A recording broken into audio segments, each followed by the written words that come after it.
我是倩兰，我现在在上海收拾行李，我的狗已经自觉坐到行李箱去了。明天我要去苏州，要去3天，帮大家看一看苏州有什么好吃的好玩的。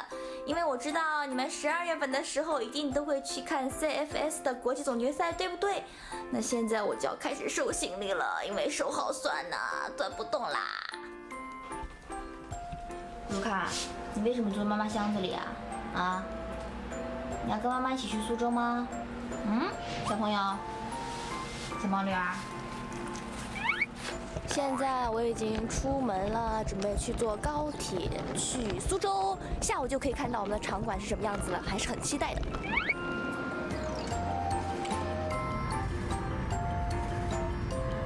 现在我已经坐上和谐号动车组前往苏州了，然后上海到苏州只有20分钟的路程，所以大家如果从上海出发的话，也可以坐动车或者选择你最方便的交通工具。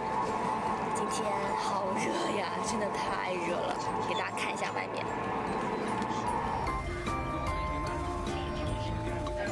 我们到苏州啦！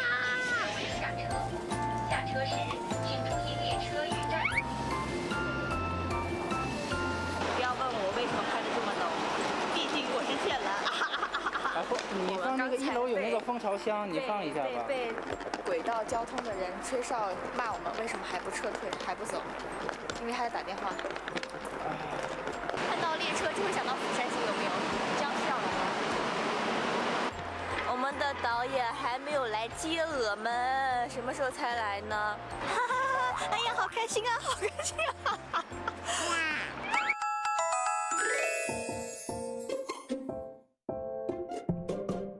我现在已经到了这个独树湖体育场了，我们现在是在北门，然后现在看到后面这个雕像没，好酷的。然后我要准备进场馆，帮大家看看这个场馆里面究竟是什么样子的。究竟我们是在体育场，还是在羽毛球场，还是在篮球场看这个电竞比赛呢？赶紧跟我一起去看一下吧！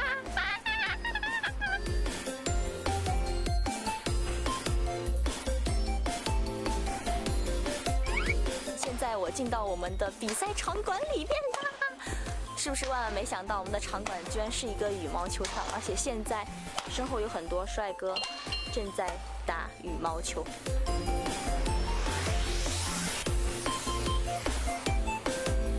其实在下面的时候啊，还并没有觉得说这个场馆有这么大，但真的到了观众席之后才知道，原来真的可以容纳上千人。所以说大家真的要在12月份的时候来到这里感受 CFS 的魅力。我们来看一下这个场馆究竟有多大，给大家看一下。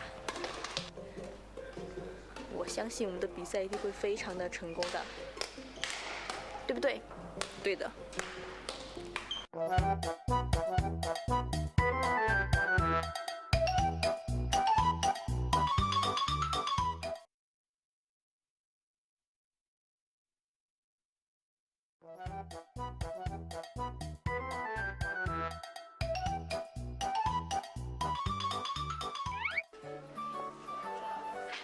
大家好，我是倩兰，我现在在苏州的平江路上，这条路特别有名。但是呢，我来这边的目的非常简单，就是要吃。然后，当然了，还要帮大家看看这条路上究竟有什么好玩的东西。那苏州的特色是什么呢？那赶紧跟我一起去看一下吧。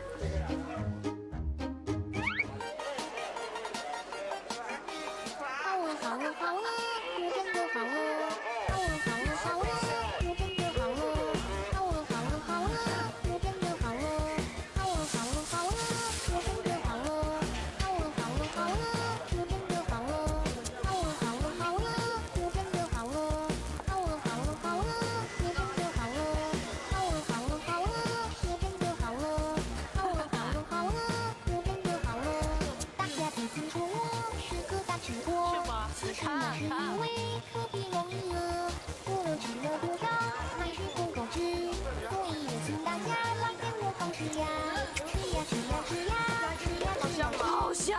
我的妈！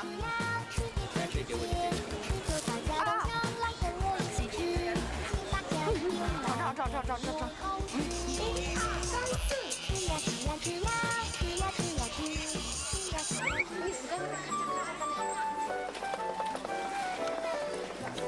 能吃啊！哎呀，你乱花呀！走啦，拜拜。这个字谁会认？什么司机？什么司机？老司机。不是，不是老司机，我真不认识那个字。格吗？格司机？哎，那怎么写？什么克斯？克斯？克斯？估计没几个人认识这个字吧？这个字好难念。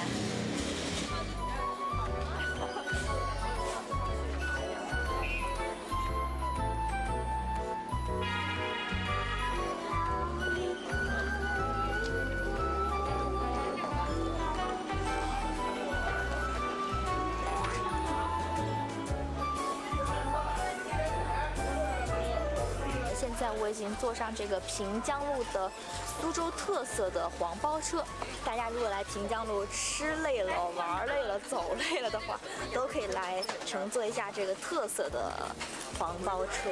我们现在听的这个应该是苏州很有名的评弹，不知道明天能不能有机会去听到地地道道的评弹，感受一下。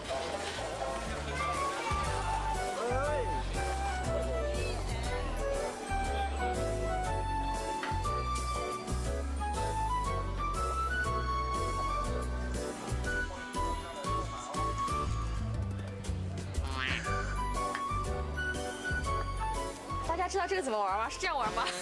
这个太色了。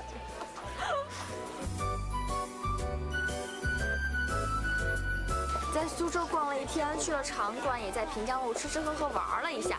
现在呢，到了我们的最后一站，就是想写一个明信片寄给自己。那现在就来到这个很有名的猫的天空之城啊，那进去看一下，看看我究竟会写什么呢？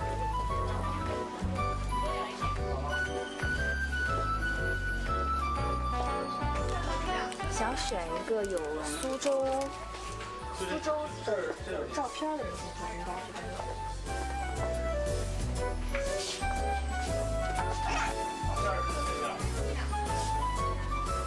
走的也太快了吧！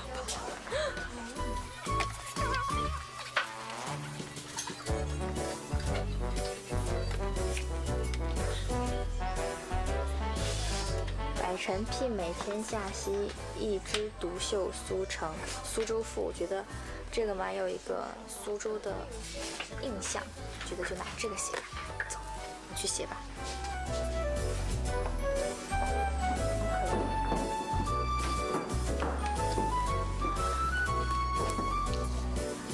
那我们就写给我们这个 CF 的各位粉丝们。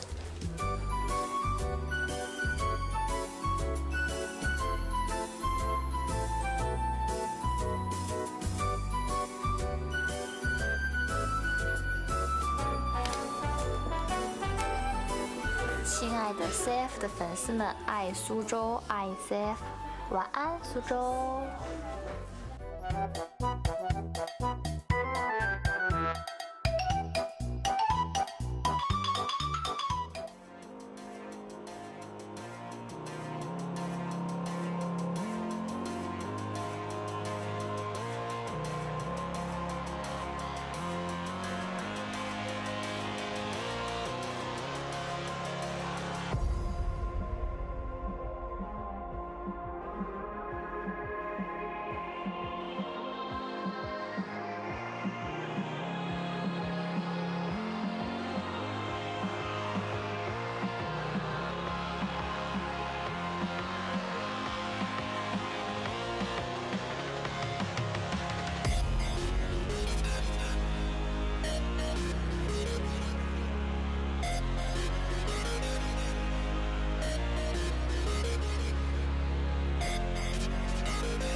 to Crossfire Stars 2016. My name is Sojung Lim, and you can follow me on Instagram at Sojung Lim. And here I am with my talented friend Joshua Kim. Hello, Joshua. Hello, nice to be here. My name is indeed Joshua Kim. You can also follow me on Twitter at DZMins.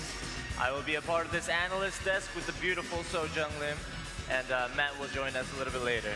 And this event is being held in Suzhou, and mentioning the venue, you and I were here at this event in Guangzhou, and how does it compare to last year's event? Well, Guangzhou was amazing. It was enormous last year. We came back this year, and Suzhou is actually just as wonderful.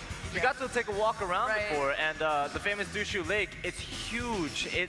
When I got to stand next to it, it looked like an ocean. It was amazing. Yeah, it's just like an ocean. And looking at the back, there are fans filling up right now. We are in the land and the country of Crossfire, and we cannot not talk about the Chinese team. Joshua, take it away. Right, well, last year, HG Longzhu did take the title and win CFS 2015, but they are not here this year. However, one of their players, Double Kill, is now on BG, and they look like the strongest contender this year. But actually, guys, there are not only Chinese teams here, but there are 12 different teams from 11 different regions, such as South America, Japan, Brazil. You know, I don't even know how I'm going to mention every team's here, but there are so many teams here, right? Right. That's just to name a few, but everybody made it up through qualifiers, a few wild cards, but they're definitely trying to go and dethrone China. And now, let's see how they all got here.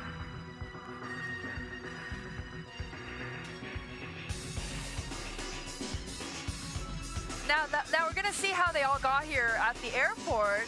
Teams getting here. Actually, I think we got filmed here too. We don't know. We walked past the cameras. Right.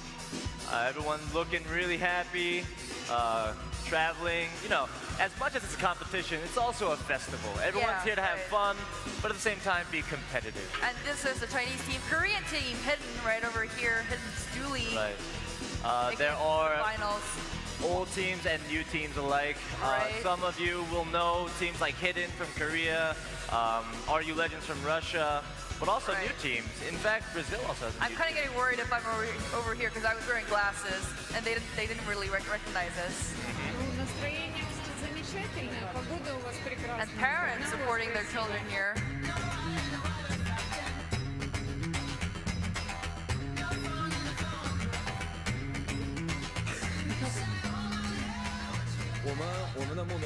And of course, everyone's goal is to win this tournament, as always. BG here. Saved up all my pennies and I gave them to this special guy. When he had enough of them, he bought himself a cherry pie. He gave me $1. I cannot get the spot, but it's okay. Speaking of smiles, thank you for the host, Smilegate, and of course the partner Tencent and broadcasting, Banana Culture. Well, I think we were done, and we are getting ready for the pre-opening ceremony. And now back to you, Matt.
Final champions, Hong Kong Longzhu.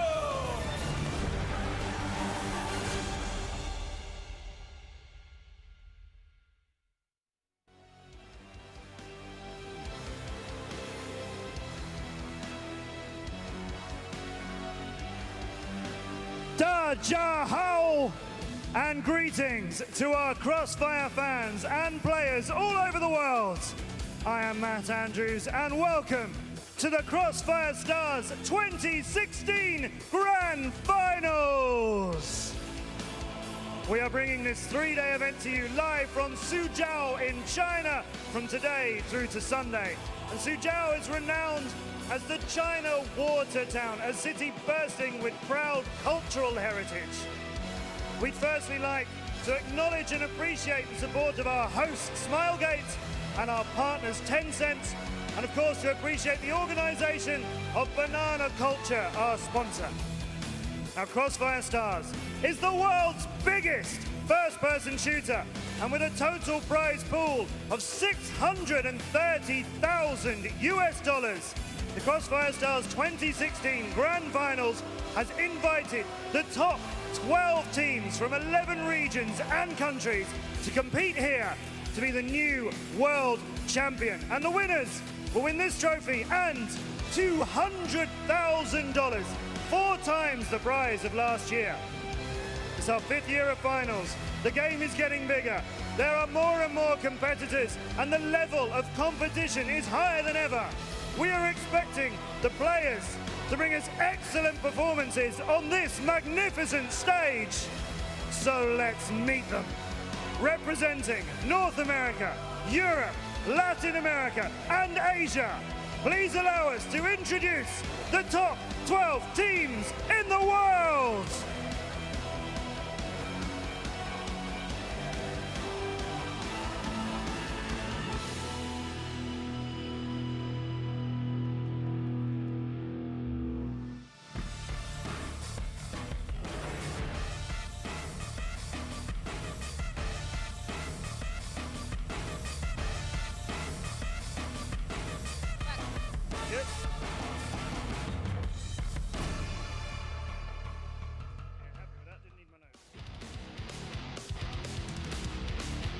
Please welcome the first team to the Crossfire Stars 2016 Grand Finals from Vietnam. This is Freedom Gaming.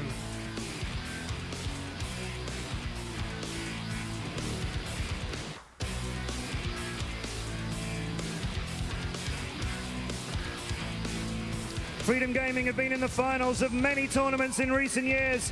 They were runners-up in the first season of the Crossfire Elite League, and they beat Boss, the runners-up of the Crossfire Stars Invitational in Manila, to win the Vietnam International Finals and take their place here today.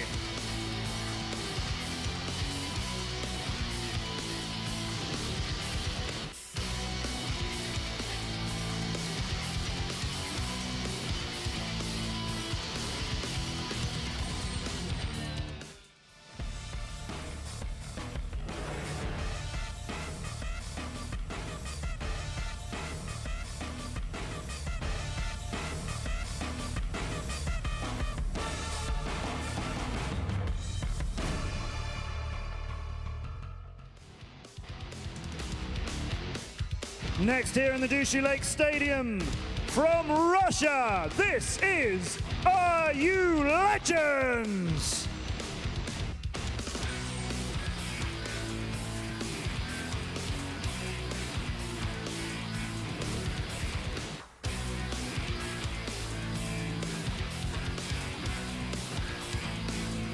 Are You Legends have been the best Russian team in all 5 years of Crossfire competition.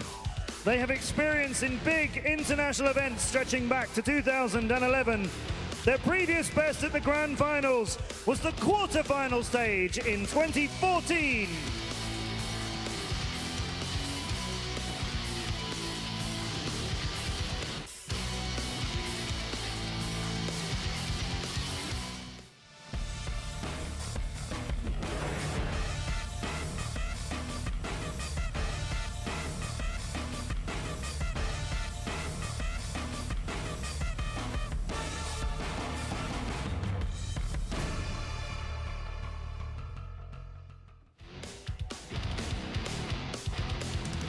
Representing North America, this is Team WOW!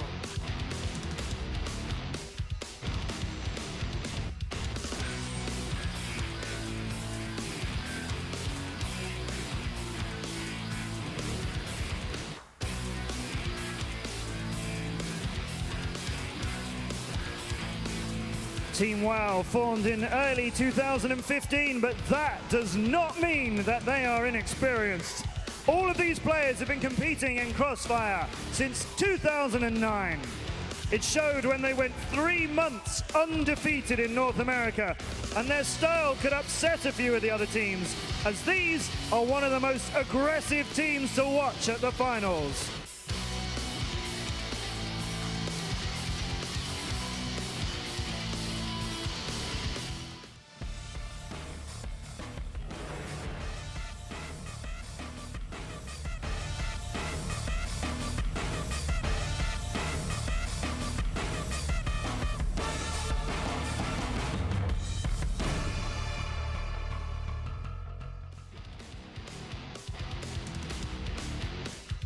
From Colombia and representing South America, this is Kauai.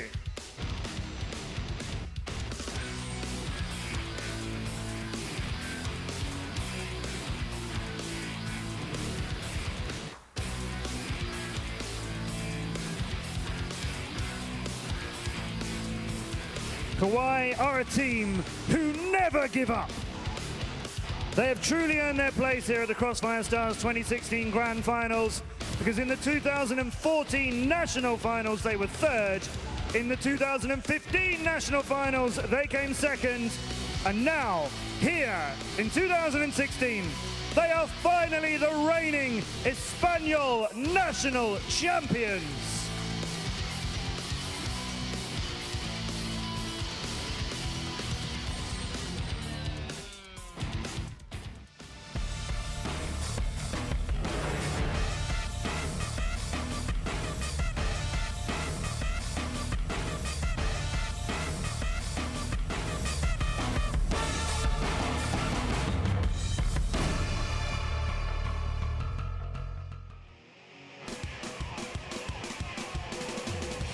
Please now welcome the South Korea champions. This is Hidden.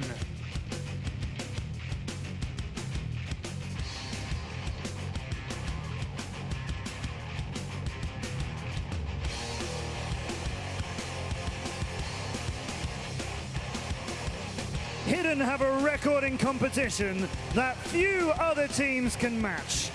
In the last 5 years, they competed in the Korean WCG in 2012 and 2013. Then they competed in the Crossfire Stars Korean National Finals in 2014, 15, and 16. And in these 5 years of great tournaments, Hidden won all 5 of them.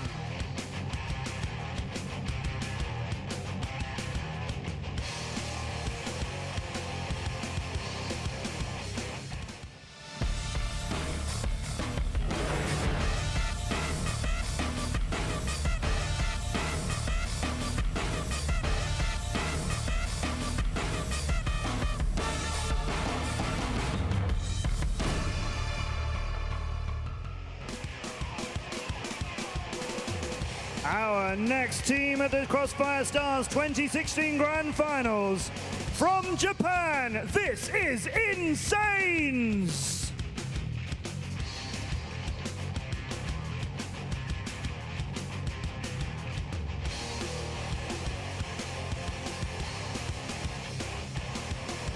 When Insanes played in last year's finals, they did so with 2 stand-in players, but now they're back to the original 5 members. They include a winner of the Japan National Finals 3 years in a row, and they beat legendary opponents to be here as the reigning champions of Japan.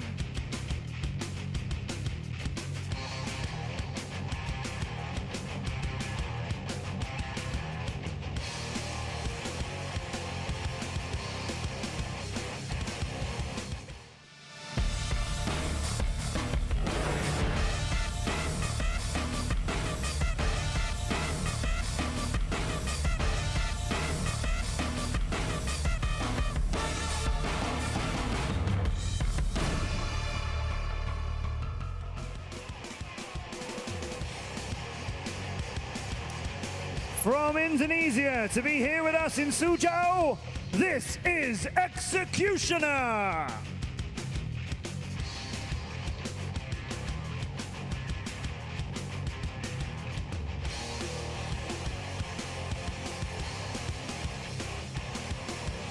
XCN are the national champions of Indonesia.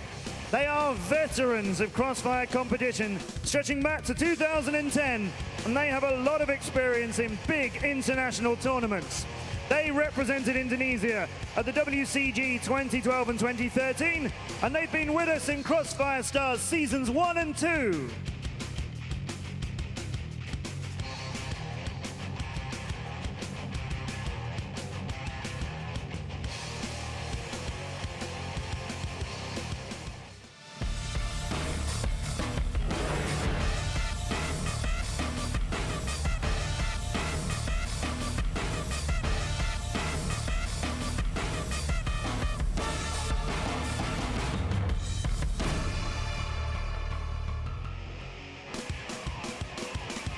Suzhou, please welcome our first representative from China.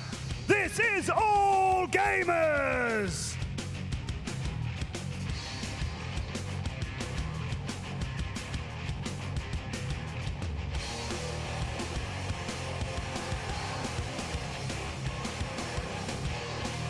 All Gamers are the largest professional esports team in Southwest China. They showed a rare weakness when they lost their opening match at the recent Crossfire Stars Invitational in Manila, but then they showed strength, resilience and teamwork and dominated all the rest of the tournament. They are 4 times Pro League winners, and they include players who were the world champions in Season 2.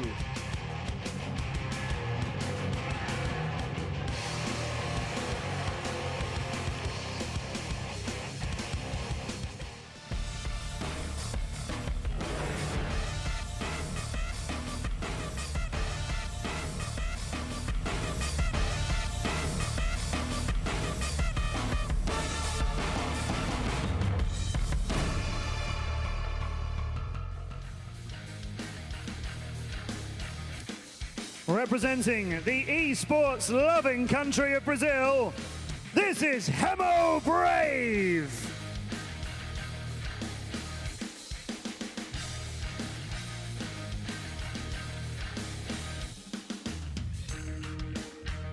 These are one of the most popular teams internationally.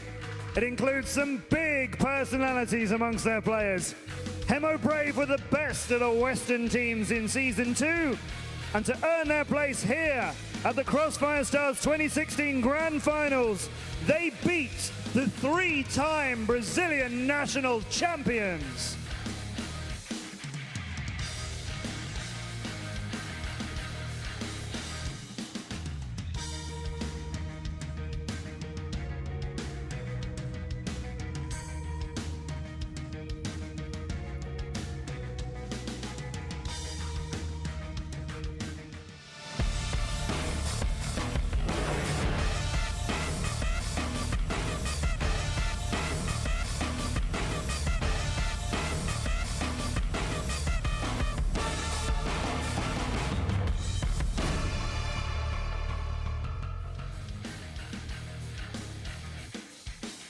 Our next finalists from the Philippines, this is Pacific Wara.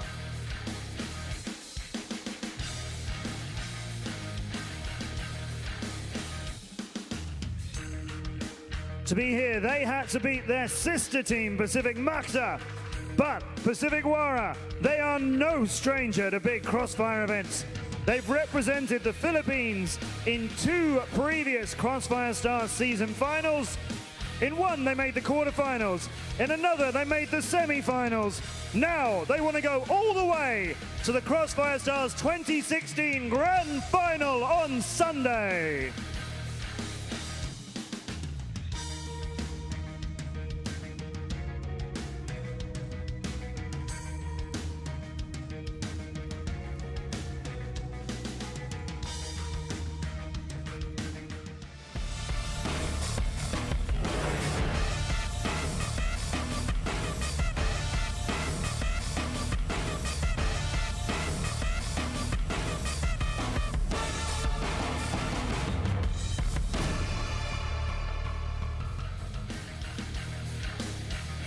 Please now welcome from Europe, this is Flipside Tactics.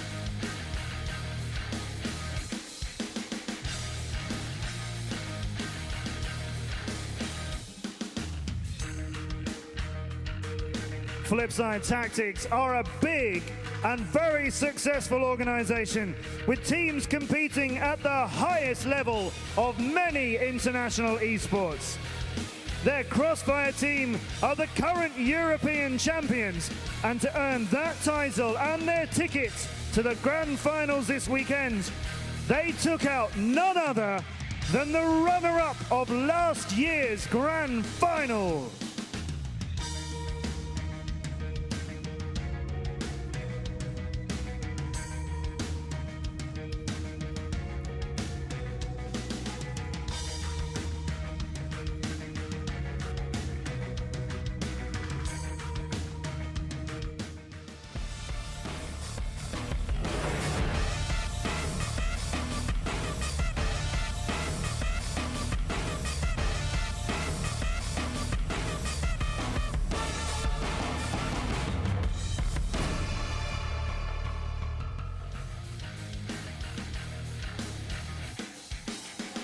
And finally, last but by no means least, welcome here in Suzhou, this is VC Gaming!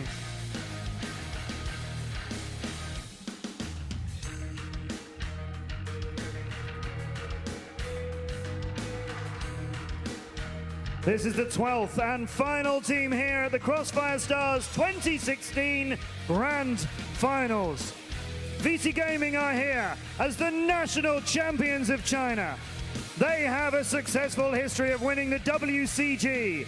They've won multiple pro leagues, and 3 of this team are the reigning Crossfire Stars World Champions from 2015.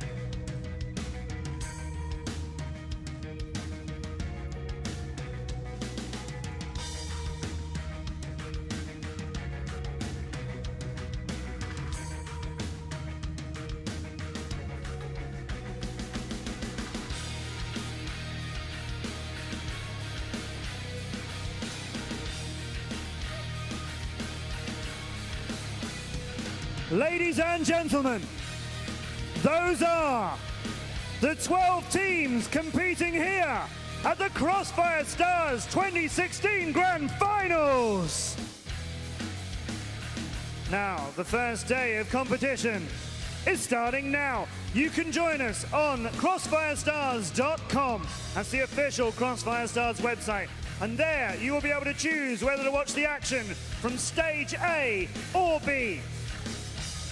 By hosting this grand final, we hope that we will inspire many more Crossfire fans and players to take part in future competitions. But for now, let's end our opening ceremony and get to the games. We wish every team the very best of luck as they compete to be the Crossfire Stars 2016 World Champions.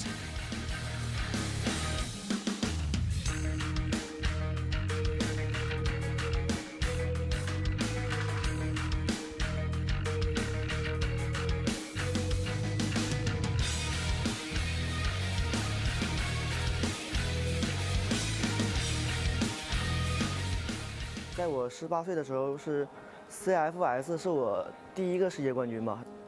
제가 이번 CFS 2016 그랜드 파이널 참가하면 이제 횟수로 5년 차인데 노력하는 제 자신을 보면서 이 5년 동안 참가하면서 내가 많이 달라졌구나라는 걸 느끼게 되었습니다. When I was in 2012, my friend made a team with me. He wanted me to lead a team when I was 16, and that's when we won the WCG 2012. Saya sangat senang sekali kembali ke CFS 2016 ini. Sebelumnya kita di CFS Season 1 dan Season 2 memiliki hasil yang cukup baik. Tetapi ini kita ingin tahun ini kita menjadi yang lebih baik lagi dan mendapatkan hasil yang terbaik dari Indonesia. After 8 years na paglalaro ng professional gaming, eto bumalik na ulit kami sa CFS. 2 taon kaming nagpahinga. So ngayon, gusto namin ituloy yung nabigong pangarap namin yung last 2 years ago. 我从17岁到25岁的这8年时间里，是把我最好的一个8年奉献给了穿越火线。因为我很热爱这款游戏，我觉得我虽然付出了最宝贵的8年时间，但是我觉得我不后悔。Для меня это уже четвертая встреча с командой АГ. Дважды я встречался с ними, а точнее 1 раз на КФС встречался. Однажды я с ними в России встречался, они к нам приезжали на лан.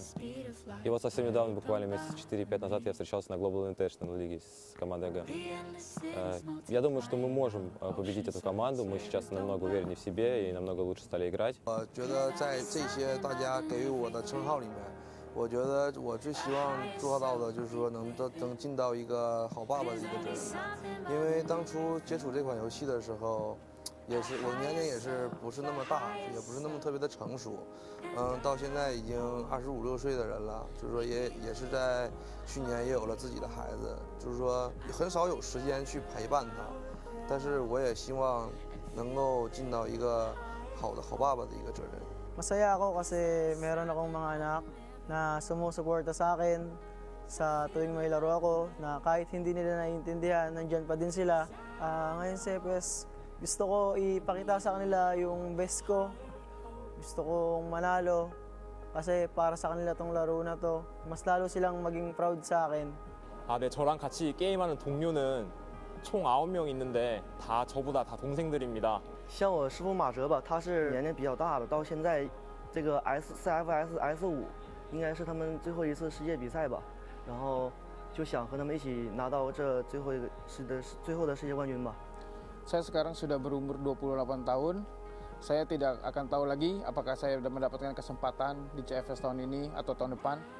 Semoga di tahun ini saya benar-benar dapat memberikan yang terbaik, hasil yang terbaik buat Indonesia, mendapatkan kemampuan terbaik kita. Dan saya juga berharap bagi semua talenta-talenta yang potensial di Indonesia di tahun berikutnya bisa memenangkan CFS buat tahun ini. 열심히 해서 진짜 우승을 했으면 좋겠습니다. Свайр у нас только одна, это победить, чтобы привести Crossfire Stars в Россию. 距离上次 CFS 到现在已经过了1年了，相信这些国外的对手他们也成长了不少，他们也是非常值得尊敬的世界级的对手吧。像之前的前4次 CFS 呢，都是由我们中国战队取得的这个冠军，然后这次我觉得我们2支中国战队依旧会把这个冠军留在中国。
What's in your eyes? A color fade out. Looks like a new transition is starting up and shaking your ground, turning your head to see a new day calling.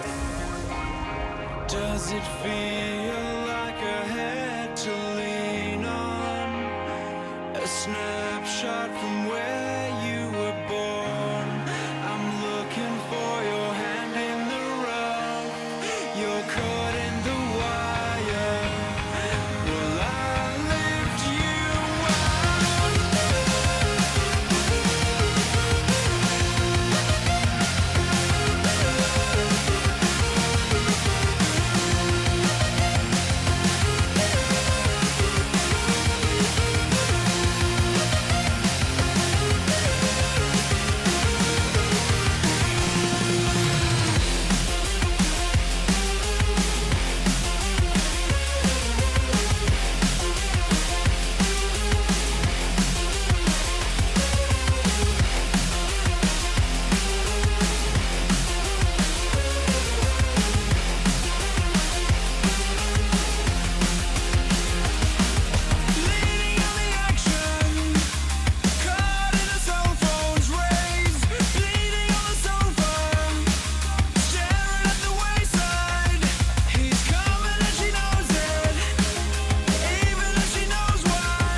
It's in your eyes, a color fade out. Looks like a new transition is starting up and shaking your ground, turning your head to see a new day calling. No water in the water fountain. No one here would stop. And you say, oh yeah, what you doing there? Nothing much to do when you go nowhere. Woo-ha, woo-ha. Gotcha, we're gonna get the water from your house, your house. Saya bisa, semoga kita tim Nexen ini bisa memenang pertandingan di CFS ini. Why we just sit here while they watch us wither till we're gone? I can't 여기 제 이번에 결승까지 올라가서 한번 좋은 성적 내는 게 목표입니다. 화이팅!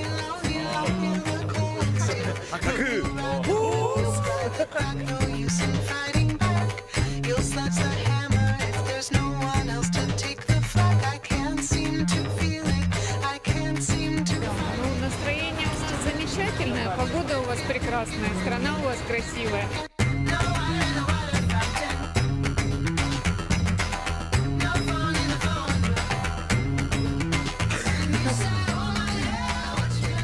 我们的目标是为了冠军而来。比赛的时候不给自己留遗憾吧。 I saved up all my pennies and I gave them to this special guy.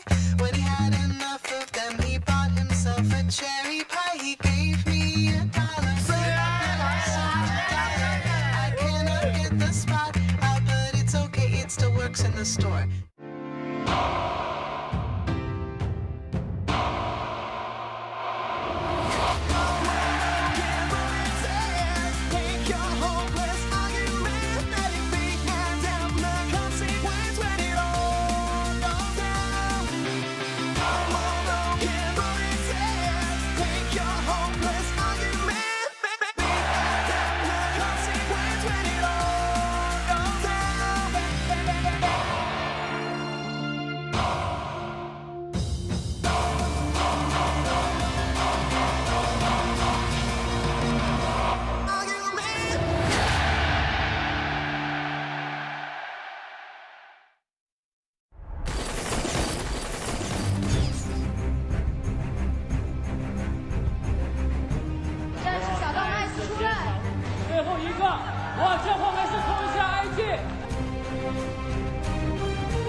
这个是中国的。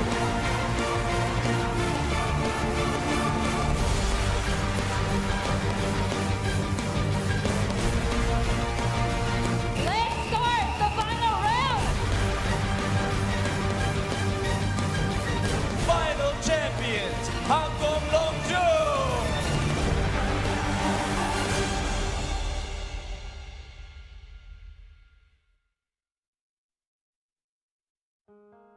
在我18岁的时候，是 CFS 是我第一个世界冠军吧。 제가 이번 CFS 2016 그랜드 파이널 참가하면 이제 횟수로 5년 차인데 노력하는 제 자신을 보면서 이 5년 동안 참가하면서 내가 많이 달라졌구나라는 걸 느끼게 되었습니다. When I was in 2012, my friend made a team with me. He wanted me to lead a team when I was 16, and that's when we won the WCG 2012. Saya sangat senang sekali kembali ke CFS 2016 ini. Sebelumnya kita di CFS Season 1 dan Season 2 memiliki hasil yang cukup baik. Tetapi ini kita ingin tahun ini kita menjadi yang lebih baik lagi dan mendapatkan hasil yang terbaik dari Indonesia. After 8 years na paglalaro ng professional gaming, eto na, bumalik na ulit kami sa CFS. 2 taon kaming nagpahinga. So ngayon, gusto namin ituloy yung nabigong pangarap namin nung last 2 years ago. 我从17岁到25岁的这8年时间里，是把我最好的一个8年奉献给了穿越火线。因为我很热爱这款游戏，我觉得我虽然付出了最宝贵的8年时间，但是我觉得我不后悔。Для меня это уже четвертая встреча с командой АГ. Дважды я встречался с ними, а точнее один раз на КФС встречался. Однажды я с ними в России встречался, они к нам приезжали на лан. И вот совсем недавно, буквально месяца 4-5 назад, я встречался на Global International лиге с командой АГ. Я думаю, что мы можем победить эту команду. Мы сейчас намного увереннее в себе и намного лучше стали играть. 我觉得在这些大家给予我的称号里面，我觉得我最希望做到的就是说能尽到一个好爸爸的一个责任。因为当初接触这款游戏的时候，也是我年龄也是不是那么大，也不是那么特别的成熟，到现在已经25、26岁的人了，就是说也是在去年也有了自己的孩子，就是说很少有时间去陪伴他，但是我也希望能够尽到一个好爸爸的一个责任。Masaya ako kasi meron akong mga anak na sumusuporta sa akin sa tuwing may laro ako, na kahit hindi nila naiintindihan, nandyan pa din sila. Ngayon sa CFS, gusto ko ipakita sa kanila yung best ko. Gusto kong manalo kasi para sa kanila tong laro na to. Mas lalo silang maging proud sa akin.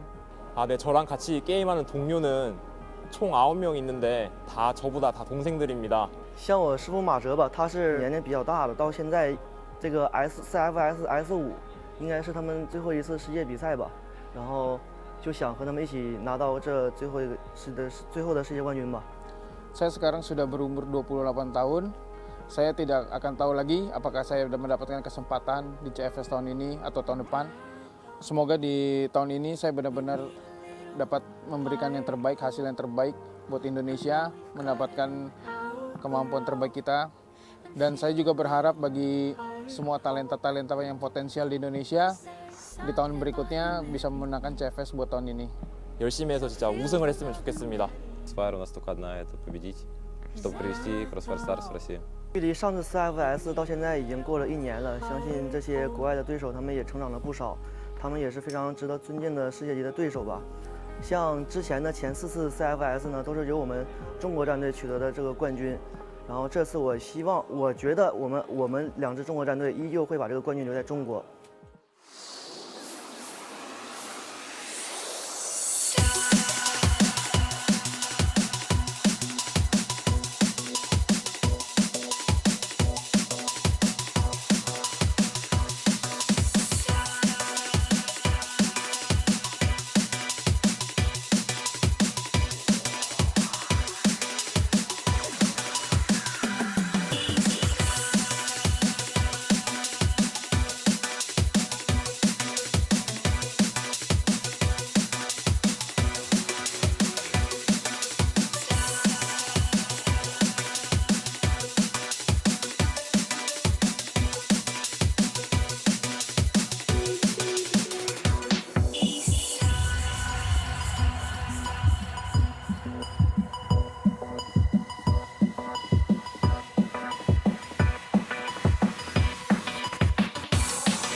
It's in your eyes, a color fade out. Looks like a new transition is starting up and shaking your ground, turning your head to see a new day calling.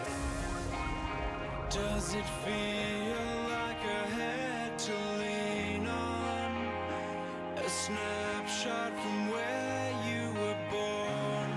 I'm looking for your hand in the rough. You're caught in the wire. Will I lift you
Hello everyone and welcome to the Crossfire Stars 2016 Grand Finals. This is going to be our first day of matches, and quite a day it's going to be. We've got the 12 best teams in the world here today competing for their shot at that $200,000 first place prize.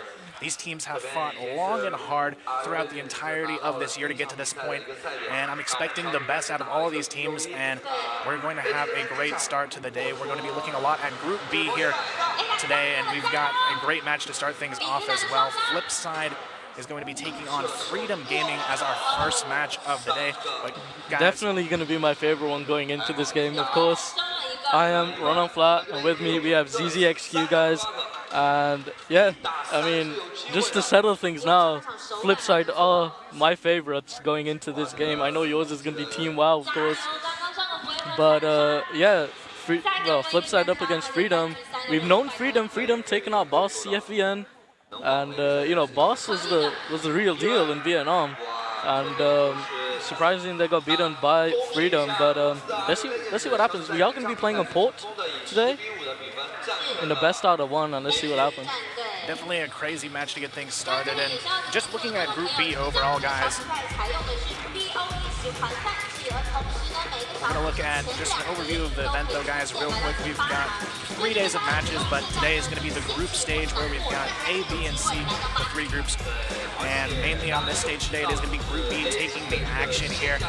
And there's just a ton of great matches in this group. But giving you guys a prize breakdown here. First place of the tournament is going to take home $200,000. Second place, $100,000. Third and fourth, going to take some cash prizes respectively as well. And of course, that national finals prize pool adding up to $630,000 overall. But all 12 teams, guys, here's a quick rundown of all 12 in the competition over these 3 days. Definitely a lot of big names coming out here, but also some unfamiliar faces as well. We saw a new Brazilian team coming into the mix here and making a name for themselves. And of course, some old veteran teams returning that didn't quite make it last year as well. Overall, though, looking at these teams, I'd expect this to be one of the most intense years to date here. But just some very good teams across the board.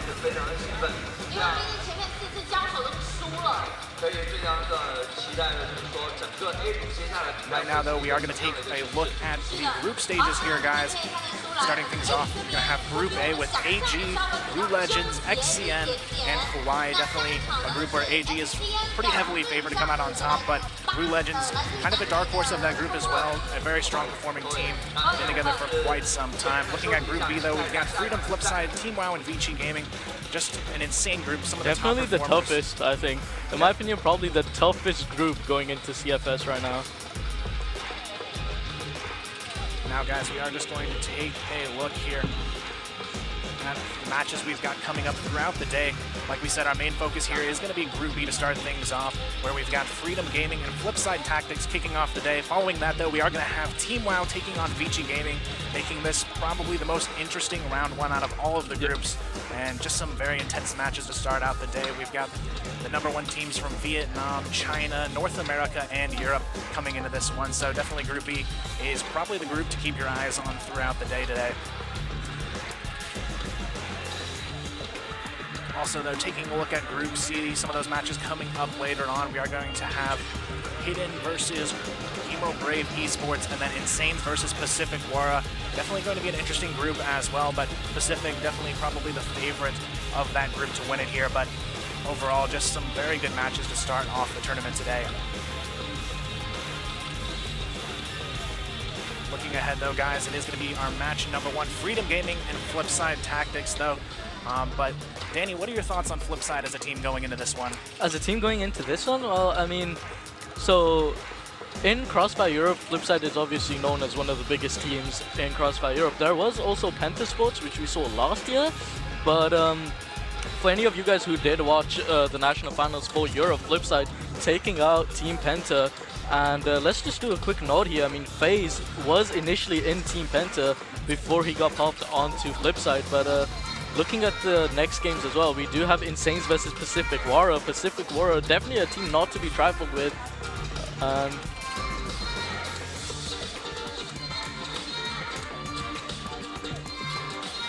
yeah, guys, that's going to give you just a quick rundown of what to expect here throughout the day.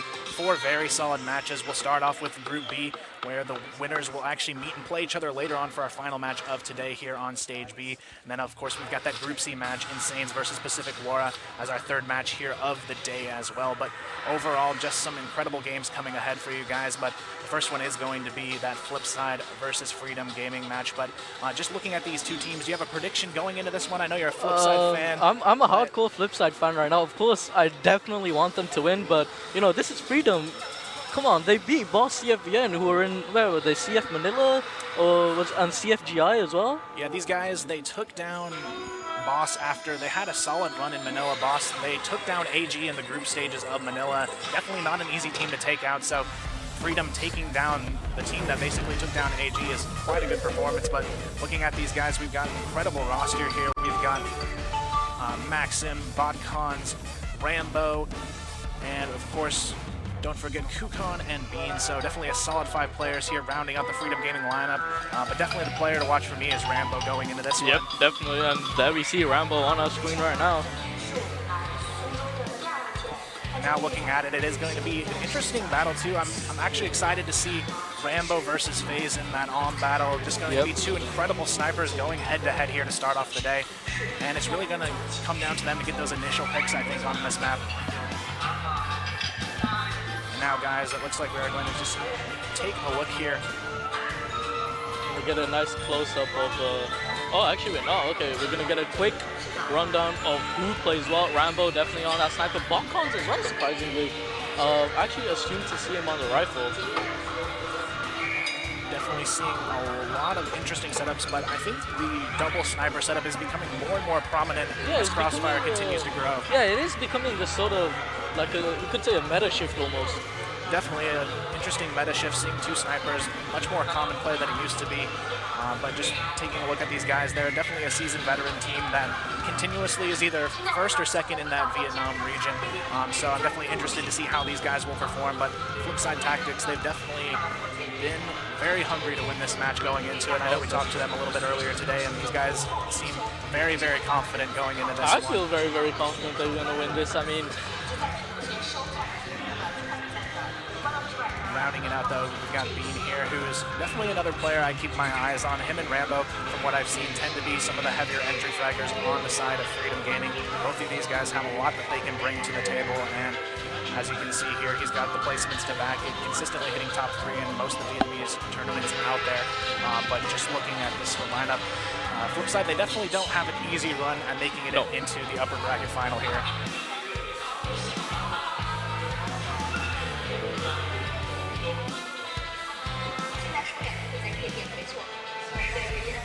alright, so now on your screens we have Flipside FaZe, the recent pickup from Flipside. Dennis, a hardcore entry fragger. Snox, probably one of the most consistent players I have seen, along with Vice, and last but not least, Seven, their in-game leader, and unfortunately not going to be that sniper, even though it does say it on the screen. We will be seeing FaZe, you know, put his hands in that rope, and here we see on the screen, guys, Snox on your right, Seven right in the middle staring. Hey, there we go. Seven's right in the middle of the screen. Vice giving a nice cheeky look into the camera. He knows what's up. And then on the left we have Dennis. Oh, look at those backlit keyboards. Oh, feels good. Feels good, man. Alright, team and player profiles, let's see. Yeah, so actually it's the other way around here. Seven won't actually be sniping, unfortunately. Even though we did see him have the sniper in the national finals against Penta, because of their recent pickup of FaZe, FaZe will actually be holding the sniper. But, you know, like we talked about, double sniper setup, it could happen.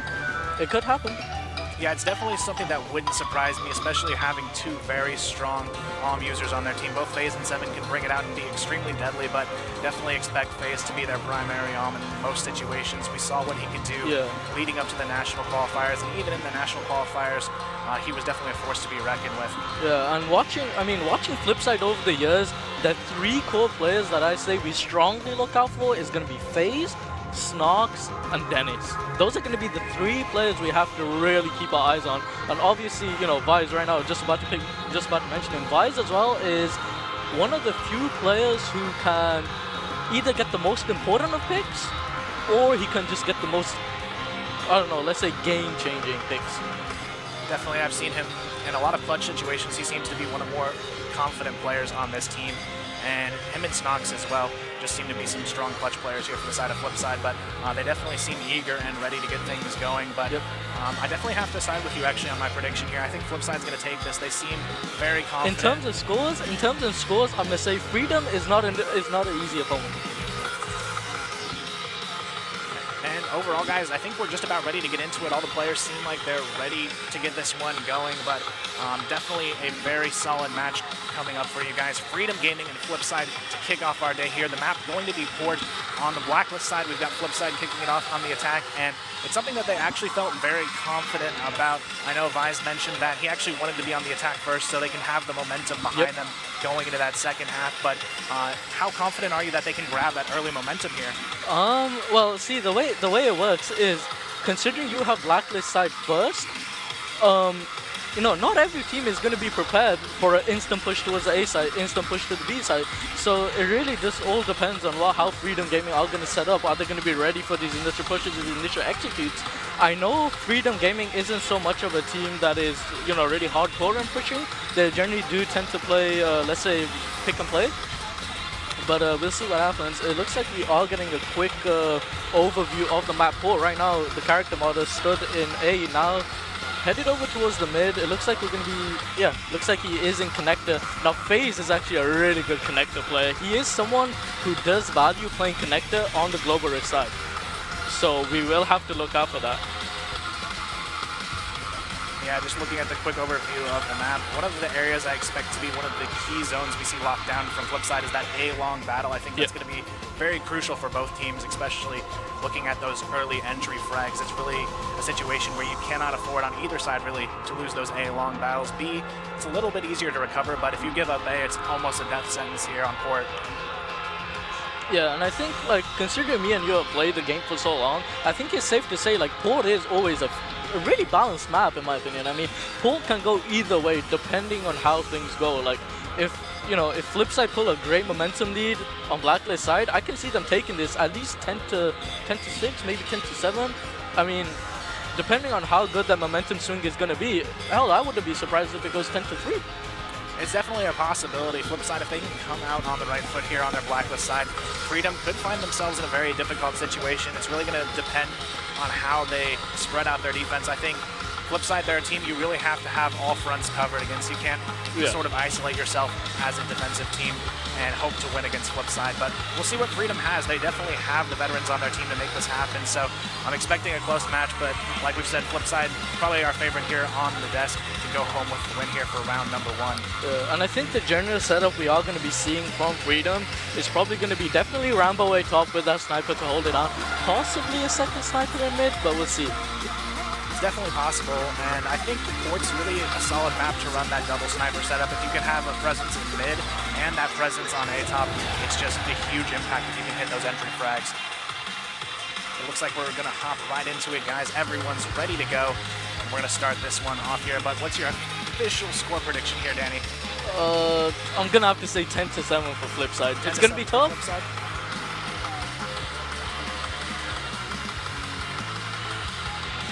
All right, guys, and we are rolling and ready to get going here, but looking at that 10-7 prediction, I'd have to say I'm actually thinking this game might go into some overtime. I feel like both of these teams are very strong on the Blacklist side and maybe a little bit lacking on their Global Risk side, but I think it's really going to come down to who has the more solid defense in this situation.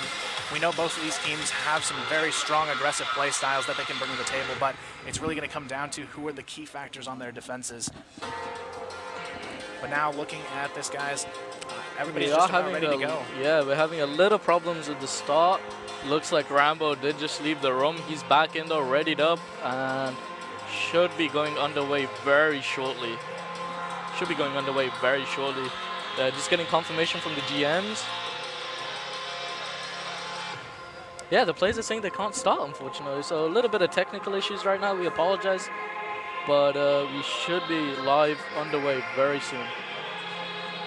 Yeah, it looks like we are going to go ahead and reset the lobby here, guys. And And now we will get right back into the action in just a few short moments. But just looking at these two lineups, who would you say are your players to watch here in this match? My players to watch is on Freedom, definitely going to be Rambo, as always going to be Rambo, and possibly Botcons, considering Botcons is a strat caller. So probably going to be Botcons and Rambo. On flip side, however, already mentioned Snox, Dennis, and FaZe. Absolutely. And occasionally flicking towards Vice, just to see if he does anything nutty. Yeah, and FaZe is honestly who I'm most interested in. He can bring his A game here, though. He is definitely a force to be reckoned with on the flip side. But looking at Freedom Gaming, I definitely have to agree, Rambo. He's a huge threat there. Bean as well.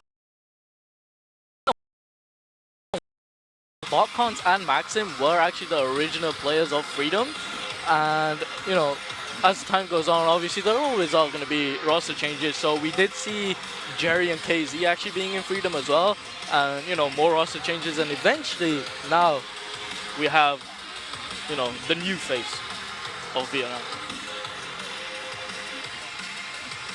So it looks like we do have just a player PC issue, but we're hoping to get that resolved shortly, guys, and we'll be right into our first match of the day. Looks like we do have everybody ready in the room, guys. We're going to hop right into our first map, Port, to start off the day. Freedom and Flipside. We're just going to go right into the action, guys. Definitely exciting way, though, to kick things off here.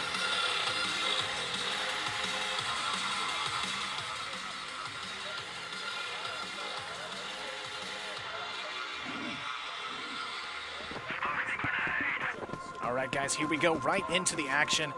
Starting things off, it is going to be Flipside on the attack here. Freedom Gaming on the defense.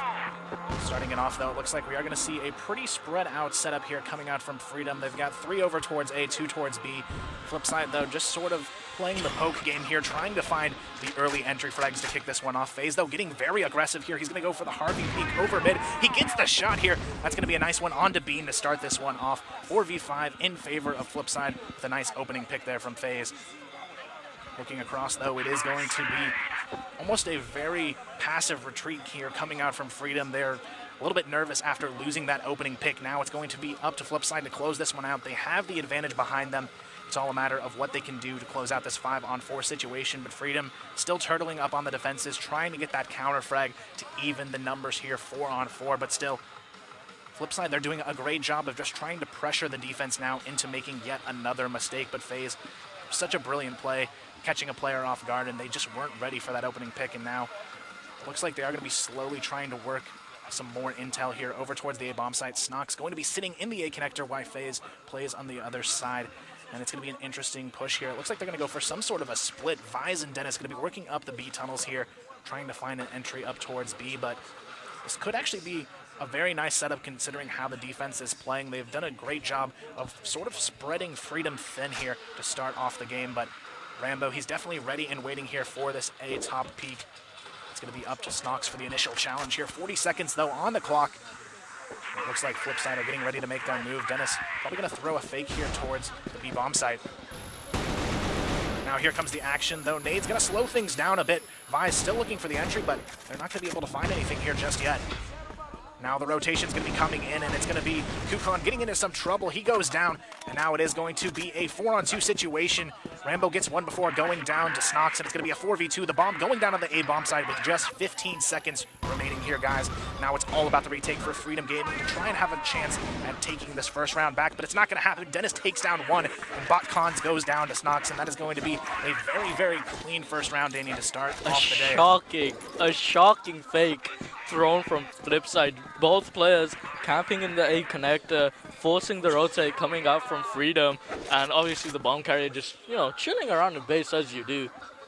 And what a fake being thrown from Flipside. I did not expect that. I was actually assuming they were going to start off with an initial push, but nonetheless, though, Freedom looks like they're going to be stacking up towards this B long. Right now, they got one player in the B connector, 2 towards box room, but Flipside looks like they may just be gearing up for an A take. Rambo on that A top, looks like he's ready. Will probably have a quick rotation from CT as well. And here comes in the push. Nade's coming out. Initial kill comes out from Dennis. Nade's gonna go out as well. Flipside, it looks like they may be hesitating.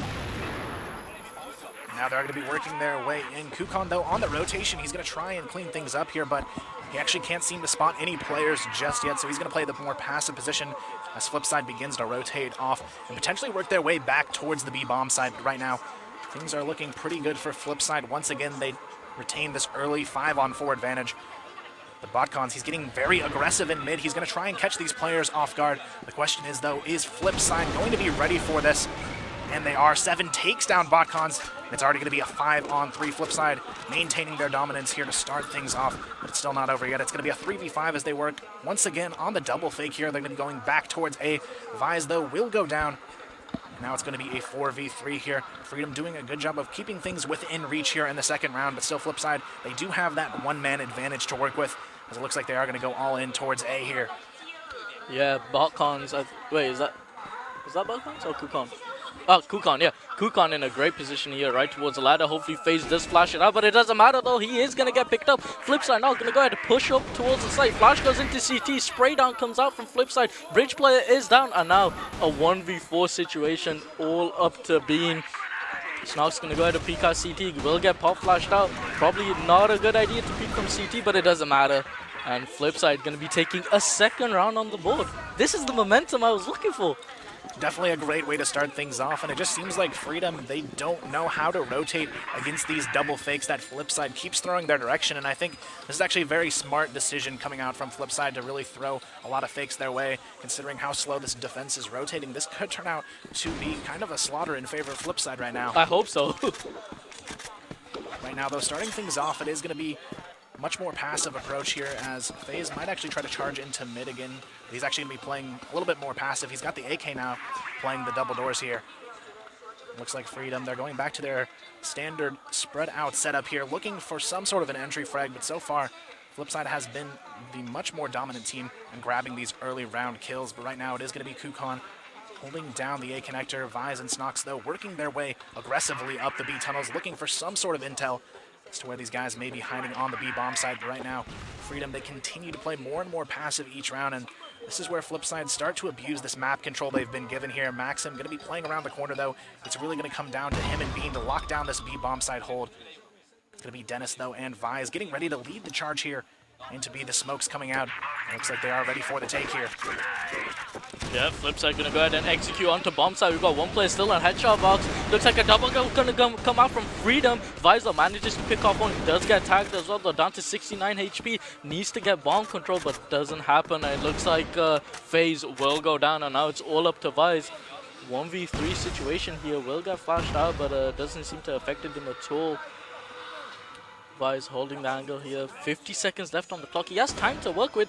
Will get a one-on-one towards headshot box, but it doesn't matter though. Looks like they're both grouped up, spraying through, and well, it doesn't matter. Gonna get picked up, unfortunately. 2-2.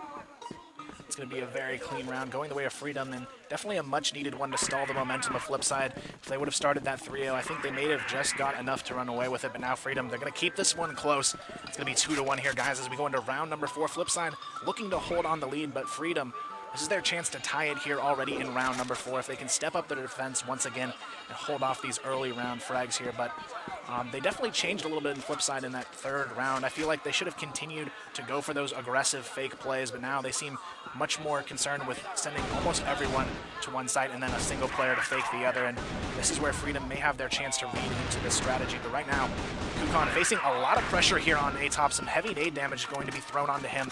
Now he'll be sitting right around half HP here. Now it's up to Flipside to decide if they want to go back in on A or try and force a rotation here. Looks like they are going to go back towards B here. They throw some fake nades. The bomb's still sitting out towards the B tunnels here. Kukon just playing a very passive position. He's afraid to actually challenge this A-long position, and this is where, once again, the passive play from Freedom Gaming is going to give Flipside a little bit of map control to work with here before they actually commit towards a bomb site push here. FaZe, though, he wants this challenge, but Kukon, he's not going to give it to him. He knows that FaZe could cause a lot of trouble here if he gets this opening frag. Still, though, it is interesting to see how passive these guys are playing on their Blacklist half. I was expecting a lot more aggression coming out from Flipside, but they're still trying to play their pick game here. FaZe trying to put the pressure on A-long, but Dennis, he peeks too early. He's taken down, and now it's going to be a 5-on-4. And this is where things could turn right into favor of Freedom Gaming. Flip side, though, they're still committed here towards the A bomb side, but they have to be careful. Kukon, he's playing in the corner here. He's going to spot ahead of Snox, too. He knows exactly where these players are, but 7 going to have us back there, takes him down for the trade. It's going to be a 4-on-4 now, but 7, they're going to rotate very quickly. But Bean, he's already on the flank here, but it doesn't matter. Vise takes him down, and now we're in a 4-on-3 in favor of Flipside now as they take the advantage, but with 20 seconds on the clock, they're going to have to move very quickly here towards this B bomb side. 7 going to be trailing, watching the flank here, but still they have to be careful. Maxim's on the back side, but it's not going to matter. He's going to have to come up big, though. He gets the double kill. Now it's going to be a 2-on-2. Maxim still trying to hold down the site. He gets a 3rd kill on the board, and now it's going to be FaZe all alone in a 1-on-2, and this is where he has to shine, but with only 5 seconds, he doesn't have time to plant the bomb here. It's going to be Freedom Gaming picking up their 2nd round with an incredible play here coming out from Maxim. That 3K was definitely the decider on that round. Yep. Freedom Gaming reading the game very well, getting, I think it was Bean towards that B long, getting the info, and a very fast rotate coming out from Freedom, and that's going to put things 2-2 tied up on the board on FaZe now, pushing up towards this middle, probably looking to get some information once again in that connector, and it looks like we do have Freedom, well, double stacked in this B box room right now, one of them just peeking out, seeing if he can grab any information. 2 minutes left on the clock. Bomb moving over towards the A bomb site. We do have one player spotting towards B long as well at the back of double stack. And Kukon in a really nice position here, right behind the box of AC. And but it doesn't look like Flipside, well, even Freedom Gaming are giving anything to work with right now. FaZe probably about to push up here with Snox. They're going to drop down on the other side of this box. I don't think Kukon has any idea. It's really an interesting situation here. I don't think either player knows how close they are to each other, but Kukon, he actually backs off. I think he actually might have heard FaZe up in the connector here, which is unfortunate for Snox's position, but they still haven't committed just yet. Flipside, they're almost a little bit too slow at this point against Freedom here. They're giving them a little bit more information to work with before they push into these sites. Some nice nades going to hit on the bot cons, but still there's no commitment yet. But here, just as I say that, it's going to be the push on to A.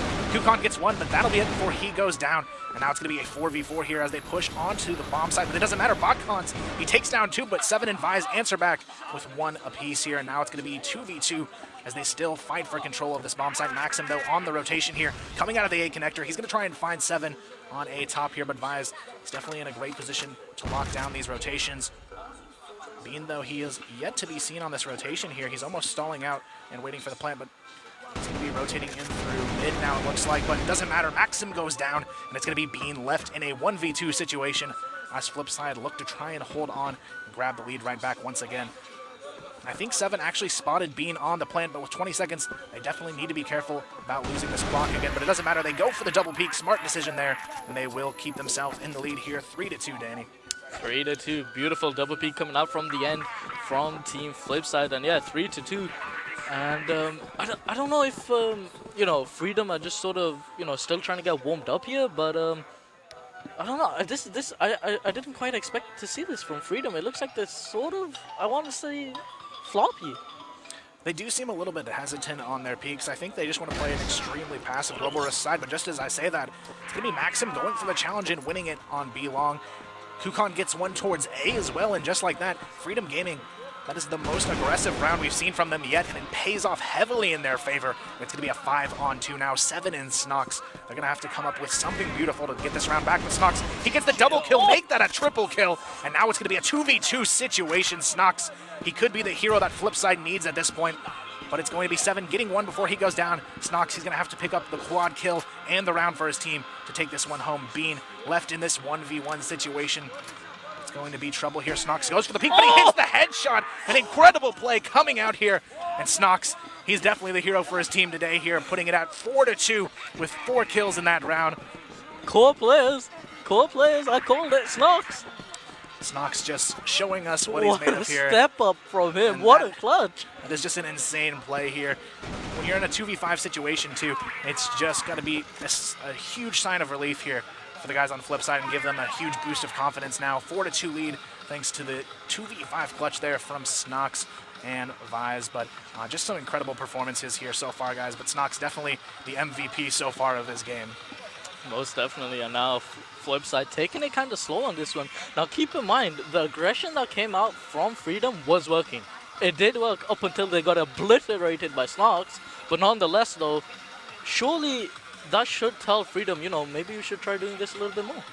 Yeah, I feel like Freedom, if they had backed off after those initial 2 kills, they may have not run into trouble, but then they went for the 1-by-1 challenge onto Snox, and he just completely shut them down here. But now this is where things could get a little bit scary for Freedom here. If they go down 5-2 this early in the game, flip side, they could have the momentum they need to push forward towards their first victory of the day here. But right now, it is going to be a 3-man stack here waiting for the A-long push. It's actually going to be Vise getting aggressive in mid, but he actually looks the opposite direction, but it doesn't matter. Snox picks up 2, make that a 3K. Oh my goodness, Snox does not want to lose this match at all. Vise coming in for 1, and here's the cleanup there from 7. And that is a 5-2 lead here. Snox is a monster. They definitely look very, very happy with how things are going so far, guys. This is just an incredible force to be reckoned with here coming out from Flipside, just showing complete dominance here, but Snox still continuing to go insane here in this first map. We got a push headed over towards A-long here from Team Freedom, and there we go. Dennis is going to be the first one to go down to Rambo, and well, right there, Freedom going to go ahead and back off here. Maybe going to contest. Frazo does collect a pick onto Rambo, though. Should probably back off from this one. It is tied up 4-4. And let's see what Freedom do here. They have 1 player left on the B side, and everyone else still towards the A. So it looks like Freedom are sort of feeling this, this sort of split 50-50 push coming out from Flipside. They do know they like to throw out fakes. They will put 1 player up in CT. Just to spot, see what happens. Contesting towards A-long here. Maxim will collect 1 kill onto 7, and FaZe will go ahead and trade up onto BotCons. Right now it is going to be left in a 3v3 situation here, but still Flipside locking it down and keeping this one close, even in a round where they actually had a bit of a disadvantage to start this one off.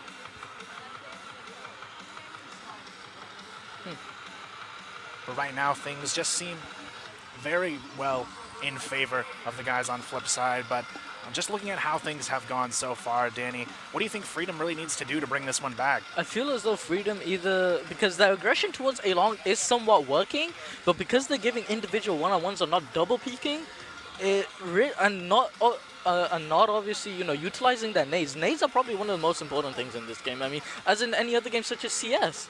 Like, if they're not going to utilize their nades and use their flashbangs in order to get themselves kills, it's not going to work. And I feel as though they're ignoring mid too much. I feel as though they're not putting people in, be connected to get info towards the mid. Let's see. Definitely, and really just speaking more to that mid play, it showed even from the start. We saw FaZe, he just easily ran into mid, got over the Harvey jump into mid, and got that first pick because no one was there. Yeah, this is what I got told. So the difference between FaZe and 7 doesn't play that aggressive on the sniper. 7 always tends to play laid back and let the, more or less just let the people run into his scope and, get the kills. Whereas FaZe does not care. FaZe is either hit or miss for him. He will push up, and if he gets the kill, great. If not, try again. Definitely some great play coming out from them, but Freedom, they almost seem like they have a little bit of tension going on here. They're very, very much so getting dominated right now, and it's kind of interesting to see. We expected this to be maybe even a little bit closer. 5-2 start though in favor of Flipside. Definitely a great way for them to have some confidence going into potentially one of their hardest matches. They're going to be playing the winner of Team WoW and Vici Gaming. Probably going to be a very hard match ahead for them as well, but if they can continue this kind of confidence in their play moving forward, I think they actually could be the team to take Group B here. Most definitely, but I mean, keep in mind, we're talking about Vici and Team WoW. Vici, probably the best Chinese team here. I mean, I'm pretty sure they triumphed over AG, did they not, in CFCL? Yeah, in the CFPL League for China, totally. They were the #1 team in the most recent season, and AG was only #3, so I think going into this one, Vici Gaming, they feel like they are the team to beat, but as we've seen so far, there's been some very, very close games. I know we tuned in a little bit earlier and saw some of Rue Legends versus AG, and that game is actually very, very close. So that game surprisingly wasn't how I predicted it to be. I predicted it to be Rue Legends sort of, I won't say stomped, but sort of, suffering a defeat. But I turned around, I look at the big screen, and they're leading. So, I guess my predictions aren't going too well. Yeah, it's definitely, in best of ones, like we said from the beginning, anything can happen, and that's really what we've seen so far. But now it's just a matter of what teams can do moving forward as well to keep those wins going their way. And the best of one, if you lose one, you really can't let that get at you. You have to keep fighting and realize that they do still have a second chance if they fall short here in the first round. And that's really where those lower bracket matches are going to be some of the most intense ones. I feel like it's going to show who is really the best under pressure. Yeah.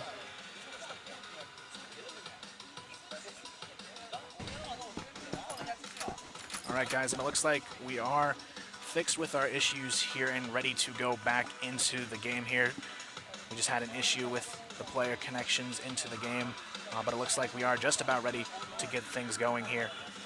But just taking a quick look at the scoreboard, it is 5-3 upon our return in the game. We did miss a round and a half or so there, but right now it's looking like Freedom Gaming, they do have a slight advantage here on the round in terms of HP, but it is still going to be an even 3v3. But just as I say that, it's going to be all down to Dennis, and he will fall here.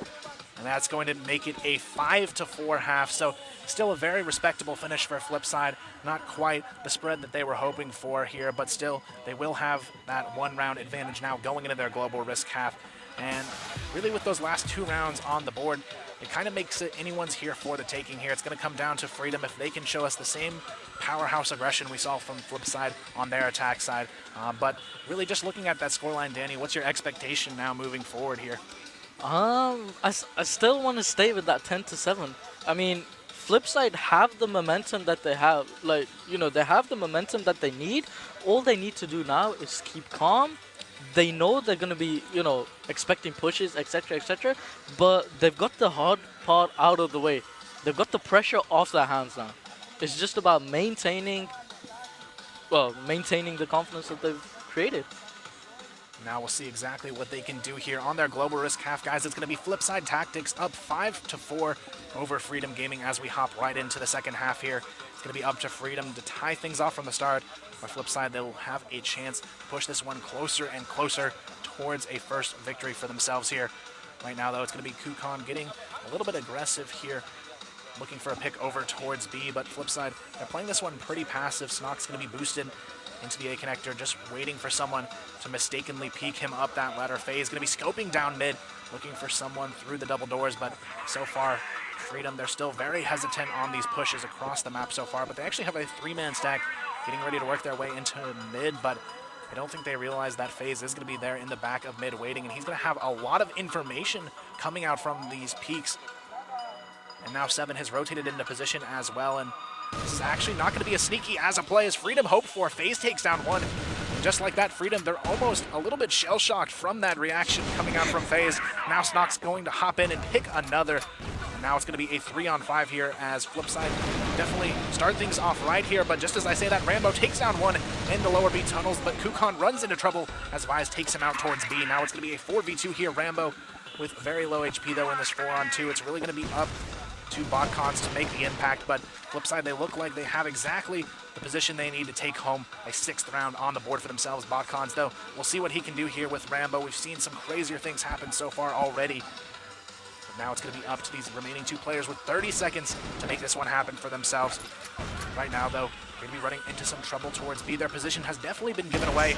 It's going to be Rambo, though, with a nice headshot on Devise, making it a 2-on-3, but still, Flipside, they still hold the advantage, and now the pressure of the clock is holding on their shoulders as well. FaZe gets 1, and Snox will clean this one up, and just like that, the spread is starting to come back here in favor of Flipside, Danny. Yep, definitely. I don't know, I feel as though Freedom, once they got, you know, picked off by FaZe in mid, I feel as though, I think it was Kukon who was over towards the B bomb side, committed. For no apparent reason, I feel as though he should have just backed off, grouped up 3 players, even though it was a 4v3, 5v3, it doesn't matter. They should have grouped up, not overcommitted, and, you know, possibly tried taking A or taking a different route, or, you know, allowing the timer to go down a little to apply the pressure. And I think the big difference that I've noticed here as well is it seems to come down to just differences in timing. Flipside, they seem so much more in sync with their timings on their executions and rotation. Freedom, they seem a little bit hesitant on it, and I think that seems to be their downfall here so far. We have a lot of situations where I've seen Rambo almost caught alone and waiting for someone to get to a position with him. But right now, Flipside, they are exactly where they want to be here, guys. And now they are just 4 rounds away from closing their first victory of the tournament here. But still, Freedom, they have a chance to slow this one down, but they are still continuing to struggle on their blacklist half so far. Rambo already getting dinked down to just a sliver of health here to work with, and now Flipside, this is their opportunity to close another round on the board for themselves and continue to widen the gap of their lead here, guys. But it is going to be an intense finish here. If Freedom can try and find their way back into this one, they really need to step up their A game. And right now, though, Flipside, they're actually playing a lot more passive this time around. They know they have the lead, and they're putting all of the pressure onto Freedom to make their move and potentially make a mistake in that process. Vi is going to be locking things down, though, playing the back boxes here on the B bomb side, but Bean, he's looking for some trouble here in the upper B barn, just trying to scout out onto this lower bomb side. Kukon as well, ready to explode out the mid double doors, but he's going to challenge Seven, but he's not ready for that fight. Seven going to take him down. Maxim tries to trade, but doesn't even manage to get the trade out of it. He'll lose about half HP in the process as well. And now with 30 seconds, Freedom, they have ran down this clock almost a little bit too much to be safe. Vise picks up the double kill, but just as I say that, it's going to be Botcons and Maxim trading back with frags of their own, but it doesn't matter. Snox and FaZe will clean things up on the back of that B bomb side. And just like that, we see another sort of miscommunicated timing from Freedom. We saw 2 of the players move in, but the other 2 on the flank boat weren't ready. that Freedom are in right now is so what Freedom, well, actually it doesn't matter, I'll let you know later. We've got a push coming over towards the B bomb side here, and initial pick will go over towards Freedom. We've got a quick trade up, 2 more frags coming up for Freedom. Botcons and Rambo will get a pick as well. Rambo with a double, Snox manages to trade up, and it's now going to be a 3v1 situation here.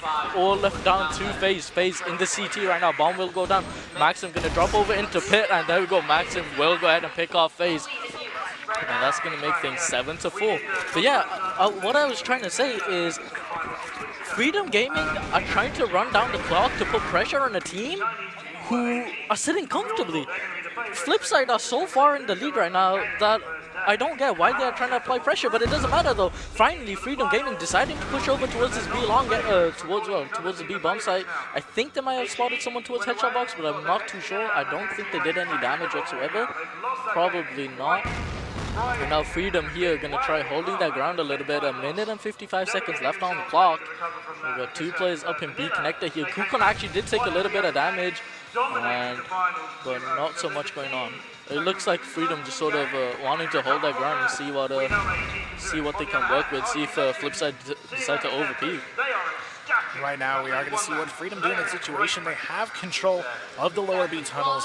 It's just a matter of where they want to try and run this bomb, but FaZe has already rotated over towards A here.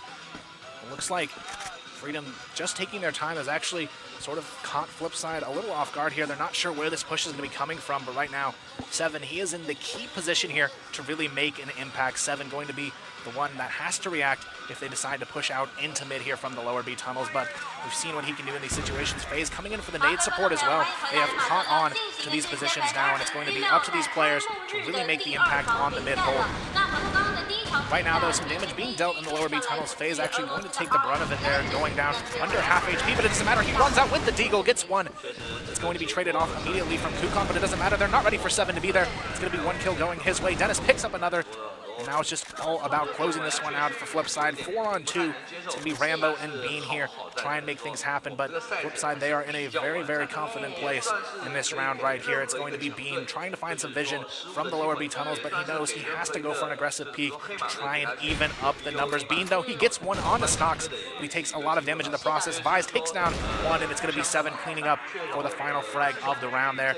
And that is going to be a very confident Flipside team moving forward with an 8-5 lead. Yep.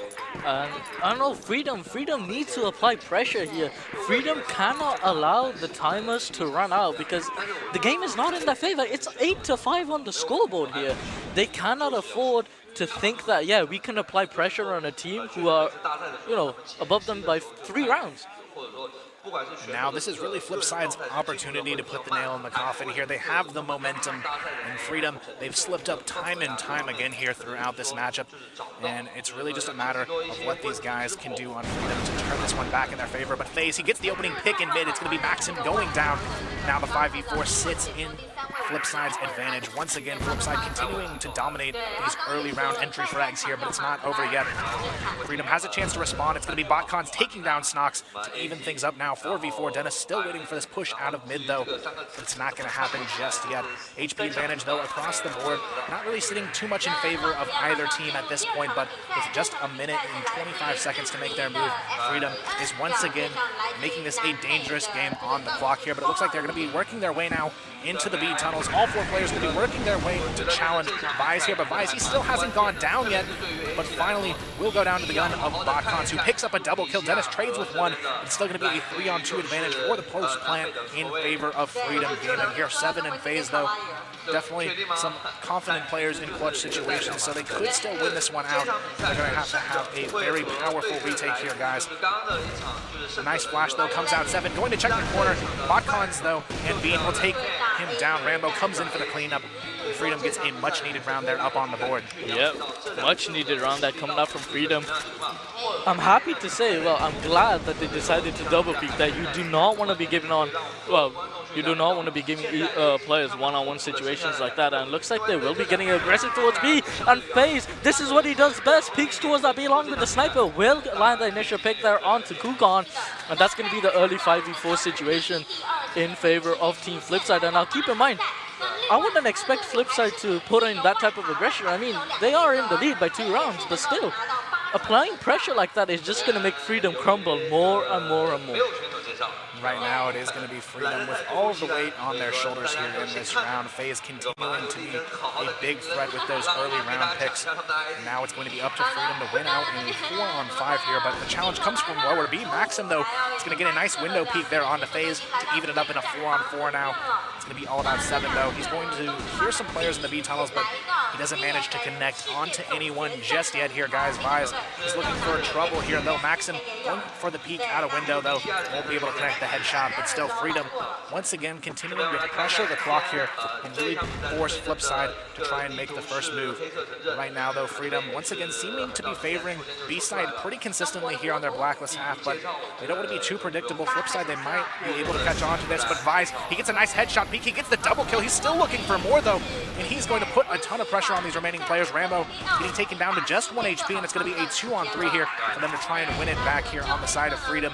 They do have bomb side control, but it's really going to be up to Bean. Rambo with just 1 HP leaves it all on Bean's shoulders in this 2-on-3 situation. The bomb still yet to be planted as well, but it's not going to matter. Snox comes in. Rambo with 1 HP.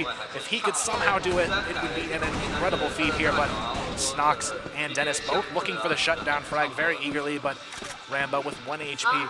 He's already got 1 kill on the board. If he can somehow clutch this in a 1-on-3 with 1 HP, it would probably be one of the most crazy things We will definitely see that in the highlights, most definitely. But it won't happen, guys. Snox going to seal the deal there and put them onto match point, guys. 9-6 going to be the score. Flipside Tactics up by 3, and now they have the potential to close this one out here. Yeah, they definitely do, and I wonder how they're going to do it. Are they going to go for that aggressive peak like FaZe did initially in the previous round? And it looks like they may just do that. I think we're going to be seeing a boost up in A connector. Yep, we will be seeing a boost up in A connector there. And Freedom setup right now kind of split 3 towards mid. Occasional player looking over towards B and 1 player towards A as well. Looks like Flipside will get aggressive towards that A long. FaZe will collect the initial kill onto Maxim, and that's going to be early 4-on-4 situation as Bean will collect the trade up onto FaZe. Looks like they will be facing off in A connector as well. Snox there towards A long will get picked up by Bean, and this could be an A execute possibly. Now it's going to be up to Dennis to try and hold off this initial port. Now I'll put a 7th one up on the board here for the guys on Freedom Gaming. 9-7 though going to be the score here, guys. Very, very close game, but still, Flipside 2 more opportunities to win this without the risk of OT. Yeah, so now I think at this point Flipside need to realize, okay, FaZe did get the initial pick, but he got instantly traded up. Freedom are starting to, adapt to Flipside's playstyle here, regardless of whether they expect it or not. They are starting to adapt to it. And right now, I think the best option is just going to be hold your ground and possibly stack a site. and hope for the best.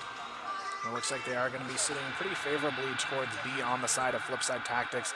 It looks like they're hoping it is going to be a B push, and it does seem that Freedom consistently wants to take this B bomb site, so it's definitely a confident decision here coming out from Flipside.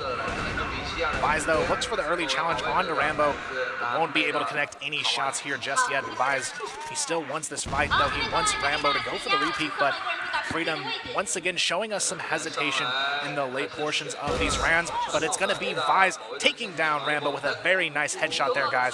It's going to be 5v4 in favor of Flipside as they look to try and close this one out 10-7, and they are 4 players away from making that a reality here, guys. Maxim and Kukon, though, aggressively looking for that counter frag, but they just can't seem to find it. Maxim, he wants this player to peek him from window once again, but this time around, Flipside won't be making that mistake here. Now the rotations are coming in. Kukon working his way back towards B here with Maxim. They're going to go for the challenge on 2-7 here. It's going to be a very close situation, though. The clock's starting to run down here, guys. 50 seconds for them to make their move, but Freedom, they have decided to go right into the trap, though. They're going to be going for the B bomb side push. Dennis, he's already around the corner waiting for this to happen. It's going to be up to him, but FaZe gets the initial pick there. It's going to be a very tough situation now for Freedom Gaming to recover. Botcons with just a little bit of HP. FaZe, though, misses the peak, but it doesn't matter. The pressure is still on the side of Freedom Gaming to make their move. 25 seconds, and it looks like Flipside may have Freedom exactly where they want him here, guys. It's going to be a 3v5. Maxim, he wants to push. He knows he has to at this point. There's only 20 seconds. FaZe, he's still alive on the bomb site, but Dennis peeks out, gets one. Now it's going to be a 2-on-5 situation, but it doesn't matter. Vise and Dennis close it out, and there you have it, 10-7. It's going to be Flipside Tactics taking their first match of the day here, guys. Over a beautiful performance coming out from Flipside, and for once I can say, but towards it as well. There we go, Flipside, your winners of of that match against Freedom. So we will be seeing them in the winners match of Group B, which should be shortly today, actually. Yeah, we'll have them moving on to face the winner of Team WoW in Vici Gaming, which will be our next match coming up. But just an incredible performance overall from Flipside Tactics. Freedom Gaming, definitely a team that I feel like could have gone either way with Flipside. If they didn't bring their A game, it would have been a difficult match for them. But Flipside, they brought everything to the table, but definitely have to give credit there to Snox with that performance. Definitely, Snox has to be the MVP. Definitely by far.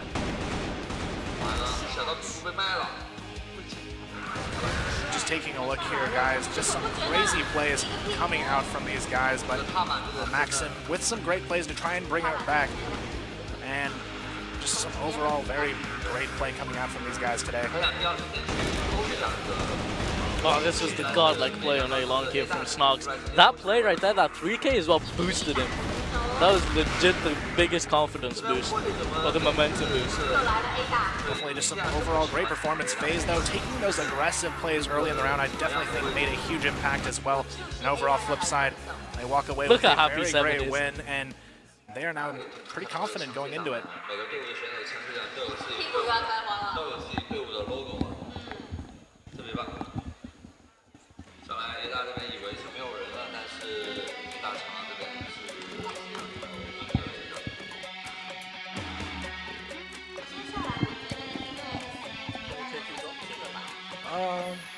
Yeah, you can. 10-7.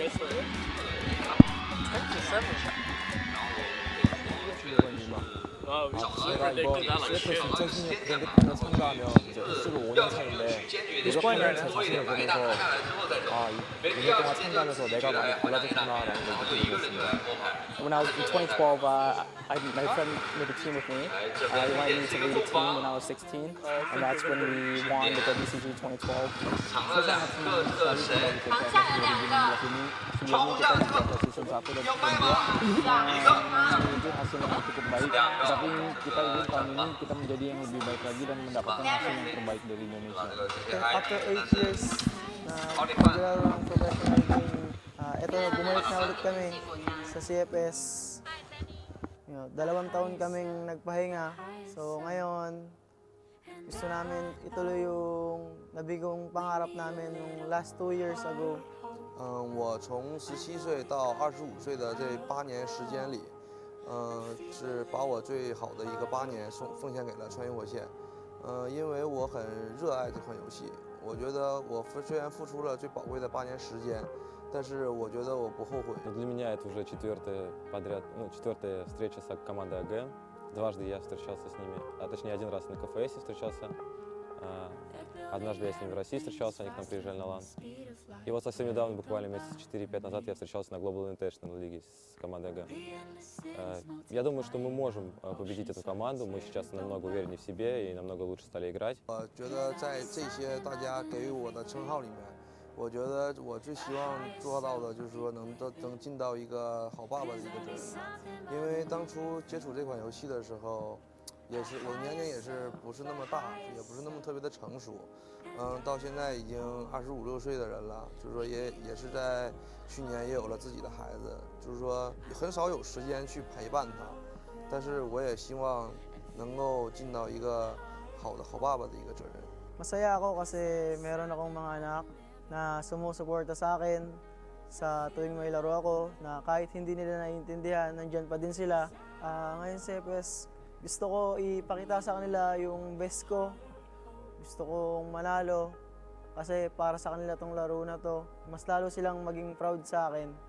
네, 저랑 같이 게임하는 동료는 총 9명 있는데 다 저보다 다 동생들입니다. 像我师傅马哲吧，他是年龄比较大的，到现在这个 CFS S5应该是他们最后一次世界比赛吧，然后就想和他们一起拿到这最后的世界冠军吧。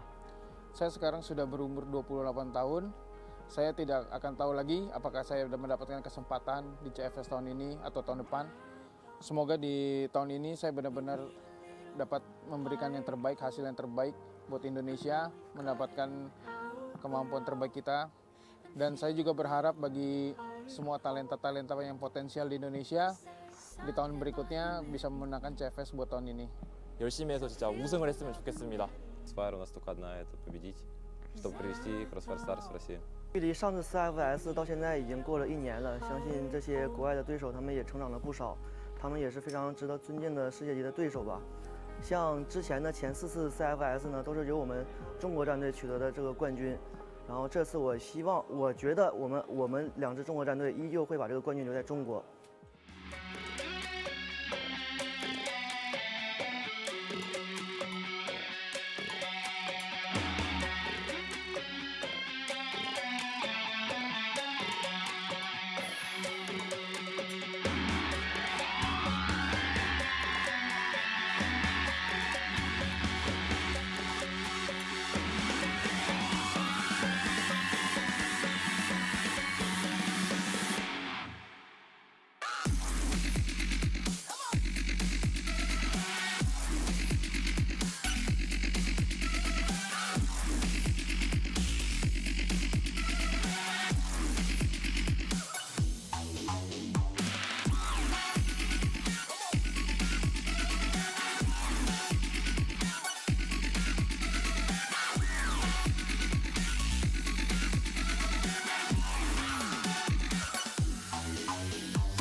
Hello，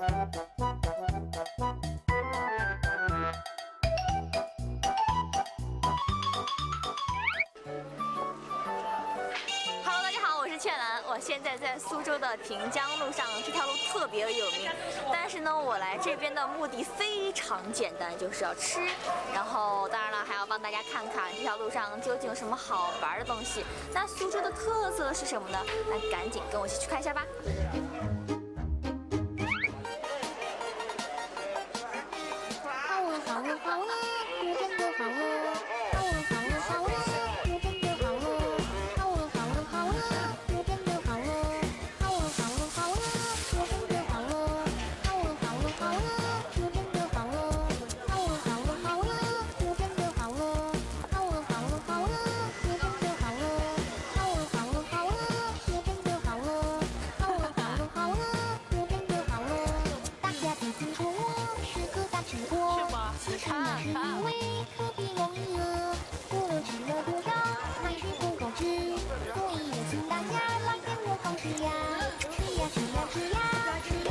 好香！我的妈！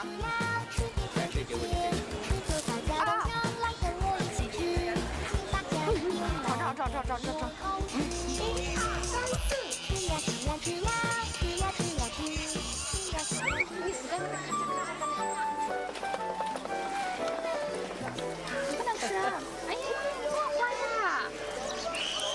走啦，拜拜。这个字谁会认？什么司机？什么司机？老司机？不是，不是老司机，我真不认识那个字。格吗？格司机？哎，那怎么写？什么克斯？克斯？克斯？估计没几个人认识这个字吧？这个字好难念。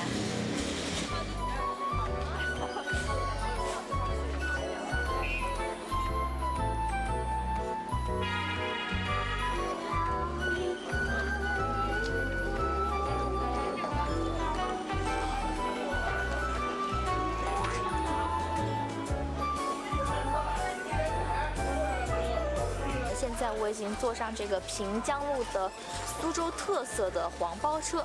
大家如果来平江路吃累了、玩累了、走累了的话，都可以来乘坐一下这个特色的黄包车。我们现在听的这个应该是苏州很有名的评弹，不知道明天能不能有机会去听到地地道道的评弹，感受一下。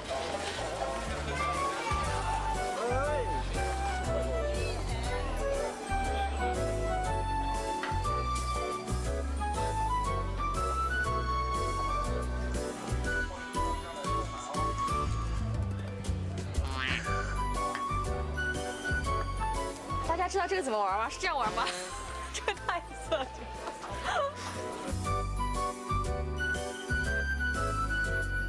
在苏州逛了一天，去了场馆，也在平江路吃吃喝喝玩了一下。现在呢，到了我们的最后一站，就是想写一个明信片寄给自己。那现在就来到这个很有名的猫的天空之城啊，那进去看一下，看看我究竟会写什么呢？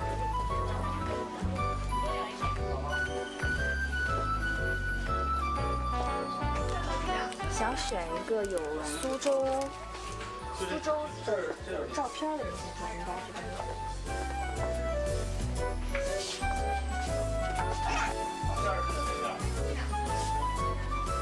走的也太快了吧！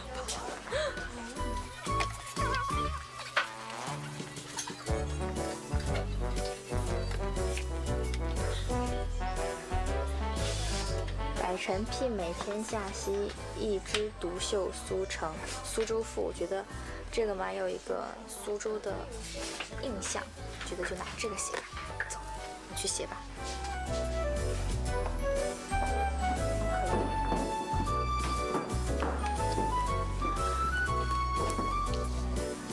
那我们就写给我们这个 CF 的各位粉丝们。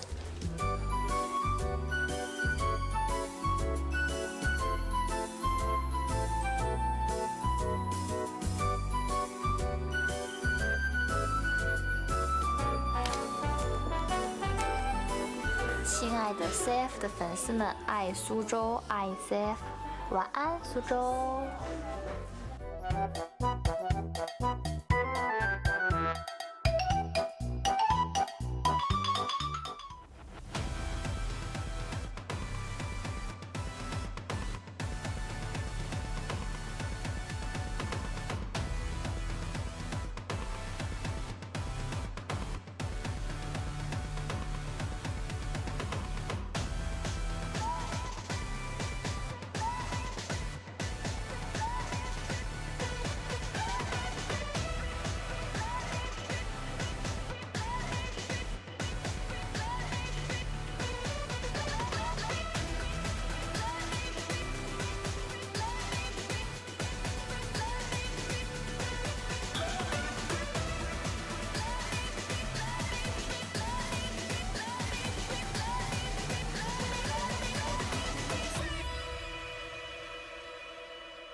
All right, guys, and we are back, and quite a first match of the day we had. Flip side, they came out on top 10-7.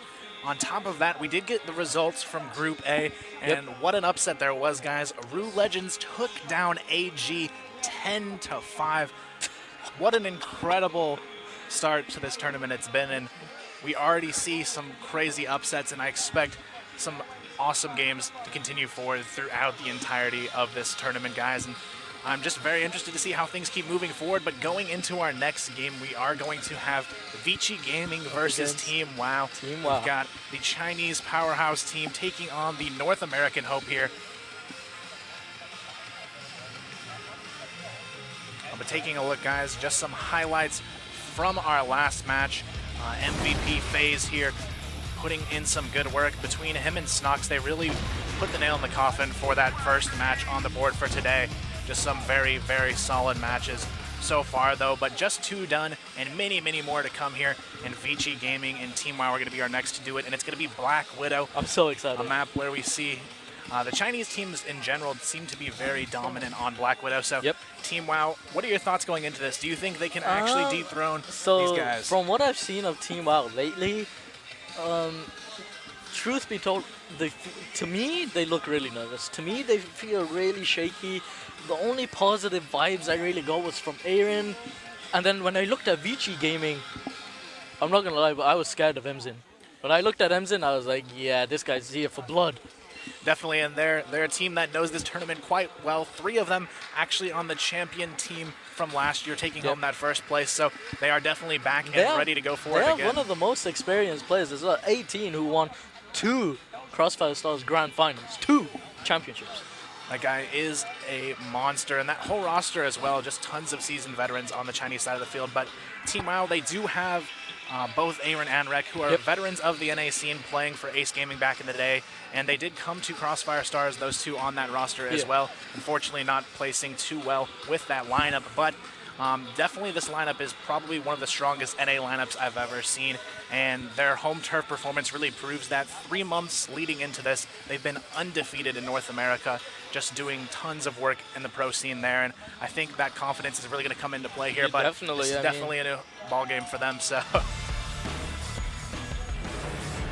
looking at the lineups, guys, we've got Michael DRK, Juice, Coda, Rek, and Aaron here rounding up the lineup for Team WoW. All of these guys have been playing together since late 2015, and they have been the dominating team in North America, dethroning Carbon, who was the team to beat going into the start of the season. So definitely a huge shout out to Team WoW, really stepping up to the plate this season and showing everyone that they are indeed the #1 team in North America. And now they're going to make their run at it to be potentially the first team to really put the punish against Vici Gaming in quite a while. They've been on a pretty dominating spree in China, just coming out on top from that CFPL Season 9 win is going to be a huge boost for Vici Gaming as well going into this one, and they definitely have the experience in these larger events behind them as well. But that Team WoW roster, still a very confident one at that. Aaron, I definitely would have to say he's one of the players we're going to have to keep our eyes on here. Not only is he the minds of this team, he also motivates them and continues to perform as one of their top players throughout here. But aside from Aaron, do you have anyone on Team WoW you'd like to keep your eyes on here?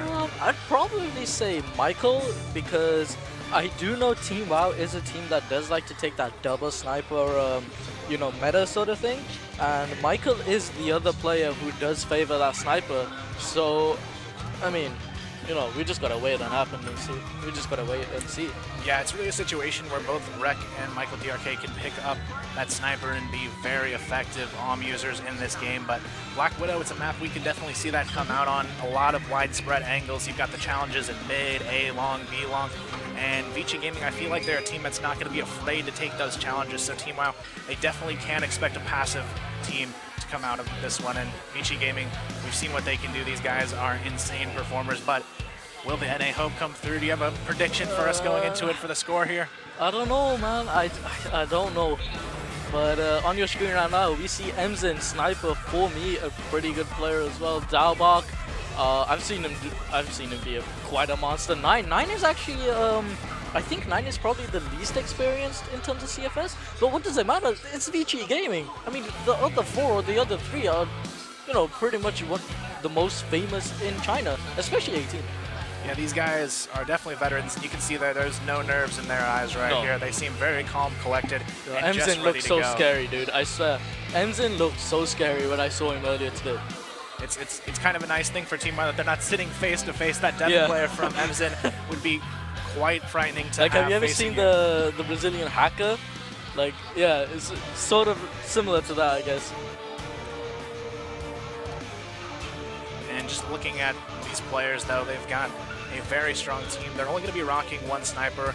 It's going to be Emzin, of course, bringing out his A game here, and I definitely expect him to be one of the key players on this lineup. But as we've said before, this is a lineup where every single player is really a force to be reckoned with, and that's really going to be the uphill battle for Team Wild. They're not used to playing a roster that can really have every single player unleash their full potential at any point in time. Yeah. That's really the difference here, going against the powerhouse Chinese teams that North America might not be ready for. But I'm actually going to have to throw my hat in with North America here. I think if they can get a nice momentum to start this one off, they may be able to take it here. Yeah, I mean, we can't forget, this is best out of one. I mean, my predictions on the previous game on Stage A, AG versus Rue Legends, I felt as though Rue Legends weren't going to be quite up to par against AG, and AG were probably going to sweep through.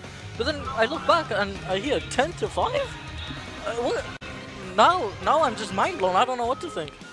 Just a crazy start to the day, and what an even crazier way to continue forward it would be if both Chinese teams lost in their first round. That would be almost a potential for anyone to come in and unlock that championship win here, guys. But we are just about ready to get into our second game of the day. The winner will be going on to face off against Flipside Tactics, who won 10-7, What a taking game down for Flipside. Freedom. And this is where this group could get very interesting, because if Team NA WoW, versus EU? if Team WoW moves forward, it would be NA versus EU. But not only that, that would mean Vici Gaming and Freedom, one of those teams, is guaranteed not to move on into the Which is bracket shocking, stage, actually. which is very shocking, Yeah. because going into this, a lot of people were saying that Freedom and Vici Gaming were both top 4 teams. Yeah.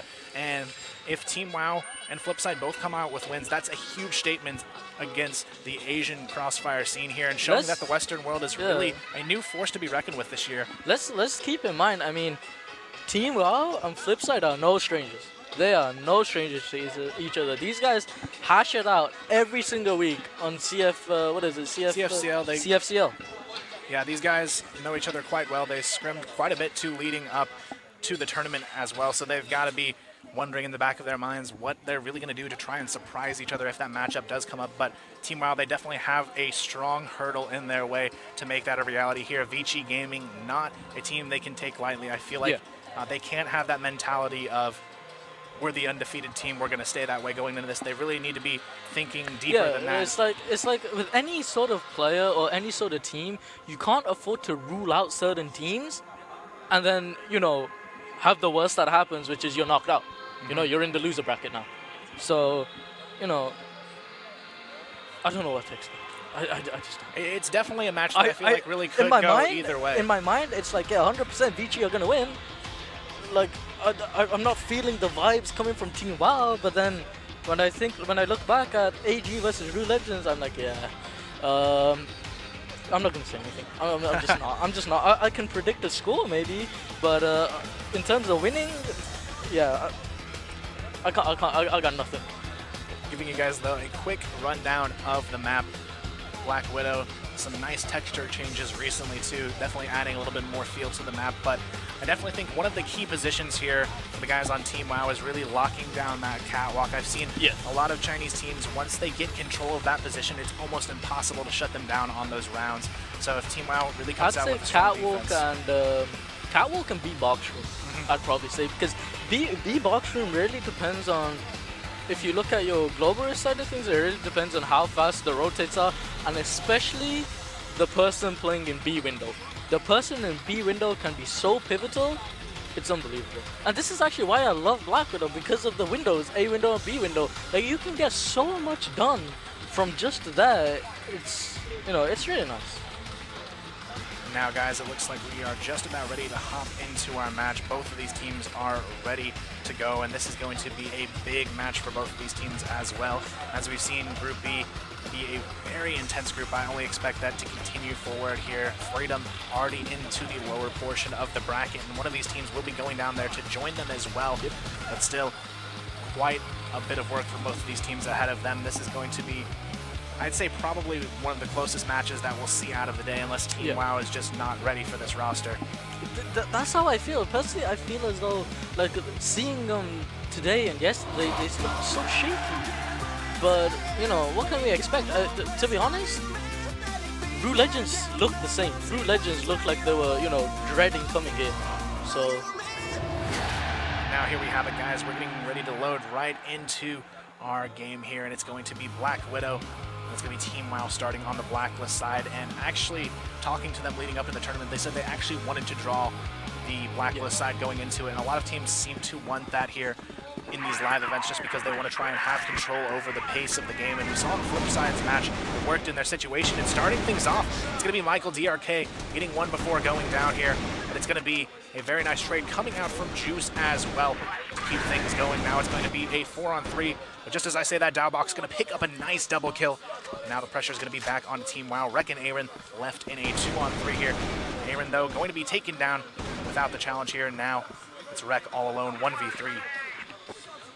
Rek, though, going to be rocking that AWM in his hands, just playing very passive here, trying to find these last remaining players. Two of them, though, are very lit, so it might actually be a good decision to maybe even find an AK if he can get his way around to it here, but he's going to be running into a wall of players here on A, and he's going to go down for me. We'll secure that one and the round here. Vici Gaming started off with a 1-0 lead. Yeah, Vici Gaming with the classic A long push here, sending out 3 players this time. It looks like Team WoW are going to be heading towards the thick of it. Smoke goes down, Pop Flash goes out as well. We've got Emzen sniping the corner. Looks like one has already crossed into barracks. That seems to be Michael DRK. 18 holding on towards the ramp here. Will get picked up by Michael DRK. Emzen with the trade onto Juice. Recto follows up as well with the next trade onto Emzen. 9 will go down to Michael DRK, and that's going to make things now a 4v2 situation here. We have one player on the B bomb side actually, and it looks like someone from Vici, yeah, for me, actually pushing up towards mid, is going to be holding the angle towards the entrance of Catwalk. Bomb is sort of towards there as well. Let's see how Team WoW decide to take this one. 4v2, have 3 players grouped up, but what is this B player going to be doing? Looks like they're going to be going for some sort of a fake here, but Dalbach, he's not someone you want to mess with here on this A bomb side, and he is ready for the challenge. He keeps going for the wide peak on A long, but Michael DRK smartly going to back off, and it looks like they may actually rotate for that B take here. The question is, oh, they actually have control of the side. I didn't realize it there, but Aaron, he already got into the back of the bomb side. He has full control over B, and now he just has to stall Dalbach from the rotation, but Dalbach, he goes for the aggressive play, and he's going to take down Aaron, but it's already a 1-on-3 situation from that 1-on-4. Team WoW definitely in a great position to go back to A and close this one out, but Dalbach, he's playing very aggressive. He's trying to get this information, but it seems to be Team WoW has read the situation quite well and will play the safer route here. Coda and Michael going to lock this one down, but Dalbach, he's already fast on the rotation up Catwalk, and this is up to Team WoW. This is definitely a round that they can hold on to, though. Here, Dalbach, he's looking for the peak.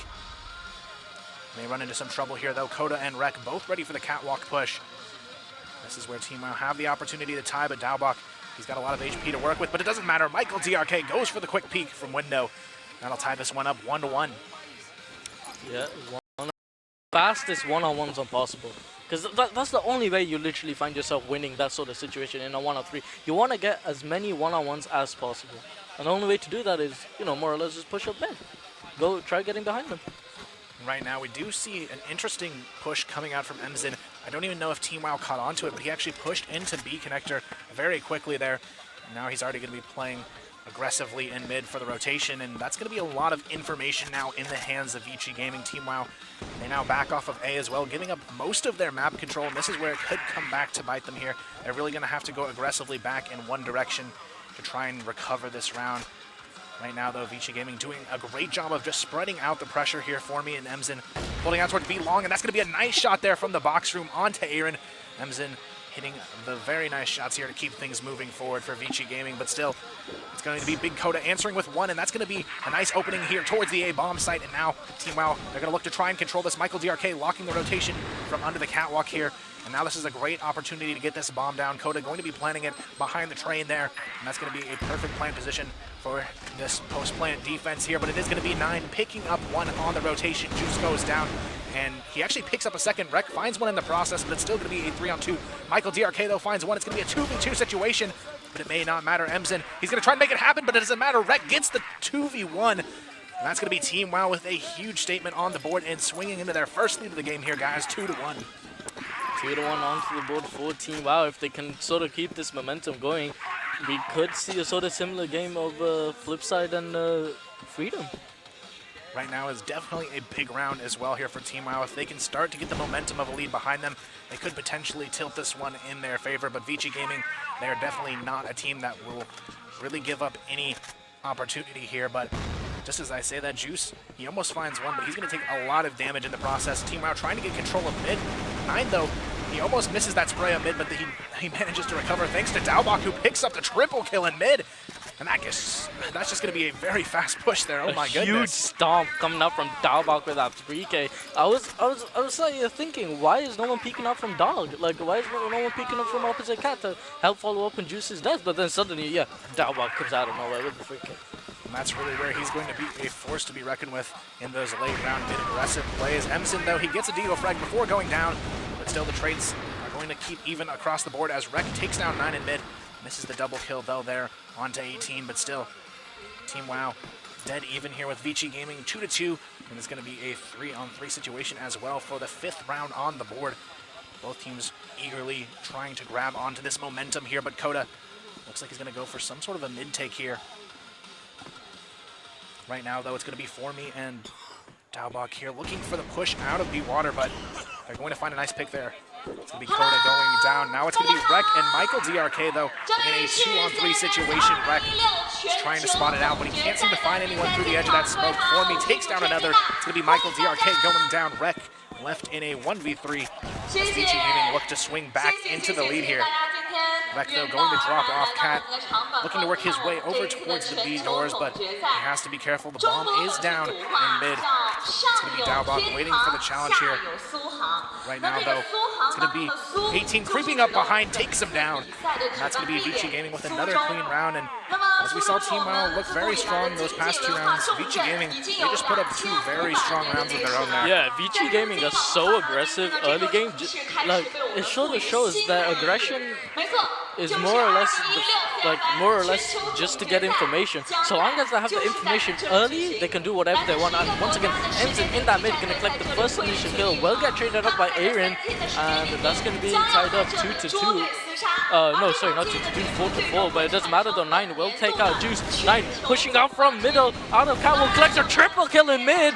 And Aaron will go down, and now it's going to be a 3v1 situation here, all in the hands of Michael DRK. AK in hand, 9 peeking out from Catwalk here. He could actually collect the kill. Michael holding the angle still. 9 will go ahead and pre-fire the corner. Nate comes up from Michael, does a little bit of damage, but it doesn't matter though. He will get picked up. It's going to be a very confident play. Once again, Emson showing no fear with taking control of mid. Really some nice cleanup from the rest of Vici Gaming to put a solid one up on the board. Now what started off as a 2-1 lead for Team WoW is now 4-2 in favor of Vici Gaming. This is where Team WoW needs to be careful. Vici Gaming, they're starting to feel the momentum. They have 3 straight rounds in a row. And now, once again, the pressure going to be thrown onto them as Emson gets yet another opening pick here. Aaron, though, he gets the counter pick for me, going to go down. And now, Team WoW, they do have control over the B-bomb site. And now, it's just a matter of how they can lock this down on the post plan here. Michael DRK, though, very low already, but 9, he's already eager to get a pick here from Window. He goes for the repeat on Dakota there, but it's not going to matter. 18 already on the rotation, picks off 1. It's going to be Daubach taking down another, and just like that, they fall like dominoes. And that is going to be a team ace, basically, to finish out that round.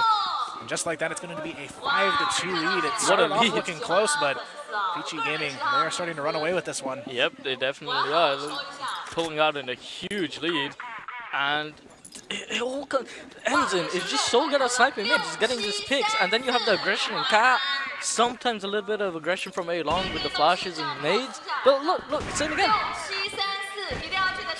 Amzin, though, like, he just puts himself in situations that I don't think any North American player ever does, and that's going to be a real, just great way to mess with this NA team. It's not something you see commonly in NA where a player will just push up that aggressively with an AWM and go for these challenges on cat or mid-ramp, and he really just makes such a unique presence for this team that I don't think Team WoW was ready for, and just as we see it, it's going to be 6-2 guys. Team WoW looking for the aggressive play up catwalk. Aaron does manage to take down Emzin in the process as well. Dalbach goes down, and this is looking like Team WoW could potentially pick up the final round of the half here, but this is one they desperately need to hold on to. It's going to be Michael DRK putting another one on the board here, and it's going to leave it up to 18, 1v4. But right now, it's going to be Juice who runs into some trouble. 18 takes down one, but still 3 more players to work his way through. Team WoW should be able to seal this one on the board, but just as I say that, it's going to be 18 picking up another here. Now it's going to be up to Aaron and Coda to close this one out. It's going to be 18, though. He picks up another. The 1v4 now down to a 1v1. Could 18 make this incredible play happen? Aaron, though, definitely a confident player to have in this final battle, and he will come out on top, securing an almost devastating round here. That could have been such a crucial and devastating 1v4 for 18 there. Now here we have it, guys. 3-6 at the half. Definitely close to what we were expecting. We knew Vici Gaming would definitely come out swinging here in this first half. But Team WoW, this is really their chance to adapt and show us what they're made of going into their GR half here, guys. It's going to be a tough road ahead, though. Like it feels as though even though Team WoW have got the side that they wanted, which is Blacklist, they're not performing. I mean, they had 2 brilliant rounds, but what happened after that? It just went to pieces, and it's all, you could just put all the blame on Emzin at this point. I mean, Emzin just more or less terrorizing them in that middle, especially on that round.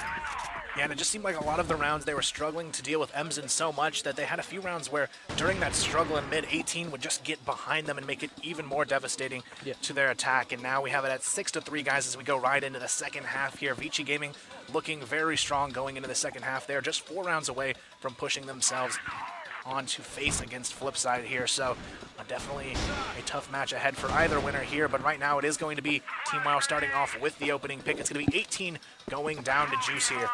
Right now, though, Team WoW, they definitely want to hold on to this numbers advantage that they've created for themselves. They don't want to get too eager to try and go for another pick here. They definitely have to be careful, though, as we've seen Emzin continue to be an aggressive presence all on his own. He really just sort of roams and does his own thing. So far, it seems to be paying off quite well, though. Right now, though, it's going to be Michael DRK locking down A Long, but here comes the execution onto the catwalk here. It's going to be Juice, though, not ready to take that challenge, and now it's going to be an even 4v4 as Vici Gaming look to try and put a 7th up on the board here. Right now, though, it's going to be another challenge on Cat Emzin and 9. They're trying to work their way in. Michael DRK, though, he is not ready for these nades to come right into his face here. And now it's going to be Aaron playing behind the mid doors. He's just waiting and eager for someone to push, but Vici Gaming, they've read this so well. They've spotted the 3 players towards mid and A, and they're just going to go over towards the B execution. This is really where Coda has to step it up and shine here. He's going to be the first line on the front here, but it doesn't matter. It's going to be a 2-for-1 trade. It's looking like Vici Gaming may be able to piece together yet another round in their favor, but just as I say that, Rek does manage to take one down on the cross and makes this a winnable situation now. It's going to be Michael DRK picking up another, and now Formi is in a great position to try and win this back for his team, but Team WoW may have done exactly what they need to put a 4th one here up on the board. A nice way to start off the second half. Formi, though, he's very nervous to take this challenge, but Rek, he's ready for the fight, but it doesn't matter. Formi hits the shot with just 3 HP. It doesn't matter, though. Michael DRK will come through and save the day. Definitely see a little bit of relief there after that kill coming out from Team WoW, and that's going to put them at a 6-4 disadvantage here. But still, Vici Gaming, they're looking strong, but a nice way to start off the half here for Team WoW. Yeah, definitely a very nice way to start it off. 6-4 on the board, and that was almost, you know, winnable clutch there for me. Definitely a very winnable situation there, but Team WoW making the best of it and holding on to that round, and now this is their chance to quickly bring it to a tie to start off the second half. If they can come out with a start on the second half, maybe 3 or 4 rounds uncontested, they could potentially turn this back into a win, but just as we see Vici Gaming, when they lose a round, they come back twice as hard in the next. This is where Team WoW really has to be careful here. 9 already working his way up Cat. There's going to be a 3-man push coming out on the catwalk here, but doesn't look like Team WoW is actually looking to directly challenge us. They have Michael, DRK, and Rek, though, both rocking the AWMs now, so we do see the double sniper setup coming out here from Team WoW, but we'll see how effective that can truly be, as it looks like we are going to see a catwalk push, but right now it's going to be Emzin who goes for the challenge. Michael DRK just not ready for that. He'll go down, and now it's up to Juice to find his way back into this one, but it doesn't matter. He misses the shot. Aaron finds one in the process, but it doesn't matter. It's going to be a 4-on-3 here. Team WoW struggling to hold on to this A-bomb site. Aaron, though, he's in a great position to try and challenge here. It is going to be Coda finding one on the rotation as well. It's a 3v3, and now Team WoW, they have a solid opportunity to bring this one back. It's going to be 9 and Daubach, though, finding kills, and now it's going to leave Coda all alone. And around that, it looks like he's not going to be able to win here. Daubach cleans things up, and that's going to be a 7-4 lead for Vici Gaming now as Team WoW continue to struggle here. Juice was in such a great position on the elevator, and he blew it. He blew it so badly. Oh, Juice could have literally made a highlight there. Could have at least got 2 picks on Cat, whether he, you know, providing he landed the shots. Hell, he could have even flashed first. I know he had a flash ready. So, but very unfortunate for Team WoW there. But Juice could have turned things around. He definitely had a chance there, but both A players that round, Michael, DRK, and Juice, they just weren't able to get anything going their way.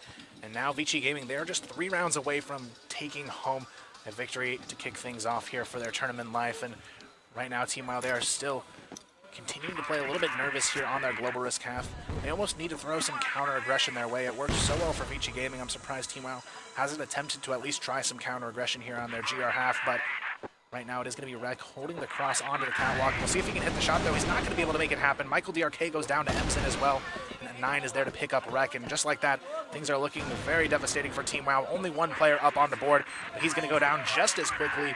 Vici Gaming just continuing to maintain massive map control and apply pressure properly in this situation. 8-4 going to be the score. It's Team WoW. They are just 2 rounds away from being knocked down here into the lower bracket. Vici Gaming, though, definitely have to give them credit for bringing their A-game here in this first match. Yeah, I mean, Team WoW, like, I feel as though we need to see some sort of stacks coming in bomb sites from Team WoW or some counter aggression.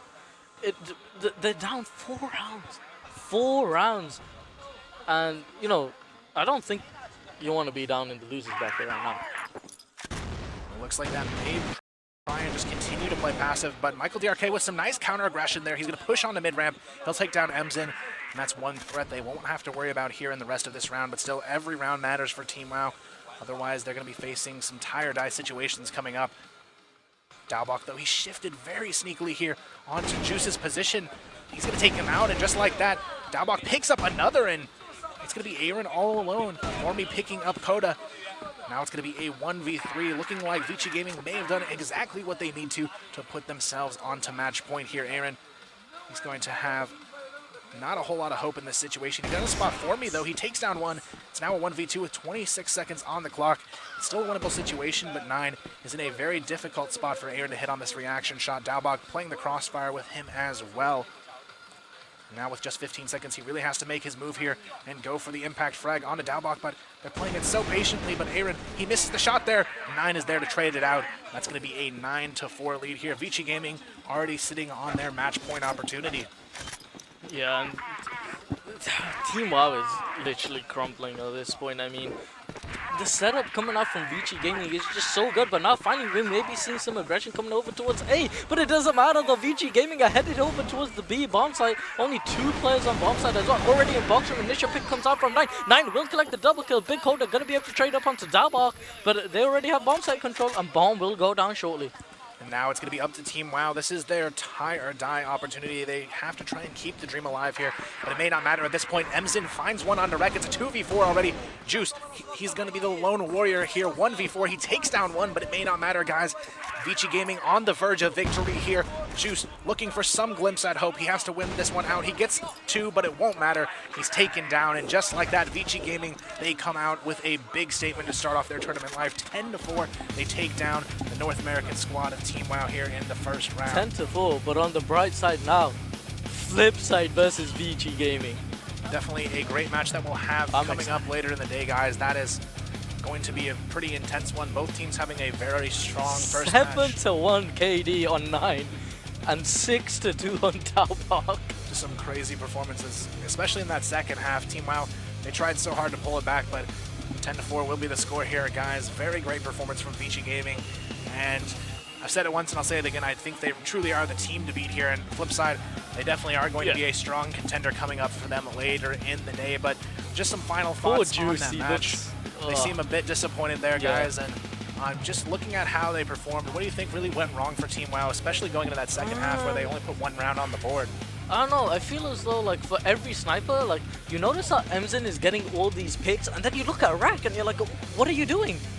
He's doing nothing to counter, he's doing, I don't know, it's like when you have such, like, for someone like Emzen, you know, okay.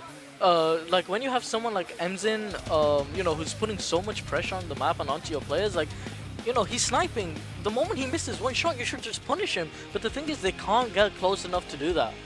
So, you know, but here we do have a highlight coming in for, who is this actually? That would be Michael DRK. Michael DRK definitely was one of the stronger performances I've seen out of him in quite a while here. He definitely brought his A game, but it seemed like Coda and Rec were the ones not ready to step it up today, and in the end, Vici Gaming, the plays from Nine and Emzen really made a huge impact to where it was almost impossible for Team WoW to have a fighting chance there, but definitely a great game, guys.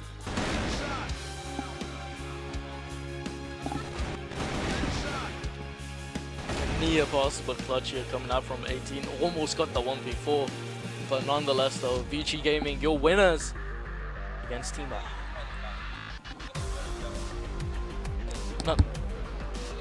No, we already ate.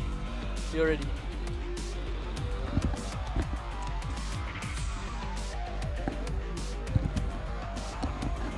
Are we staying on the side? I wanna talk to both sides. I don't think we can. Huh? It's a red team.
starting up and shaking your ground, turning your head to see a new day calling.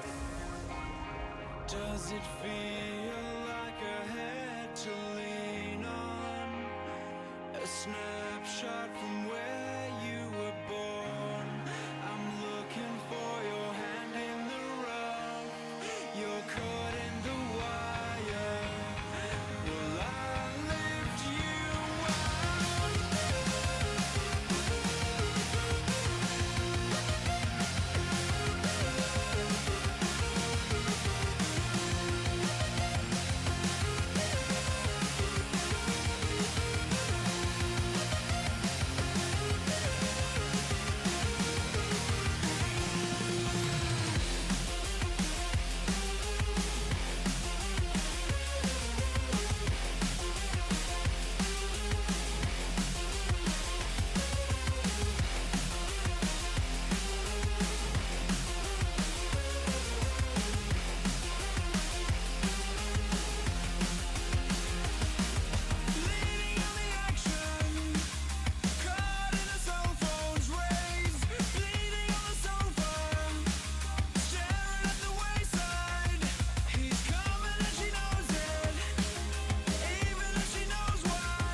Does it feel like a head to lean on? A snapshot from where you were born. I'm looking for your hand in the rough. You're caught in the wire. Will I lift you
Hello， 大家好，我是倩兰，我现在在上海收拾行李，我的狗已经自觉坐到行李箱去了。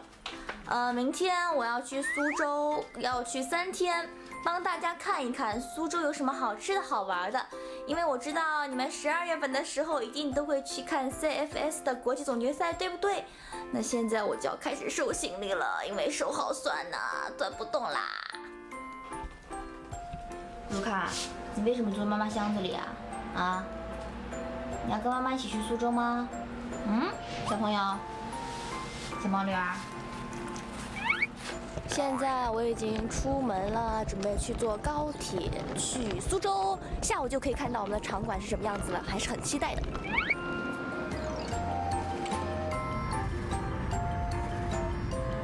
现在我已经坐上和谐号动车组前往苏州了。然后上海到苏州只有20分钟的路程，所以大家如果从上海出发的话，也可以坐动车或者选择你最方便的交通工具。今天好热呀，真的太热了，给大家看一下外面。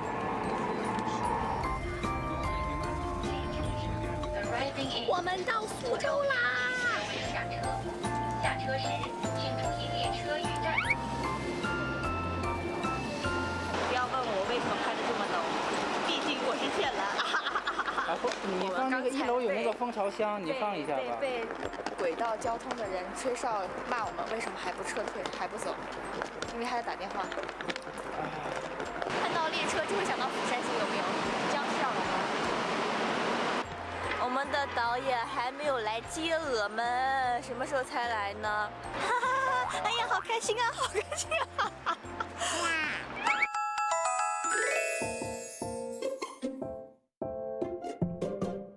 我现在已经到了这个独树湖体育场了，我们现在是在北门，然后现在看到后面这个雕像没，好酷的。然后我要准备进场馆，帮大家看看这个场馆里面究竟是什么样子的。究竟我们是在体育场，还是在羽毛球场，还是在篮球场看这个电竞比赛呢？赶紧跟我一起去看一下吧！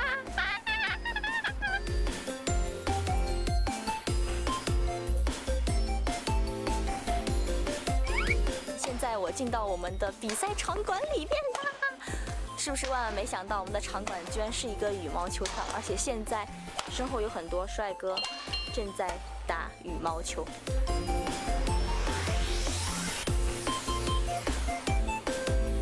其实，在下面的时候啊，还并没有觉得说这个场馆有这么大，但真的到了观众席之后才知道，原来真的可以容纳上千人。所以说，大家真的要在12月份的时候来到这里，感受 CFS 的魅力。我们来看一下这个场馆究竟有多大，给大家看一下。我相信我们的比赛一定会非常的成功的，对不对？对的。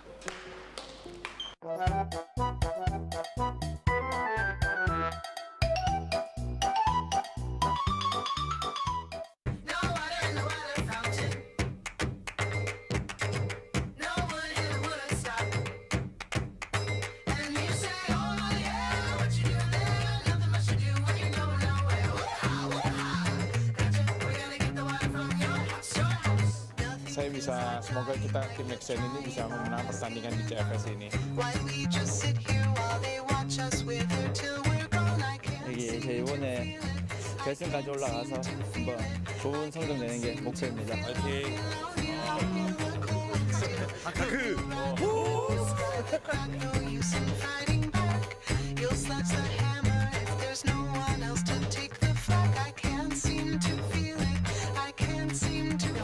Настроение у нас замечательное, погода у вас прекрасная, страна у вас красивая.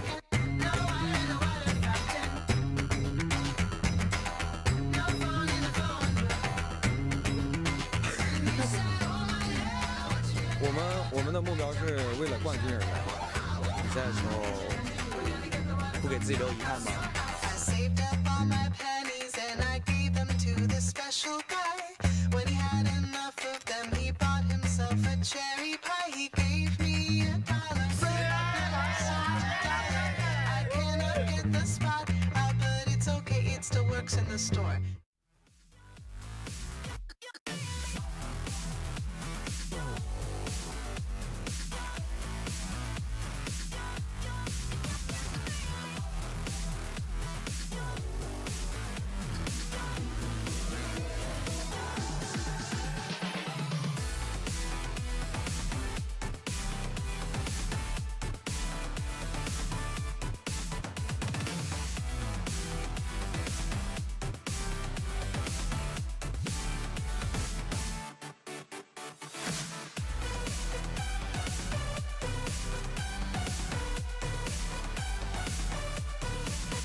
crucial situations here.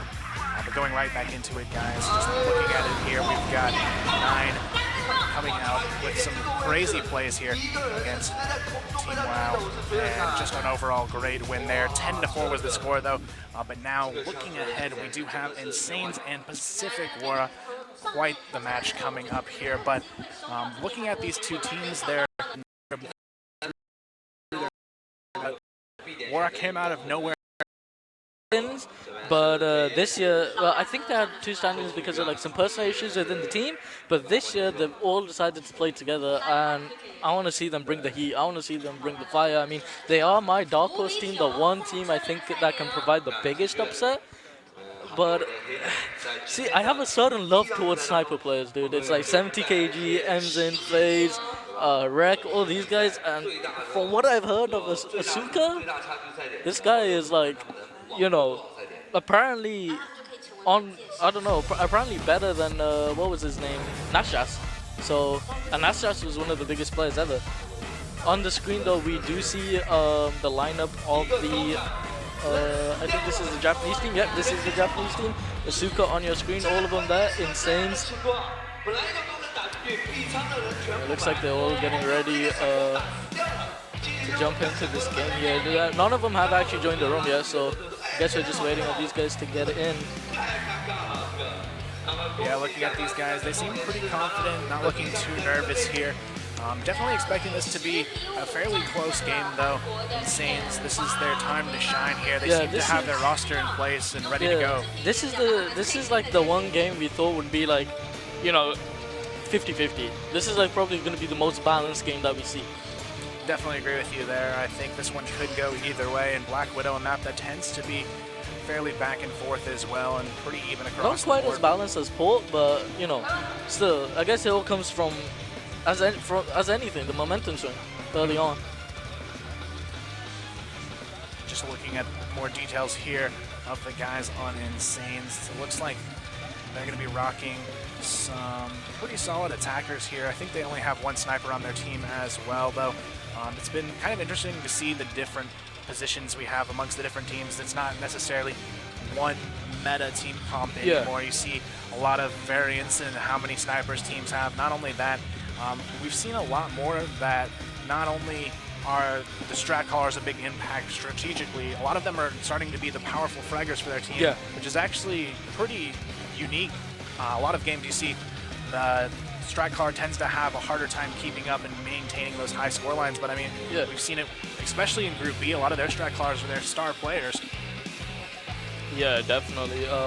But yeah, we have the Pacific Wara beginning to fill up the room here now. Let's talk about this. I know you in particular really enjoyed watching the Pacific Wara versus MACTA in that grand final, in that national final. So tell us, give us a good rundown. Yeah, these guys, I didn't expect them to come out and win MACTA. They looked really good. And then all of a sudden, from Manila on, they started to seem a little bit cold. They had some issues in Manila where they actually weren't even able to make a very good placing. They got 4th out of all of the 4 teams there in Manila. So from there, MACTA kind of went downhill. But Pacific Wara, they came in, swooped in, and took the national, which is pretty surprising to me. I mean, MACTA, they've got Revenge, who's renowned as the best sniper in the Philippines. And even with him on that MACTA lineup, Wara still came out on top and prevailed there. So I'm pretty excited to see what they can do. And on top of that, you know, the Philippines, they're notorious for always placing in those top 4 positions here. The Philippines, like, speaking to like previous Crossfire Star players and stuff, I have been told like never rule out any Philippine team, because throughout all the seasons of Crossfire Stars, we have seen them more or less play 2nd to 4th. Taking a quick look at the roster rundown here for the guys on Pacific, we've got King, who is going to be the sniper here for Wara. On top of that, we've got BXM4C here. He's going to be sort of their secondary fragger here. But interestingly enough, I noticed that the Philippines players, they tend to prefer the M4 over the AK. A lot of them tend to just use that M4. I'm not sure if it's just a regional preference. I know some of the regions have different AKs, and I think that might play into a factor. Vietnam, for example, like when we watch the Vietnamese game, a lot of them do prefer the M4 due to the AK having some sort of weird recoil or tapping rhythm. So yeah, it's definitely not uncommon. On top of that, we've got Ares and then now Zarin on your screen, who tend to rock the AK a little bit more often than the M4. but still these guys are a very strong team, and Pacific in general, I mean, they've championed the two best Philippines teams basically since the start of competitive Crossfire, so it's been great to see both of these teams develop and have a nice back and forth every year. It's always a toss-up between who's going to come out on top in that national final, but this time around is going to be Wara coming in and pretty eager to win. I mean, especially with having a lot of those third place placements, they have to be pretty eager to make it into a final and really make an impact here. But we are going to hop into a quick breakdown of the map here, guys. We're going to see Black Widow. Once again, we saw it earlier where Vici took down Team WoW 10-4. Emzen dominated, We did see Emzen with some crazy play in mid with that sniper. I'm interested to see if those guys watch that match and will try any of those things that we saw work so well for Vici Gaming on our first showing of Black Widow here today. And I'm very interested to see who's going to come out on top. But going into it, do you have a prediction which way you think this one is going to lean, Danny? I don't know, because like we said, I feel, you know, we both think that this game is going to be 50-50. So again, it's you know, it's like that game that we had with Team WoW and Vici. Well, I can't decide. Maybe score-wise, I'd probably say it's going to be close, like something like 10-8, 10-7, something like that, something like how Flipside and Freedoms turned out. But you know, I think either team both has an equal chance of you know, winning. Looking at it, I'm actually going to have to throw my hat in with Pacific War. I've seen a lot of performances from them leading up to this event, and I just feel like they seemed a little bit more well-seasoned going into it. But like you said, Insanes, we do have Asuka to watch out for, who could be a potential threat, because the one thing that I've seen that War doesn't have going for them is War really doesn't have the strongest of snipers, but when it comes to that close quarters rifle play, they have some very solid executions, and they are a hard team to fight on post plants as well, and I think that could tilt a little bit in their favor. But definitely, like you said, I expect a very, very close match here. It could potentially be 10-8, maybe even some overtime. We haven't seen any yet, but this definitely could be a match where we see some overtime come out into play. Yeah, definitely. Looking at Insane's lineup as well, we do have a couple of the players who did actually reach national finals in 2014 and 2015. That would be Avedon, who actually reached first place in the Japanese national finals in 2014 and 2015. So, you know, all around there is a lot of experience between these guys. Probably not on LAN, but you know, nonetheless. Looks like we are actually going to hop right into it here, guys. Black Widow to decide who will go into the upper bracket final match here. In Group C, we've got Pacific Wara and Insanes on Black Widow here. It's going to be Pacific Wara, though, starting it out on the Global Risk side, but here we have Insanes. They get the first pick, working their way towards B on the attack. They do take quite a bit of damage there. Ice Bar and Steelix both already very low, but it doesn't matter. The bomb has safely crossed. It's going to be planted by Avedon here. Now it's going to be all about the post plant, though. BXM already trying to find a pick from the B window, but it doesn't matter. Insanes, they have this site on lockdown now. It's all about the hold here.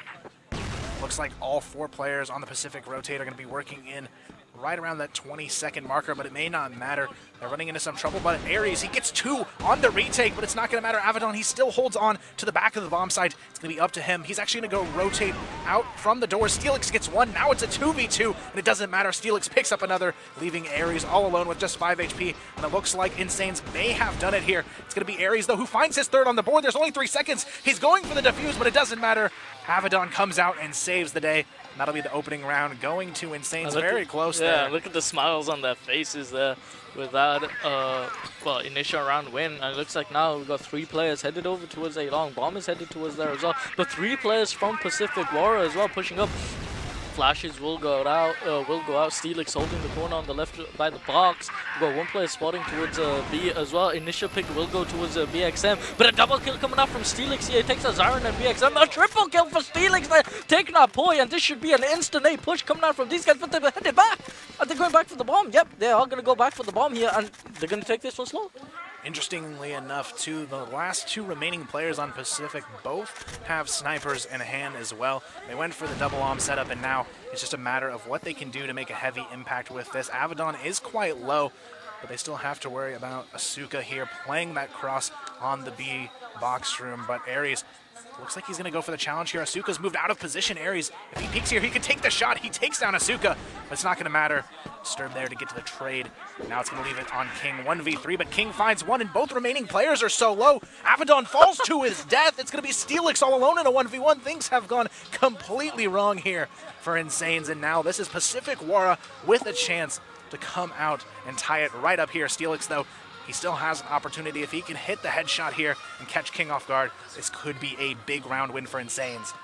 King, though, going to be playing passive on the back of the bomb site, but I don't think he's noticed that Steelix has snuck in past him. They both run past each other, but it doesn't matter. King checks his back just in the nick of time, and that is going to be a perfect way for Pacific to walk away with a round that they seemingly shouldn't have won there, Danny. Yeah, I mean, that is quite shocking. An incredible entry or incredible cleanup that coming out from Steelix, and it looks like it's going to happen all over again. Aries will take out Disturb there. Shots being popped towards that A-Long. Poi will be the first one to collect the kill onto Avedon. Icebar will go down to Zarin, and BXM will follow up onto Steelix, and now it's a 5v1 situation here, all up to Asuka, and unfortunately he will get gunned down by Aries, and there you see BXM there just high-fiving his buddy. Beautifully done there from Pacific War. Yeah, and after that first round, I thought Insanes might have had the momentum to push things forward, but now it's Pacific in full control here. We'll see what they're going to do, and it looks like Insanes might have some sort of a technical issue. They all seem to be frozen in their spawn. I'm not sure what sort of issues they're having on that side of the field right now, though, guys. Yeah, we do see the referees headed over towards that player booth. So it looks like we may see it paused at 2-1 here, but just looking at how things have gone so far here, Danny, I'm actually quite impressed with Pacific's response to that A-long aggression. The first time, Steelix just abused them, but coming back, I think Aries and Avedon did a good job of really challenging that counter-aggression and making sure they didn't get out of that without some even trading, at least on their end. Yeah, Avedon, unfortunately, though, did crater to his death. Okay, so it looks like there are a couple of sound issues with Team Insanes, so we should be jumping back in very shortly. But yeah, let's switch back to the round. I mean, Steelix gets an incredible 3K towards A-Long. It's suddenly, what is it, a 5v2 situation? A 5v2 situation, or no, it was a 4v2 situation, I think. And it just went to pieces. Yeah, they've done a good job of creating the early advantages on the side of Insanes, but when it comes to closing out these rounds, Pacific, they seem to just want it a little bit more and have the better positioning to do it with. I mean, we had King who got that 1v3. Unfortunately, we had, I believe it was Avedon who fell to his death, though, on that round in the 1v3. It is unfortunate in that situation. Too bad you can't have damage down, huh? Unfortunately not. And so now Pacific, they do sit in the lead 2-1, but it's definitely still not over yet for Insanes. They've got a lot of potential to bring this one back, and they showed us some solid entry fragging on their half, but we'll see what they can do to try and bring this one back. I wonder how these games would play out if you're allowed to use like SPOP, wide grenade, smoke protection, Barrett, VIP, like the whole set. Oh, that would be so amazing to watch. Got a BXM here actually just farming up that base, gets the triple. And yeah, still some sound issues on Team Insanes here, so let's see what they do. Yeah, it looks like we will be going to some sort of a reset here. I'm not sure if they've got all of the issues fixed, but it looks like Insanes is still having some issues with their sound. But overall, just looking ahead at this matchup, I definitely think Pacific moving forward is going to be the stronger team here. Just watching these 3 rounds unfold so far, it seemed like in those situations when the bomb was about to be planted or it already had been planted, that they responded a little bit more comfortably in those situations, especially Aries. I know he almost in the first round was able to come back and retake that just on his own. He came from behind the B box room, picked up 3. Unfortunately, he just didn't win that last 1v1, but he's definitely shown already in these 3 rounds quite a bit of fragging potential on his end. But interestingly enough, I'm surprised we haven't seen anything crazy from Asuka just yet. Pretty quiet. Yeah, Asuka is sort of really quiet right now, but I mean, you know, 3 rounds have passed. But, you know, maybe he could have done something crazy in the next round, but, you know, unfortunately sound issues were a factor, so still no update on whether it has been fixed yet or not, so guess we just gotta wait here. Well, while we're waiting for that, we can actually take a look at some of the other matches we had unfold. So, Yeah. Group A, both of their matches happened earlier, and we had Kawhi and Rue Legends moving on, and that right there, I think, was probably the most unpredictable two teams to be moving on to the winners portion. So now you have XCN or All Gamers. One of those teams isn't even going to make it out of that group. It's crazy to think that Kawhi and Rue Legends are actually dominating a group that people predicted they weren't even going to have a shot in. Yeah, I mean, and then to top it off, you had, who was it? Yeah, Remo Brave, who had a complete stomp against Hidden. I think it was 10-4, 10-3. Yeah, I think it was 10-3 or 10-4. Something like that, something crazy. Yeah, the guys. When we looked over at the giant screen, it was at one point it was 7-1, I think. Yeah, 7-1. Yeah, I remember it being 7-1. Going into the final round of the first half, they were up 7-1, and those guys definitely impressed me. I thought they were probably going to have a pretty good shot, more of like a 50-50 match looking at that one, but after watching it, that definitely was not a 50-50 match Hidden. Yeah. They were not ready for Brazil to come out swinging in. There's just been some crazy matches so far, and it makes me excited to see moving forward who's really going to come out and make an impact here.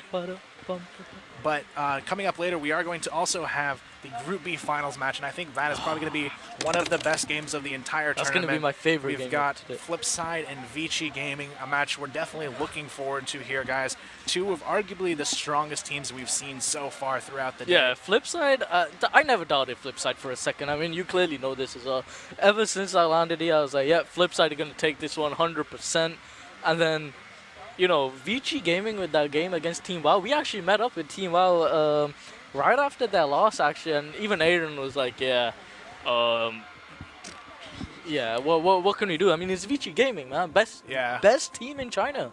Yeah, they were also a little bit disappointing. He said they just felt like they weren't ready the whole time, and by the time they felt ready, it was just a little bit too it's late exactly there. it's exactly like how the body language I was getting from them. I could only really tell that Aiden was like, you know, hyped and everything, but everyone else seemed so not in the zone. You know what I mean? Like it felt like everyone else is so nervous. Yeah, I feel like they really need to sit down and sort of have like a pep talk before they go into their next game tomorrow and really have that confidence behind them. Because as we've seen, I'd say the two most confident teams I've seen so far are Flipside and Vici. And Vici. Those teams are the teams we've seen performing the best so far, which I think that makes it that much more exciting to see them coming head-to-head already in the group stage. And these are two teams, I think, honestly, considering their performance, maybe the teams we see move out of Group B regardless of who wins here in the winner's side of it. But still, a lot of forces to be reckoned with, even on that lower side of Group B. You've got Freedom Gaming and Team WoW. That'll be a great match. And following that, they'll play the Rue loser. Legends and Kawhi. Yeah, Rue Legends and Kawhi. That's going to be coming up later today on Stage A. And yeah, that's going to be a crazy match because it's two teams no one expected to be there. And one of them is going to guarantee themselves a playoff spot. And I really think it's going to be Rue Legends at this point. I mean, Kawhi, Definitely. we've seen them weird, step up. the weirdest thing is, though, is like when I walked in and I looked at you and I was like, okay, Rue Legends are going to be my Dark Horse team. And you looked at me and you were like, are you serious? Come on, dude. Like, Rue Legends, hello? There's no way. So I was like, okay, I'm going to switch up. Like, I heard a lot of stuff about Insanes and about the Japanese team. So I was like, okay, it's going to be Insanes. And now when I sit here and I just think in my head, 10-5 Rue Legends against AG. AG.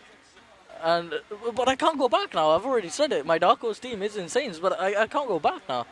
Yeah, it's just a crazy situation for Rue Legends because now they not only have a solid shot at making that bracket stage, it's against Kawhi, who was basically the most underestimated team in that group. So I feel like Rue Legends, they have to have their confidence through the ceiling right now that they're going to make it into the next round. They beat the team that everyone said they could, and now. When I looked at Treek, he looked so calm.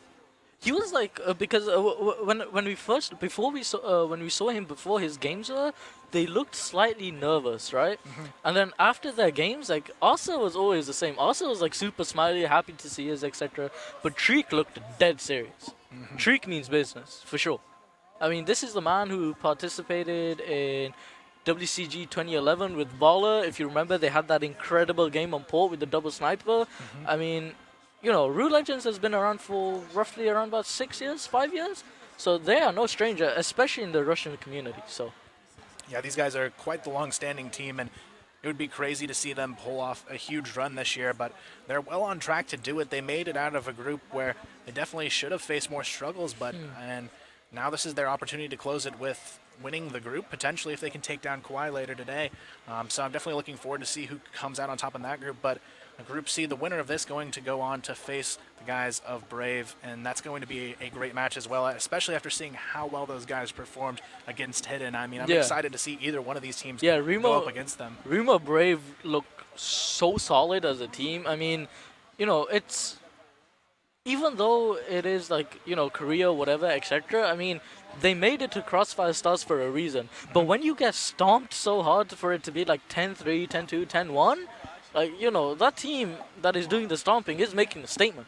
Definitely, and it's really a team that people kind of underestimated because, you know, they had this whole stigma that they weren't INTZ, so they weren't going to do as well, but they're well on track to be one of the highest performing Brazilian teams we've seen at an international. Yeah, and, you know, for any of you guys who understand English and Portuguese as well, we have our buddies down there, Paladin, I think it is, or Paladin, and his other co-caster, and we were talking with him, and he's like, yeah, I definitely do think, I don't think Remo Brave will make it to the, you know, the first slot, like, you know, be the champions, but I definitely think they do have it in them to become, you know, 3rd or 4th place.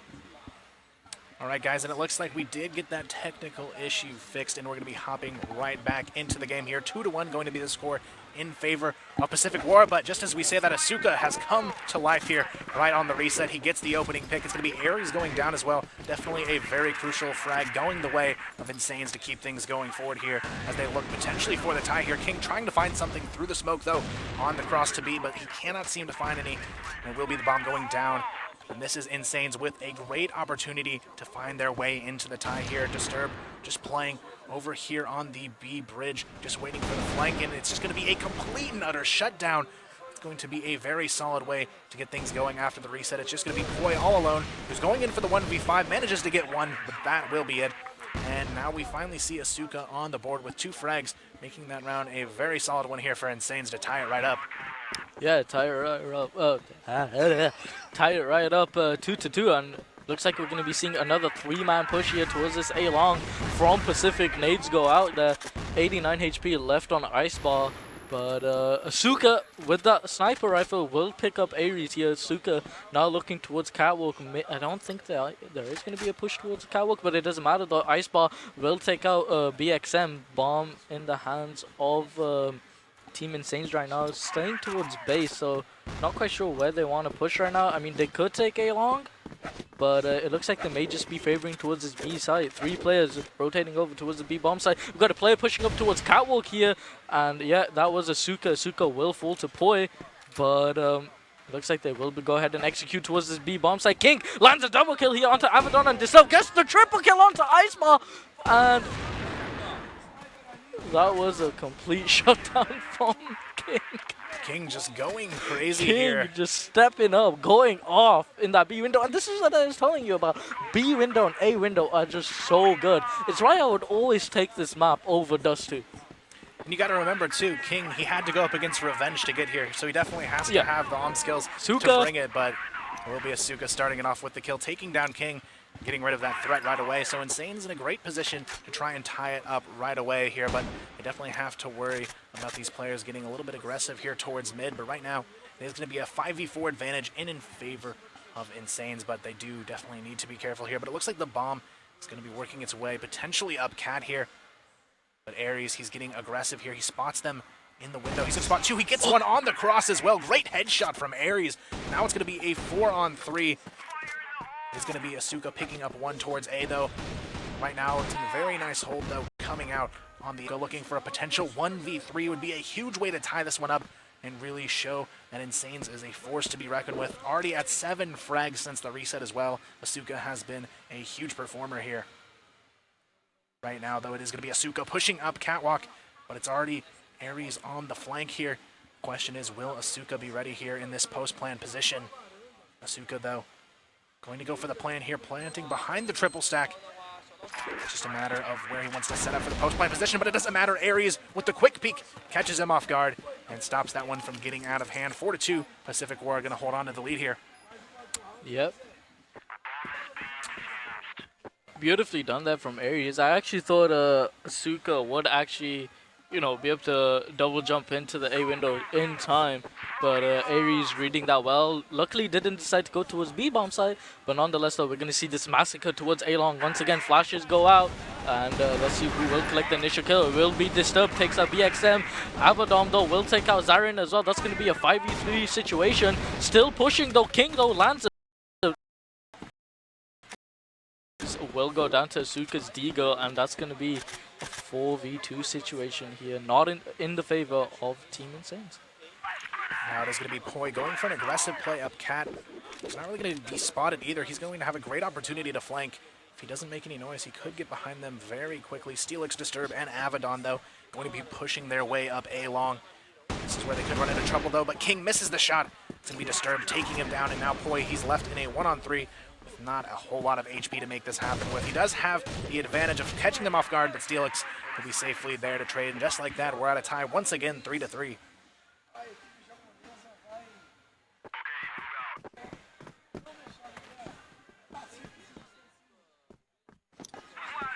Now here we have it, guys. It is going to be a very interesting round ahead here. It's actually going to be 3-4, Pacific Wara in the lead right now. Things are looking pretty solid here for Insanes. They've had a huge step up since the reset. Asuka is still a lot down Pacific Wara, who looks like they're going to be forces towards this potential A push. Insanes, though, it's going to be Abaddon leading the charge. Poi. Question is, will he be ready for it? Wants to challenge Pacific just yet on the side of Insanes. They're just looking for these openings here. Steelix and Disturb, though, rotating with the bomb as Icebar meets them to go for the A-long push, but they definitely need to be careful here. It's going to be BX and Poi already waiting for this push. Now it's just a matter of the response here. Pacific Wara, though, they have the map control to make this happen. It's just a matter of what Insanes can do to go for the aggression over here towards A, but BX, he's going to miss the shot on A-long. It's going to be Disturbed with a nice headshot there to take him out. Now they have an advantage for this A push. It's going to be a 3-man rush. Make that a 4-man push up towards A. And it's not going to be a very good hold here. Zarin's just going to be one and done, and now it is a 2v4 as Asuka picks up one on the entry. Finally, King finds an answer here. He takes down one, and it's going to be a 3-on-2. Asuka misses the shot onto King, but King, he'll miss it as well. They still finally challenge each other, but it will be Asuka coming out on top here now. Aries left in a 1-on-3 to try and clutch this one out, but it doesn't matter. Asuka picking up his 11th in the half. Yeah, Asuka stepping up now finally after the little bit of after the sound problems that we had. But yeah, this is what I was saying. This is what I got told. Watch out for Asuka because he's going to be doing things like this. What is he? 11 kills now in this first half? He's at 11 kills already in the first half as we go into the final round. He is definitely the player they want to look out for. The rest of his team, no one even has over 4 since the reset, but he sits at 11. He's going to be a huge force here for Insanes, trying to push themselves towards victory here in the first half, but still King, he's looking for a pick over here towards A, just trying to peek out on the cross, but it looks like we may see a slow push coming out towards A. Again, it's going to be a 3-man stack here, pushing their way through the snake into A-long. The flashes come out, but there's no direct challenge from Pacific Wara. Insanes, they're going to have to go deeper into the sites to try and find these players. Pacific playing much more passive this time around. They're almost afraid to give up the half here, and this is where they could run into some trouble by giving Insanes so much map control. Disturb picks off one, but boy, he's there to trade. Now it's going to be an even 4v4. The bomb is already working its way towards A, but it doesn't matter. Pacific Wara has clearly read this, and they have 3 players ready to hold this down. King picks up one on the cross, but it's going to be Icebar trading the nice kill onto BX there. 3v3 as they get this bomb down on the site here. King still looking for more. Icebar tries to get the peek, but it's just not going to happen. Zarin, Poi, and King, though, looking for a potential retake here, but this is the final round of the half. Both teams desperately trying to hold on. Zarin finds one from Cat, though. It's going to be some trouble. Zarin picks up the double kill, make it a triple kill. Zarin coming up huge for his team, and that is going to be a great way for Pacific to hold on and close out this first half. What a what a round that for Zarin with that 3K on the retake. And yeah, as you said, that's going to be a nice way to close out the first half. And as we predicted, it is still very, very close. 5-4 Pacific in the lead, but still Insanes in a pretty comfortable position to try and make the comeback here as they go into the second half. But definitely was nice to see, especially Asuka step up after that reset there. Yeah, definitely. I mean, like we got told again, definitely Asuka the one to watch out for. But other than Asuka, who else do you think did really good on Insanes? Honestly, after the reset, I didn't see too many players that really threw me off guard with how well they were playing. I think it was just them playing comfortably around Asuka and trying to get him into a position where he can make those impact frags, and then just trying to comfortably hold on to the round after they had that initial entry going their way. But right now, Pacific, they seem to be a little bit more in sync as a team, and I think that's why they were able to close out the half, because we had good rounds from King, Zarin, and Ares, all three of them making some huge impacts for their team, and I think as a unit, they seem to be performing just a hair above Insanes. Insanes, they need to meet at that Asuka level if they really want to close this one out with a win, but if they can still continue to work those picks around him, they have a potential to keep this one very close. Yeah, definitely. I mean, you can't really have, you know, especially coming into the grand finals, you don't want to be on a team where you have a hard carry and the rest of your players are like, you know, just not on par as you. It never really ends well. Definitely not, and now this is their chance to prove themselves here. It's going to be Disturbed picking off one. It's going to be Zarin who falls down, and now it's going to be a 4-on-5. Insanes with the one-man advantage as we kick off the second half. Insanes down by one, but looking to tie this one up right away. Pacific Wara, though, starting to group up for a split onto A. It's going to be Poi and BX pushing their way onto Cat, but Icebar is ready for it, along with Steelix. They are going to win this exchange here, and it's going to be Poi who just has to back off and give them control back of Cat. But Poi, he goes for the late repeat. He's going to take down one, but Steelix, he's not in a position to trade. King picks up the double kill. Now it's going to be a 3-on-2. Pacific somehow have turned this one back in their favor. Poi finds another. Make that a double kill between Poi and King, picking up all 5 kills. Insanes have to be wondering what went wrong there. Yeah, Insanes are definitely going to be wondering what just happened. They just got... Yeah, it was... That was not good. But a long push coming out from Insanes here. Asuka will land the first kill onto Poi, but Ice Bat will get traded.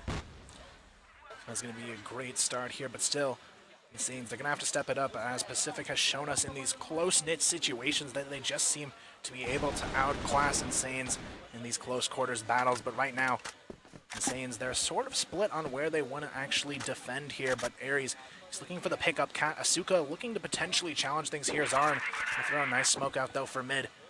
Question is, who will challenge first on the side of Insanes? They're getting a little aggressive here, though. Disturb and BX looking very close to challenging here, but Insanes, they don't want to take these aim battles. They're almost scared to peek out and try and challenge Pacific, but BX, he's going to go in, throw the smoke here, and he may run into some trouble.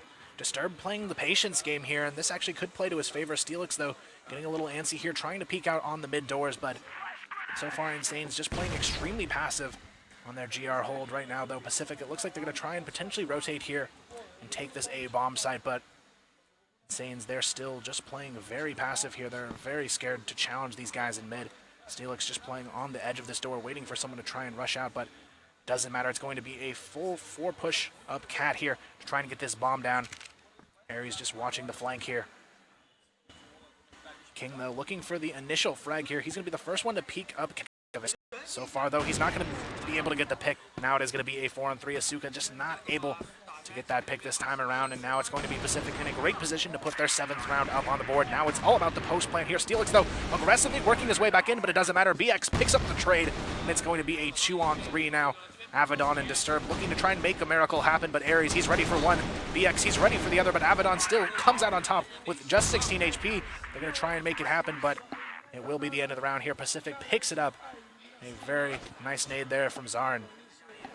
Yeah, and that's going to make things 7-4 here on the board in favor of Team Pacific. And it looks like we're not going to be seeing an A-long push this time, but we will see a double stack here towards Cat. In the meantime, though, for Pacific, 3 players towards mid here, 2 towards A-long. This could potentially be a Cat push or a possible mid to B push here coming out from Team Pacific. Bomb will get picked up. Shots being fired here towards A-long from Pacific. None seem to be connecting. Doesn't look like anyone is wanting to hold from triple here in terms of Insane's side. We do have a player on towards Cat, But yeah, it looks like they will start contesting here. Steelix will pick off Poi, and that's going to be an early 5v4 advantage. And it looks like they are starting to infiltrate towards the B box room area. We do have a player on B site from Insanes yet. Shots being exchanged, and it looks like a BXM will go ahead and pick off Asuka. Rotate coming in from Insanes as well. One player already headed over towards B window. The bomb is still late. The bomb is still towards bridge. Maybe someone can get a peek from BC, but no, it doesn't look like it's going to happen. Aries though will find Ice Bar, and the bomb now making his way over towards the bomb site, checking out the doors, making sure everything is clear. We do have a player on the flank here from Insanes, and it doesn't matter though. Steelix will go down to King's Deagle. Someone in B window there. Disturb was on the flank that does take out. Sorry, Aries was on the flank that does get gunned down from Disturb. 2v2 retake here. BXM will take out Abaddon, and Disturb goes down to King's Orb. Now it is going to be 8-4, what we expected to be a fairly close match. Insanes, they're just not able to keep up Pacific. They seem to have the momentum rolling behind them now on their blacklist half, and it looks like they may be able to close this one out in their favor pretty heavily if they keep things going this way. Right now, though, it is going to be Zarin going down to Steelix to start off the round. Insanes, though, it seems like they have had quite a few early round advantages, but they just can't seem to hold on to them here in this situation. Right now, though, it's going to be Disturb looking for the pick over towards B, and King, he's actually going to be hit pretty hard from that nade. As he backs off, he's going to have just under 50 HP. Right now, though, BX, he's trying to get the trade here onto B, but still, Insane's doing a good job of playing passive here and not trying to challenge now that they do have that man advantage. On top of that, King very low as well. Right now, though, it is going to be Ice Bar looking for a challenge on Cat. Abaddon, though, playing in the back corner boxes here on B, just trying to get someone baited into his crosshairs, but it is just going to be some extremely passive play here coming out from Pacific Aura. Very interesting change of pace from them. They usually seem pretty eager to work their way into a side, but this time they're trying to get Insanes to make a mistake, and Insanes, they know they have the advantage, and they are not going to give that up, and now they do have a ton of map control as well. We've got a player pushed up in A long, and we have 2 over towards B, while 2 hold passively in mid as well. And now Pacific, they know they have to commit here. They're going to be working their way into the B box room. King looking on the cross for doors. BX looking to challenge under window and potentially the corner box here. It's going to be Abaddon, though, who finds the entry. And Insanes are in a great position, as it's going to be King who misses the corner box shot as well.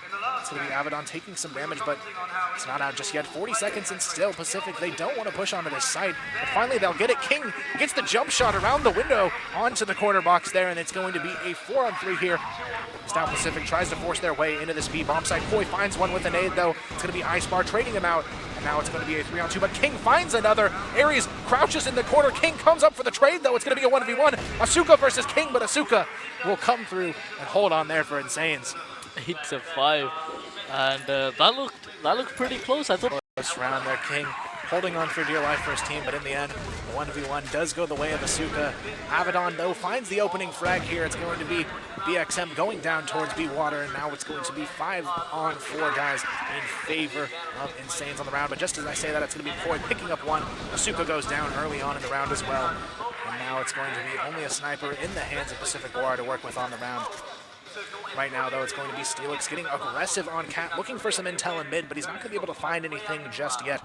It looks like the bomb's going to be already committed up towards A here, so it's going to be Aries and Poi. They already have full control of A, and this is where Insanes has to be careful. They've given this bomb site up to Pacific. They do manage to find Poi already on the rotation. Zarin, though, already in a great position to catch anyone rotating under Cat, but they definitely need to be careful. Abaddon already working his way onto Cat. Ice Bar and Steelix on the rotation as well. Disturb goes for the challenge under Cat. That's going to be one going down, but the trade does come in. King looking for more, though. He's going to run into some trouble. 2 players challenge him. Disturb will pick up the kill, but Aries, he's left in a 1v3. He gets one on the board, but it's going to be Disturb with the nice Deagle frag to shut him down and put another one up on the board here for Insanes, and that's 2 in a row for them. Yep, that is 2 in a row, and it does look like they're starting to pick up a little bit of momentum, making things now 8-7 on the board. And like I said, this match is literally 50-50, and you know it's going to be close. It's either going to be like something like 10-8, which is what I'm feeling right now. Probably, you know, possibly in favor of... Now it's going to be Steelix and Abaddon picking up the early entry frags as well as they move themselves closer to a tie. It's going to be Abaddon picking up another. King finally comes in for the trade, but it's not going to matter. Aries is all alone in a 1v4. And this is where things have started to go completely wrong for Pacific War. They potentially are facing a third round in a row going the way of Insanes, and this half is not looking as good as it started here for them. It's going to be up to Aries to come up with something incredible. He picks up one, but that'll be it. The trade comes in immediately, and just like that, Insanes though over on a long, 3 players from both teams speeding up. It's going to be Pacific who gets the initial entry. Poi taking down one.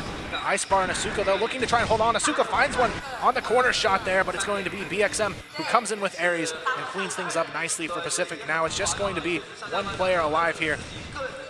It's going to be Pacific with full control of this A-bomb site. Abaddon, he's going to have to do something insane to try and live up to his namesake here.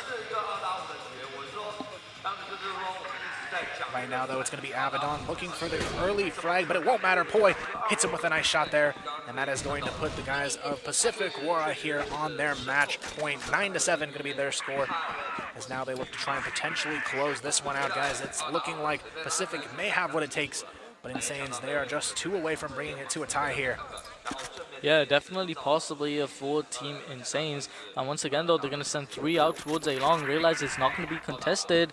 And, you know, it looks like Insanes are going to be taking this one slow. I mean, they don't want to risk it on any sort of silly pushes. You know, they need to get 2 rounds you know, as clean and effectively as possible. They do have 1 player up in water, so I guess that sort of balances it out, having map control in water but leaving A long clear. Bomb is headed over towards A long here, spotting the corner, and we do have players moving up towards Cat.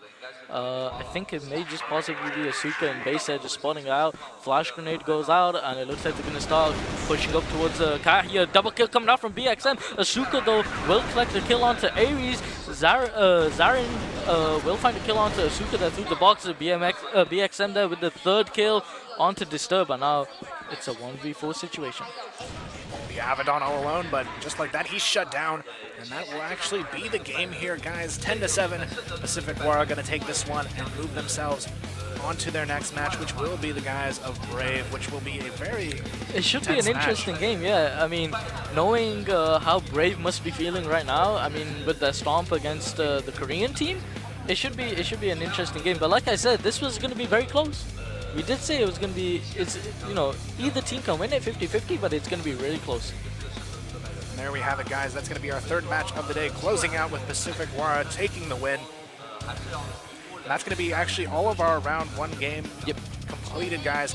And looking at all of the results, I'm actually surprised with a lot of these games today. A lot of interesting upsets, but on top of that, some teams we expected to perform just sort of sold themselves short today as well. Yeah. But the positive is the teams going into the lower bracket, they won't have to play anymore until tomorrow, so they do have a chance to hit that reset button and really make themselves into a potential, basically they get a new day to try and come back and show us what they're made of here. So they're not out of it just yet. We'll see who can come out on top in those lower bracket games. But we're going to go ahead and take a look at some highlights here from that match from Insanes and Pacific here. It's going to be Abaddon with some nice plays coming out, and then of course the round where Steelix just had an incredible performance on A long. And it looks like just incredible performance from Steelix on that round, and Poi also having a great round, and we are going to have just a great finish to that match, guys. 10-7, Pacific will take it.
It's in your eyes, a color fade out. Looks like a new transition is starting up and shaking your ground, turning your head to see a new day calling. Does it feel like a head to lean on? A snapshot from where you were born. I'm looking for your hand in the rough. You're caught in the wire. Will I lift you up?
好，欢迎收看 Crossfire Stars 2016 Headline， 我是主持人妮娜。随着12月的到来呢，2016年即将进入尾声了，而1年1度的 CFS Grand Finals 也拉开序幕。今年的 CFS Grand Finals 举办的地点在中国苏州，一座以优美的风景以及深厚的文化底蕴闻名的花园城市。来自11个国家和地区的12支顶尖的 CF 代表队将在12月2号到4号在苏州独墅湖体育馆展开为期3天的年度赛事，而他们几支队伍呢，将要向年度总冠军的桂冠发起冲击。每一位参赛选手都摩拳擦掌，准备着与各国敌手一决高下。同时呢，我们也不要忘记还有很多的幕后英雄，为了我们本次比赛的顺利开展而付出了艰辛的努力。在前些天呢，我们已经提前到达了独墅湖体育馆，让我们一探究竟，看一下今年的 CFS Grand Finals 的舞台是怎样从无到有慢慢成型的吧。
舞台逐步成型的过程是不是特别的炫酷呢？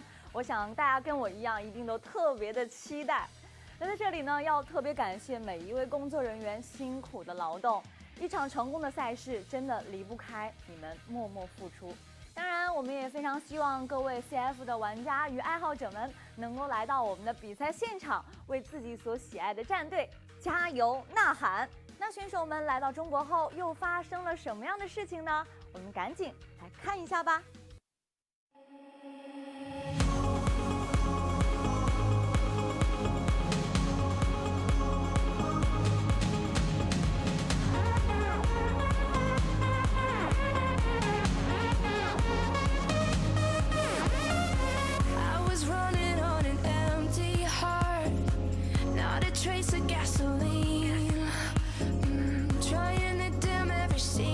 Spark that could hurt, that could burn all of me.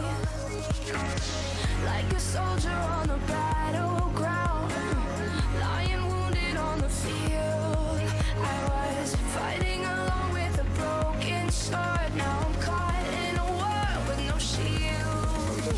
If you hold me now and leave me never, say you'll stay with me forever, then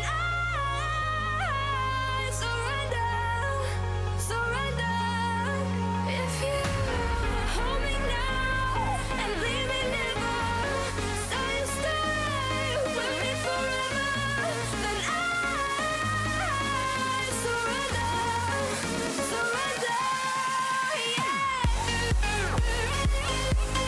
surrender,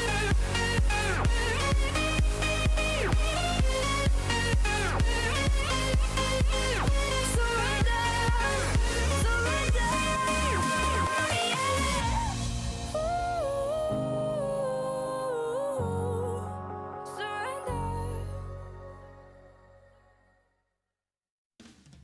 看了这么多选手的赛前准备，最后向大家介绍一下这12支 Crossfire Stars 2016 Grand Finals 的参赛队伍，其中有不少为大家所熟知的选手和战队，也有一些新生力量加入到大部队当中来。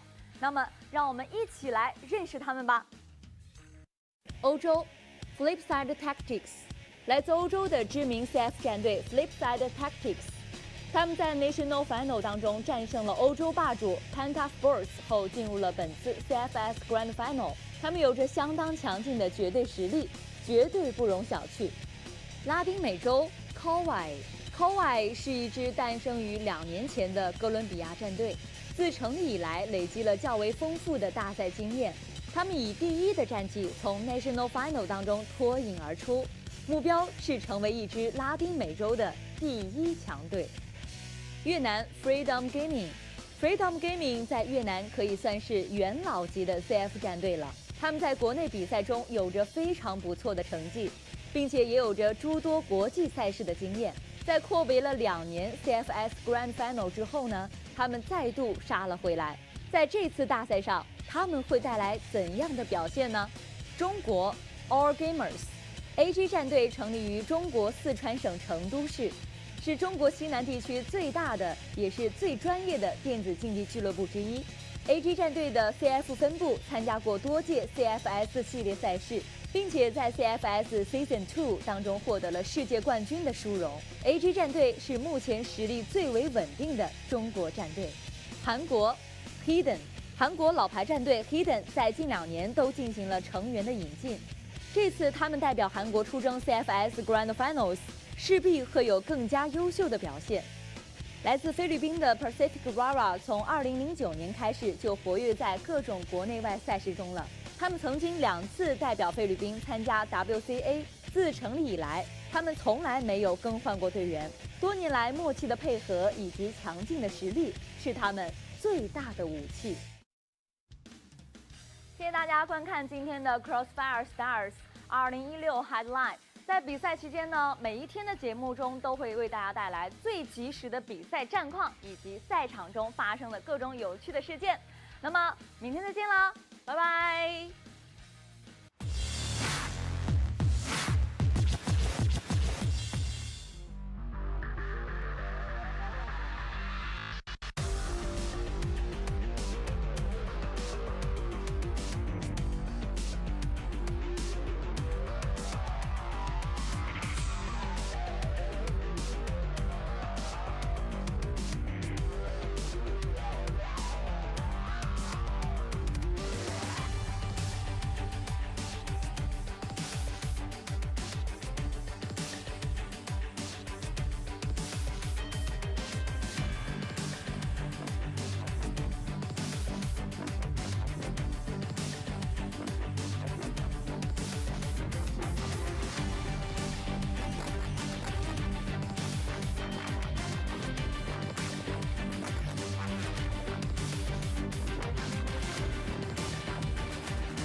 Hello and welcome back, guys, and we are just about ready to get into our final match of the day, and that is going to be a very intense one. We've got Flipside Tactics taking on Vici Gaming, and I think both of us here, that's probably what we've been looking forward to the most after seeing those first two games unfold. Flipside, though, they feel very confident going into this one, but Vici Gaming, they are the team to beat here in this event, so No, it's going to be a great I have one here. full faith that Flipside will take this. I have full faith now. I am convinced that, I mean, as strong as Vici Gaming are, Flipside will pull through.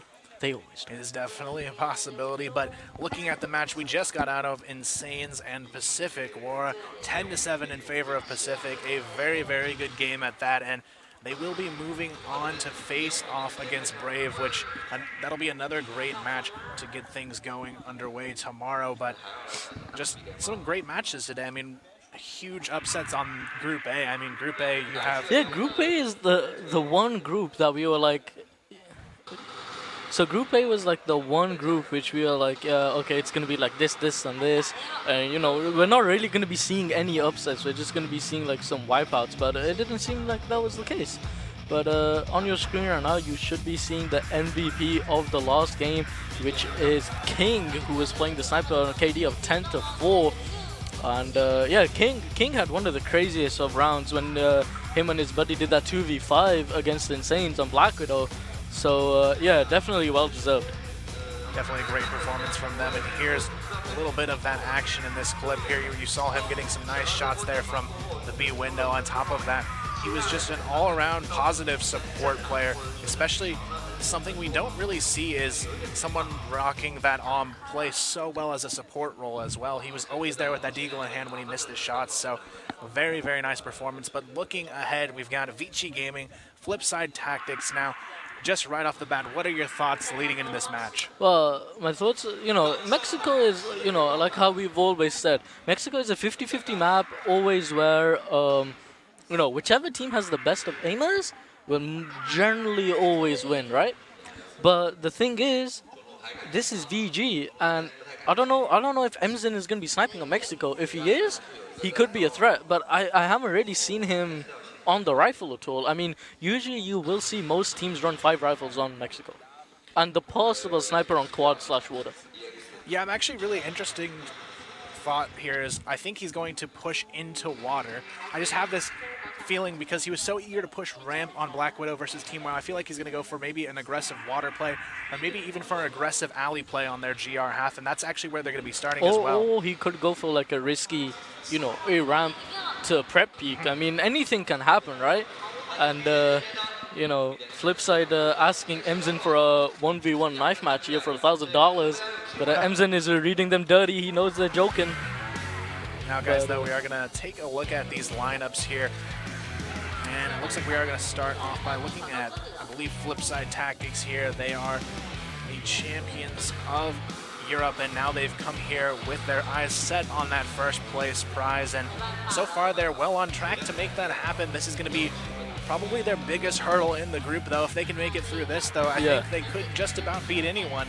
Most definitely. I mean, you know, VG, best Chinese team in the world and current reigning champions. So, I mean, you know, what can we say? And here we have VG on your screen. On your right-hand side is Emzen.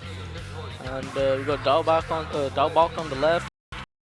We're in close quarter situations, and I feel like a player like that's really going to shine on Mexico, where we may see someone like Emzen take more of a backseat role, but still when you have this massive roster that can go off on any moment, I think Flipside, they've got some trouble cut out for them, but I mean, they're probably the strongest European roster we've ever seen come to one of these events, so I definitely have confidence in them as well, but I expect this to be a very intense match. Flipside, we talked to them a little bit before, they seem very confident that they can take this one Mexico map that they seem to be pretty comfortable on as well. Yeah, and I mean, to be honest though, this is like the first time I've ever seen, what do you call it? Well, let's forget what I was gonna say. I was gonna say, take a look at Snox. I mean, Snox, the powerhouse, the literal god of the 1v4 he had, those 3Ks. Snox did so good against Freedom, and I did not expect that. I mean, I got told by a lot of people, especially Chills, that Snox is a very good LAN player, but I didn't expect that good.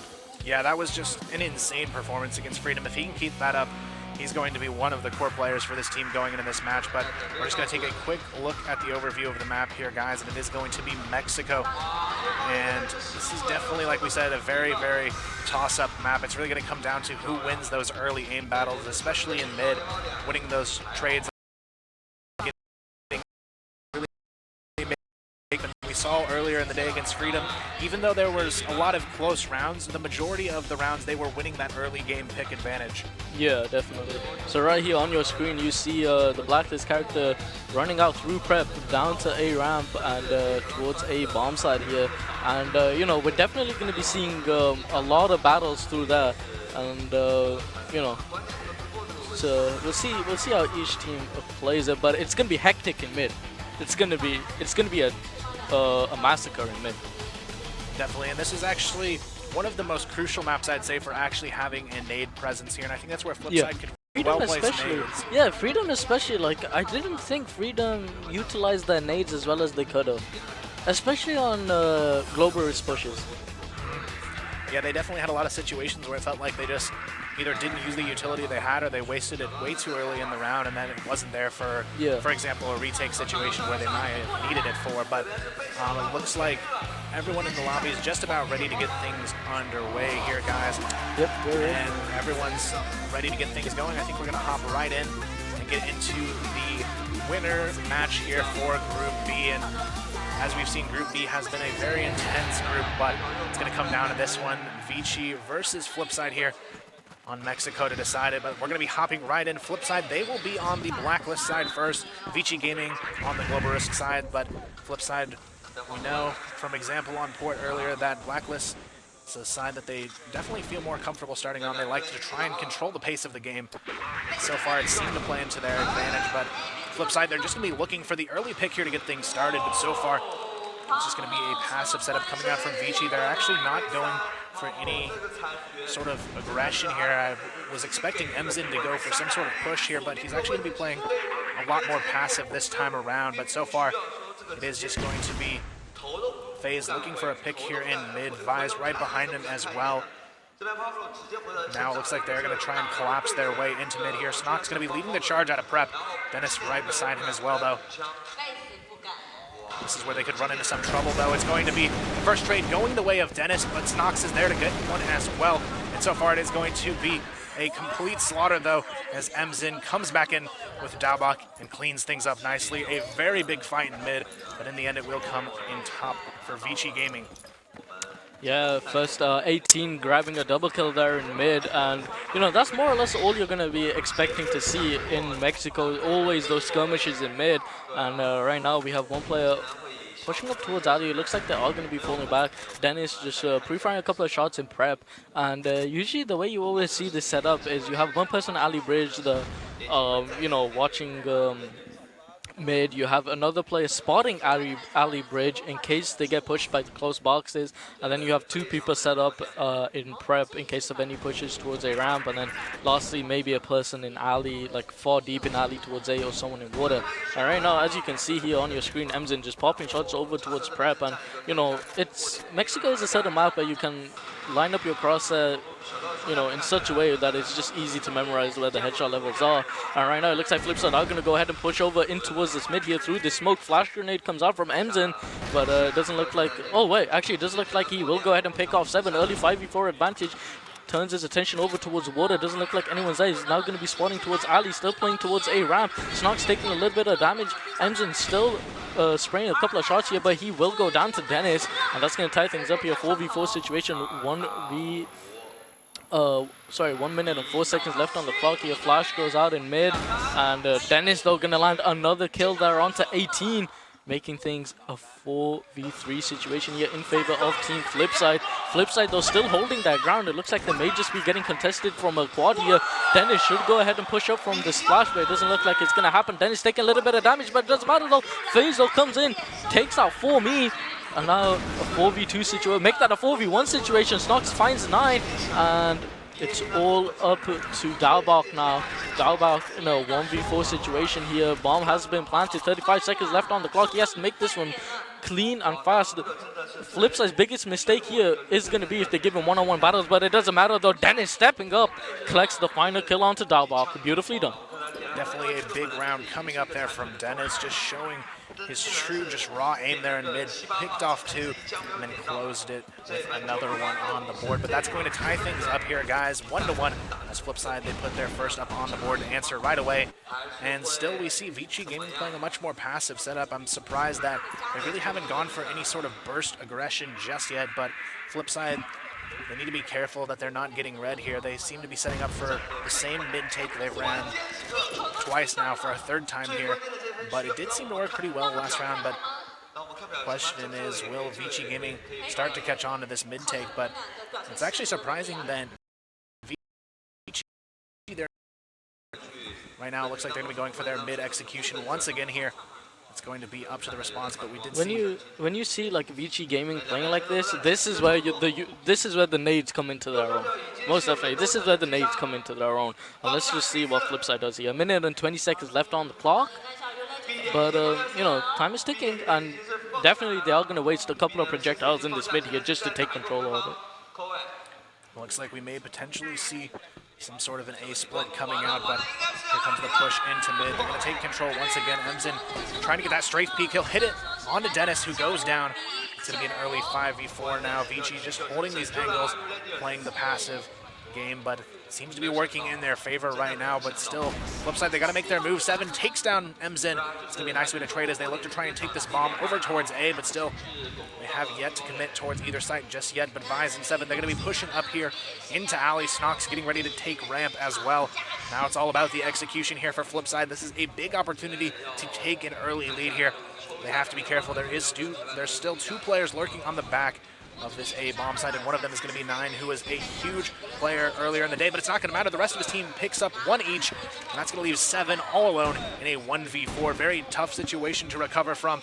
And now it is going to be 7 looking for a way out of this one, but it's not going to happen. 2-1, Vici Gaming going to take lead. Unfortunate for Flipside right there. If you noticed, Vici were 4 up, and 2 of them, well, one of them decided to group with the other one, and they decided to push out from quad. So they're always grouped when it comes down on numbers, or when it comes down to the last final pushes, you know, in the last final like 30 seconds or whatever.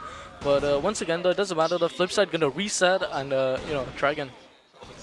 Right now, though, Flipside, this is their chance to keep things close and tie it up right away at 2-2. But Vici Gaming, if they could put a 3rd on the board here, they could start to get a little bit of momentum behind themselves to push further towards a victory here. But right now, it's going to be up to Flipside, trying to find their way into another round on the board here. FaZe looking to potentially peek mid here once again, and this is where things could get a little bit tricky. Flipside almost becoming a bit predictable with this taking of mid, almost the exact same way round by round now. It's going to be their 4th time taking mid, but Vici surprisingly still giving it up. Yeah, I think Vici have realized, like, you know, Flipside are going to be playing this one slow, especially taking mid control. So if they just allow the timer to run down and then just, you know, make sure they have a good amount of numbers on either A or B, you know, it doesn't matter which one, they should be able to hold. Right now it's going to be 18 just locking down the back of this A bomb site, but still Flipside very hesitant on this mid take, but it's going to be FaZe who finds one onto A. It's going to be Emzin going down. And now FaZe, he's looking for more. His nade actually going to do a ton of damage there onto 18, taking him down just under half health.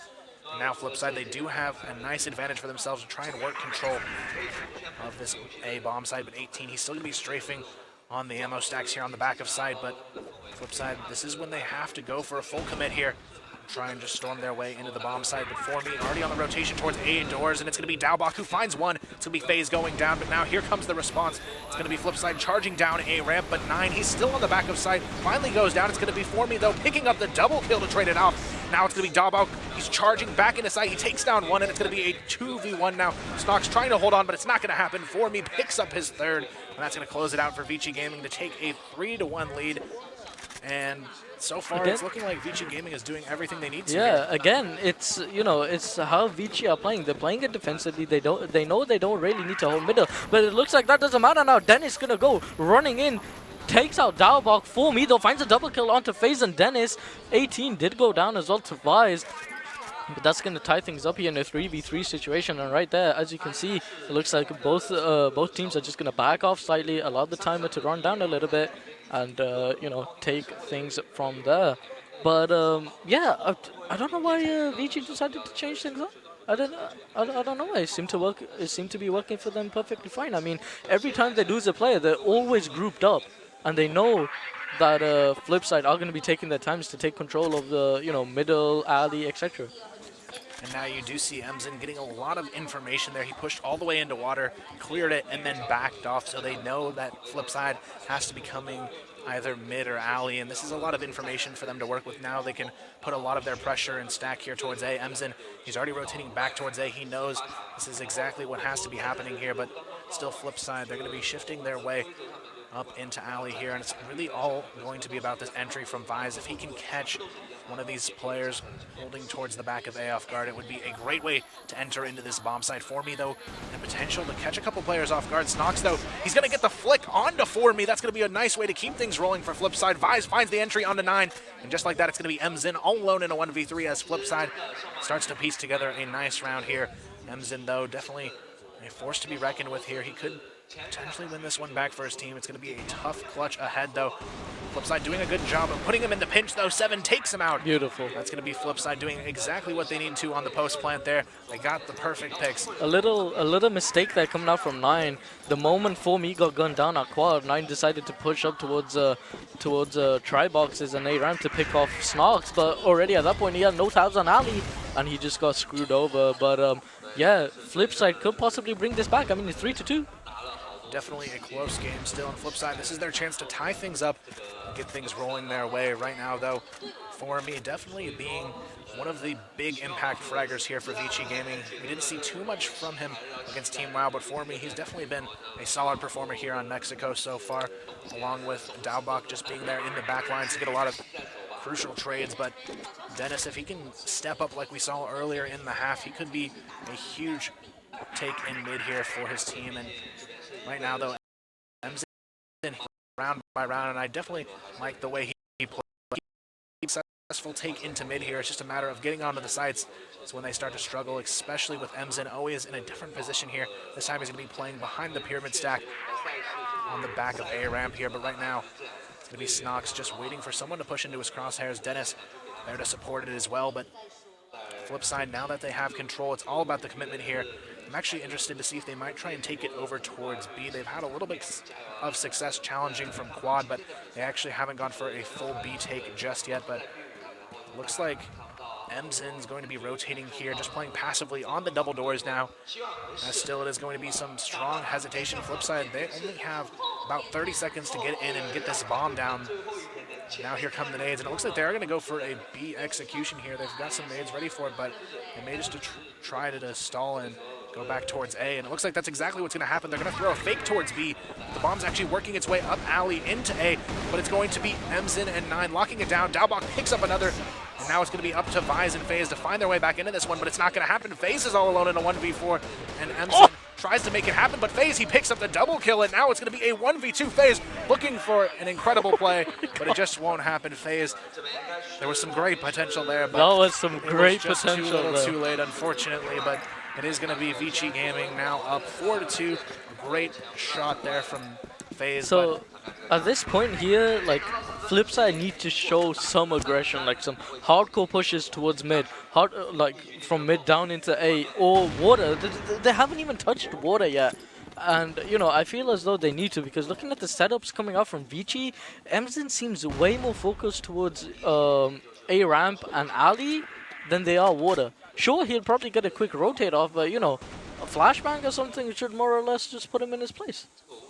Yeah, right now, Flipside, they almost seem to be falling into a predictable path here. They go for the early mid control, and then they just try to work off of that. But this time around, they are going to try and get an early pick towards water. We saw Snox there trying to support the water pick, but it's actually not going to work out for them. They do a little bit of damage onto For Me, but Emzen is going to be lurking back, trying to find a frag out of this one, but they've already backed off. Emzen, he's going to have that information once again. Vici Gaming controlling this map here and forcing them into a difficult situation, but Flipside, we see them once again going for the same take on mid, and this is where predictability can start to come back to bite them.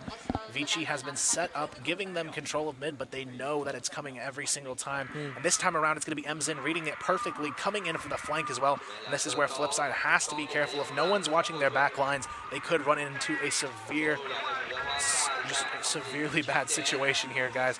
It's going to be Emzin rotating in, but 9, he's just going to be playing passive too, which gives Emzin even more time to catch them on the back. That's going to be 1 going down, 2 going down. Emzin finds a free double kill and manages to back off with 100 HP still to work with, and Emzin just continuing to read this positioning perfectly. He tries to find another, but it doesn't matter. It's going to be another kill on the board. He gets his 3rd, and that's going to be a nice way to clean this one up, but very, very good read on the situation. Emzin, he knew that they were going to take mid exactly as they had the past 3 or 4 rounds, and he just abused that completely. The thing on flip side, though, is I thought they were going to have somebody watching for that push on the flank. It seems like something, if you are going to sit in mid that long, you would want covered, but maybe it was just some sort of a miscommunication. But still, it is going to be 5-2 now. Vici Gaming definitely bringing the heat here against Flipside, who are starting to lose their momentum.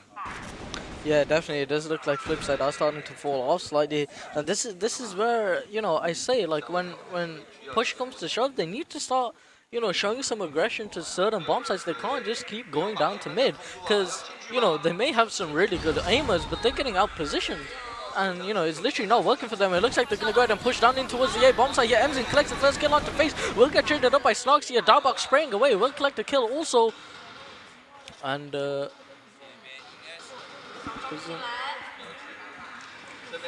looks like, it looks like the screen has been switched over towards the players, and looking over at the Chinese casters, he's like, yeah, what the hell just happened? Yeah, I'm not sure.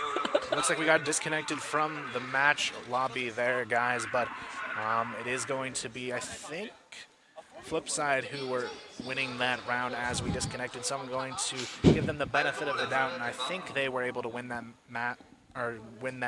round there, guys, but we're going to try and get reconnected and back into the action here as quickly as possible. But it looks like the players are still playing out, so hopefully we can get back into it nice and quickly here for you guys. Apologize for the technical difficulties here on our end, but we should be back into this matchup just shortly. And here we are back into it. It is going to be Vici Gaming who picked up that round, and now it's going to be on FaZe to pick up this round. Otherwise, this could be looking like a pretty devastating half here. Vici Gaming continuing forward. They're leading this one 6-2, but FaZe, he finds one with a nice 1 dig there, and he's going to try and follow it up by taking down Emzin here. And now FaZe, he's going to have to try and come up big, but Emzin, he's read this perfectly, gets the kill, and it's going to be a 7-2 half, a devastating blow to the European hopeful squad of Flipside Tactics. And now, dude, Emzin always does that thing, you know, like when he gets like a perfect read, he'll always look back and be like, yeah, I thought so.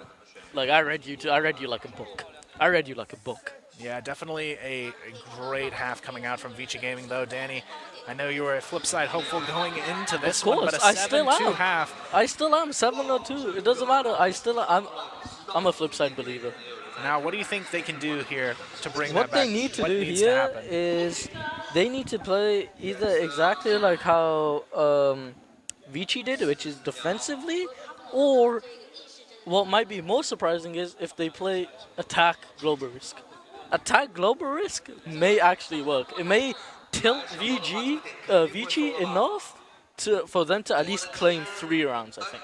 And I actually think it's a good idea, too, against a player like Emzin, who seemingly, if you give him more time, Emzin just seems to read more and more into what you're doing. So if they can have that burst aggression to throw off his calling, I think it could be a nice way to disrupt the momentum they've had for themselves. But still, a 7-2 lead, and going to be a difficult task to come back from. Yeah, looking a little bit less confident now. Yeah, they're looking not so confident right now. And Snox, step up, please. Snox needs to go off. Like, the moment Snox gets a double kill or a triple kill, that's when you're going to see the hype in the booth. That's when you know it's game time. It's game faces are on. Yeah, definitely. He was much more quiet this time around. Hopefully he can bring it in the second half, though. But they definitely have a lot of work to be done, down by 5 as we go into the second half. Vici Gaming, though, if they can win this match, that would basically staple them as a very difficult team to beat. If they take 100%. down Team WoW already falling to them 10-4, and this could be potentially around that same scoreline if Flipside doesn't step it up. Hey, they're the best in China for a reason. That is true. These guys are definitely the team to beat. not only in China, but definitely in the entire international scene right now. These guys are, I mean, you've got 3 of the former champions from last year on this team. Yeah. And not only that, you've got 2 good additions as well. But yeah, I mean, you know, at the end of the day, if push comes to shove, at least we get to see that $1,000 1v1 knife, right? Vice versus Emzin. I'm down to watch that. It would be a crazy thing to see. It would be a nice way to finish things off. Right now, though, it looks like we're just waiting on Vici Gaming to get their players ready in the lobby, and then we will be right into our second half here, guys. This is going to be our final half of today as well, but overall, just some crazy great performances from all the teams today, and I'm actually surprised just looking at the teams overall how well everyone performed. It didn't seem like in the past there was always a few teams that just couldn't keep up, but this year it seems like it's sort of an even playing field across the board, which is actually really nice to see. Yeah, it's like, so like over the years you even hear like some of the Chinese teams themselves say that, you know, year by year the teams are getting better, they're getting on our level, and you know, honestly I think it's safe to say this year we are seeing that. This year is like, you know, we are seeing that this year. Now we really have a situation where Vici Gaming, they seem to have brought a whole new level to the table as well. But just to give you guys sort of a quick update of where we're at, I believe we have Kawaii and Wu Legends in overtime right now, and it is tied up at 2-2. So definitely an intense match unfolding on the main stage right now, but it looks like we are ready to hop into our second half here, guys. It's going to be Flipside down 2-7, but they're not out of this one yet. They're going to be going into their global risk half, looking to bounce back. Yeah, and you know, most players will always say this is a global risk type map anyway, but let's see what happens here. Vici Gaming taking a sort of somewhat similar setup here to how Flipside went, and Dennis already going to get picked off by Emzin here. Emzin favoring the sniper, but Snark's going to step up, takes out Emzin. That's going to tie things up here, 4v4 situation, and let's see what Vici Gaming do about this. It looks like they may be taking a little step back here, and you know, to evaluate the situation and see how they want to go about taking this round. Looks like Flipside getting a little bit aggressive in that mid there, but Vici Gaming going to start swinging out wide. Fights towards Shadow there. FaZe will take out 18, and Dalbach will go down to Snox as well. 9 finds himself a double kill onto FaZe and Snox, but will get instantly traded up there by 7 before Me comes up, takes out 7 as well. And we're just seeing trades back and forth, and now finally it's a one-on-one situation here. For Me up against Vize. Vize though playing around the alley, and well, For Me doesn't have bomb. Bomb is right in the middle of a ramp there, and maybe Vize may just get visual tabs on this. He is going to go ahead and hide behind the box. Vize does spot him and will take the round here for Team Flipside in this second half. And that's really the round where I think they needed to win to try and keep the dream alive here. Had it started 8-2, I think that would have been the end here. But now Flipside, they have to be feeling confident in their global risk start here. And now if they can keep that momentum rolling, I think we could actually see the potential for a very close game. Flipside, they seem to be one of the more confident teams on their defense. On top of that, I think that's where we'll see Snox truly start to shine as well. He seems to be a little bit better on the passive side of things. But to be fair, Emzin, he is all over the place on every single map and can always be hiding behind any corner, it seems like. This time around, he drops the and he's going to be trying to work his way up into alley with that AK. He is going to get to the opening pick. Vize goes down, and this is where things could be a little bit difficult here. If Emzin can realize that this A bomb site is cleared, it's going to be a full rotation coming in, and he's going to call for his team to rotate out of waters to where they would have been in a great position for Flipside to take the round. But now Emzin, he's going to single-handedly hold on. That's a double kill on the board. He gets 3 in total before finally going down. It's going to be 7 and Dennis left to try and clean things up here. 7 does manage to get 1, but it is going to be Dennis picking up another over to B. Even though very low on HP, Dennis, he's going to have to be the hero here to try and make this one happen. Dennis, let's see if he can make it happen here with 7 in this 2-on-3 situation. Dennis, he's going to be creeping up, though. For Me playing from the quad. He's actually not going to be aware that Dennis is already pushed up this far. Dennis, he's going to have to hit this shot perfectly, though, but he's almost running out of time here. 25 seconds, but he's not going to hit the shot. 7, he's all alone. That's looking like Vici may take the round. 9 cleans it up. And that is going to be an 8-3 Oh, that was unfortunate there for Team Flipside. Just that one smoke that cut off the cross for between Water and B bomb side, it really threw Flipside off guard there. They did a sort of panic over rotate towards Water, and then it just went to pieces from there. But early nade goes in there. Emzen going to be taking a little bit of damage, and Fight's already going over towards this mid here. Dennis will find the initial kill there. Vice finds one as well onto Dalbok. Dennis will get traded up. 7 finds the kill onto 4Me. Emzen will get gunned down by FaZe's sniper, and it's now going to be a 4v1 situation here.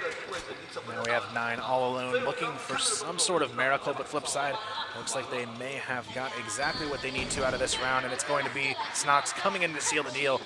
And that's going to be a very crucial round going the way of Flipside.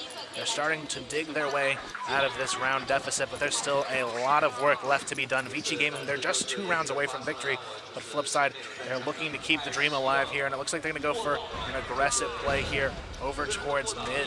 Vici Gaming, though, they actually don't go for the initial peek like they were going to. Emzen, he decides not to peek bridge, but instead he's going to go for that alley play once again, and this is where Flipside has to be careful. Last time Emzen was able to just work his way into A and abuse it single-handedly. They cannot afford for that kind of mistake to happen this late in the match now. The remaining 3 players going to be working their way out of the water as well. It's going to be up to 7 to hold off this water push. If he can get 1 or 2 players, it could be a great way to start it off, but 7, he gets 1 in. It's going to be a 2-for-2 trade, so even numbers so far. FaZe, though, very low, but it doesn't matter. It's going to be Dennis picking up 1 to keep the numbers in favor of Flipside here. Now it's going to be up to 18 and Emzen to try and close this one out for Vici, but Flipside, they are holding on here, trying to make the best of this situation, but they do have to be careful. Emzen, he is always lurking in the shadows. 18, he's still in a pretty solid position to retake this bomb as well and go wherever he wants, but definitely has to be careful. Dennis going to be hiding around the corner. FaZe already on B. 18, he's sort of trapped here between 2 players, but the 2 players have no idea that he's just lurking here between them. And this is where they have to be careful. It's going to be an engage in mid, but no one goes down just yet, and it's going to be Dennis just on 34 HP, and now 2 very lit players remain on the side of Flipside, but it is going to be Vici Gaming losing 1 player and leaving Emzen all alone. He does pick up 1. Emzen looking for the 1v3 clutch here. It would be an insane way to put his team on match point. Emzen, can he do this? He has the HP to do it, and the bomb's down in his favor as well. Flipside, will they potentially lose this one in a 1v3? Emzen, though, he's got it down to the 1v2, and both remaining players are quite low. Emzen, can he come up big for Vici Gaming, or will Flipside be able to hold on here?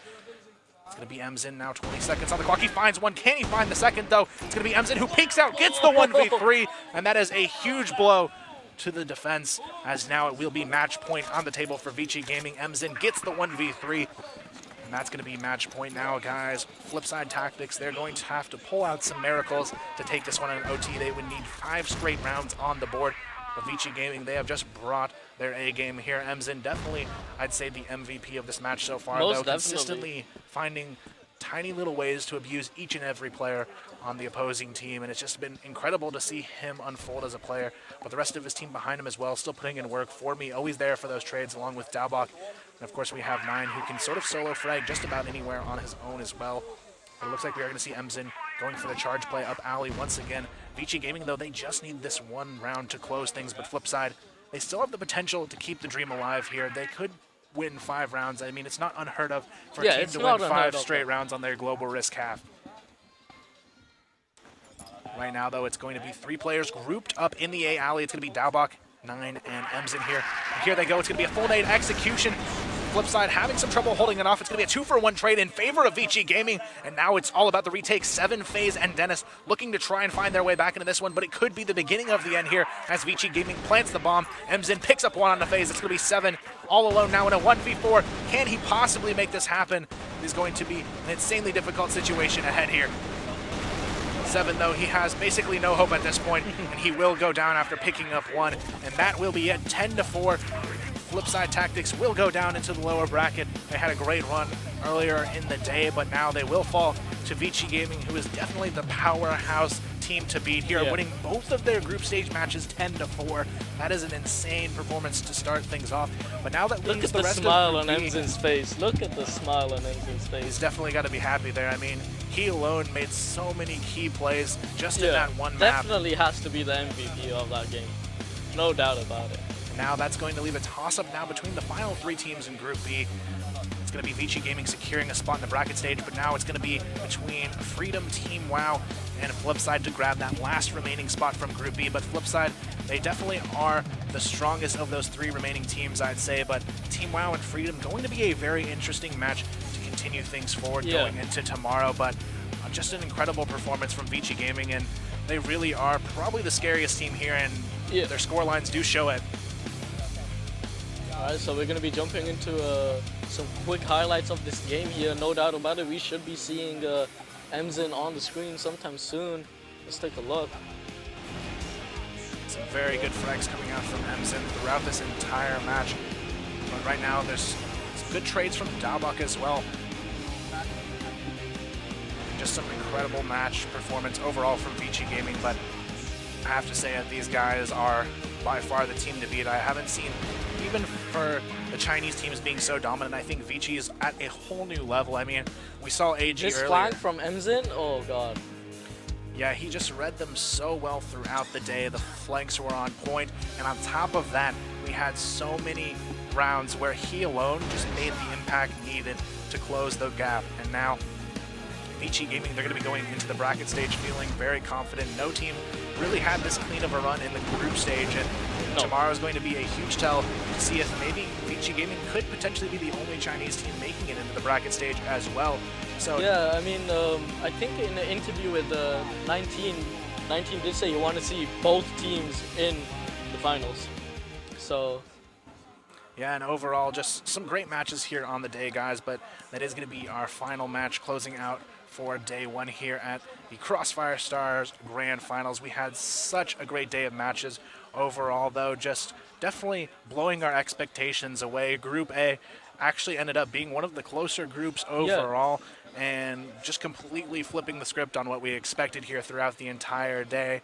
But now we do have Vici Gaming. They will be moving on from Group B. We'll find out the remaining matches tomorrow, and we will let you guys know as soon as things get underway. But definitely a lot of great matches coming up to decide who's going to move on into those final bracket stage slots. But I'm definitely excited and looking forward to those. Yeah, Danny. definitely.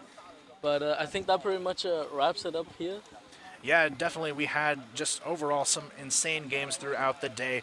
We had Rue Legends beating AG. We had an insane performance from Flipside versus Freedom, and it's really going to come down to who can do the best under that best-of-1 pressure in the lower brackets tomorrow. The best of ones, you know, like it's all about that momentum swing, you know, like whichever team starts off on a good footing, you know, starts off like, let's say 3-0, generally always will tend to take the game. And you know, and for those of you guys who watched the Remo Brave game, I mean, that was a whitewash. Now, guys, we are going to take a look as well at just some of the final standings from today, just some overall amazing performances, and we'll see just exactly how everything panned out to finish out day 1 here.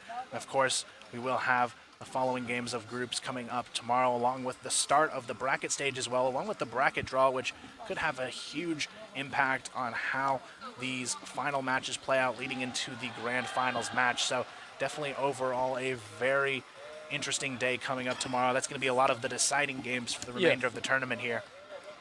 Definitely. But it looks like, guys, starting the day off tomorrow, we will have that Group B lower bracket match to start off the day. It'll be Team WoW starting off against Freedom Gaming, but it is going to be a very interesting match to start off the day with, as both of those teams kind of fell short in their first round games.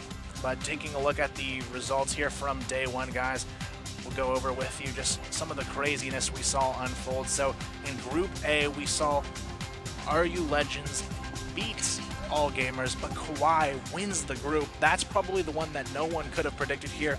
All of the casters were basically writing them off as a team that probably wouldn't win a match, but then they actually take the group. So that's going to be Kawhi winning Group A. Vici Gaming, though, winning Group B.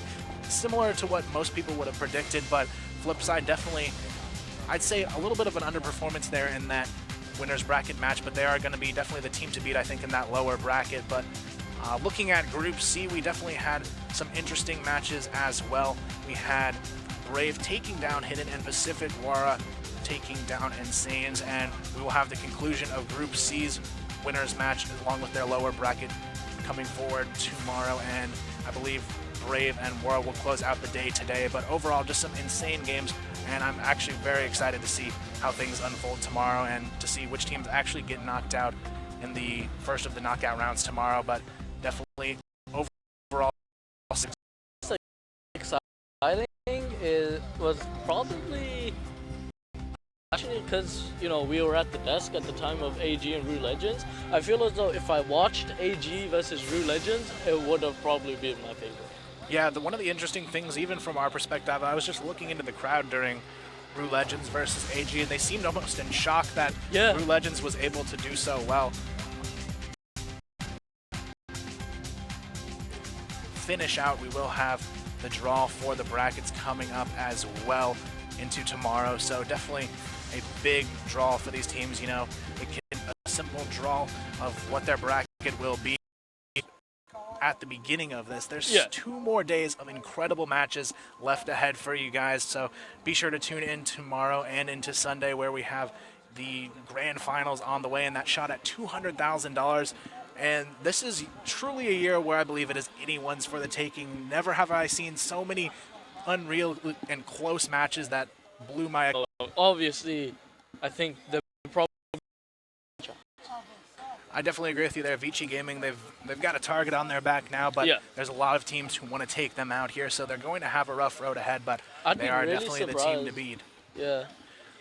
But definitely a great way to end things here, guys. We will have all of the rest of the group stages finishing out tomorrow, and then the bracket stage getting things understarted. We'll have our quarterfinals, some best of ones, and then our semifinals, getting into the best of threes and narrowing it down to just 4 teams tomorrow. I'd be really sad to see like Team WoW get knocked out, though. I really want to see them win a game. They will have their potential against Freedom Gaming. That'll be where we start tomorrow as well, so definitely some exciting matches to kick off the day. If you were to sum up like all the games you watch between Flipside and Team WoW, they were more or less like back-to-back, you know, neck and neck, right? Yeah, I mean, they've had a lot of games that are back and forth, and I mean, their scores kind of showed it against Vici. They both got 4 rounds as well. So Team WoW, I feel like Freedom is really going to be their chance to show us what they're made of, as I feel like Vici Gaming can stomp anyone right now. Imagine if they get a 10-7, a 10-7 against Freedom. Like that would just be the icing on the cake. It would be, and it would be great to lead that into a match between each other as well. But it looks like we are going to go into some final highlights of the day, guys, and just take a look at some of the best replays from throughout today and the round 1 and round 2 matches.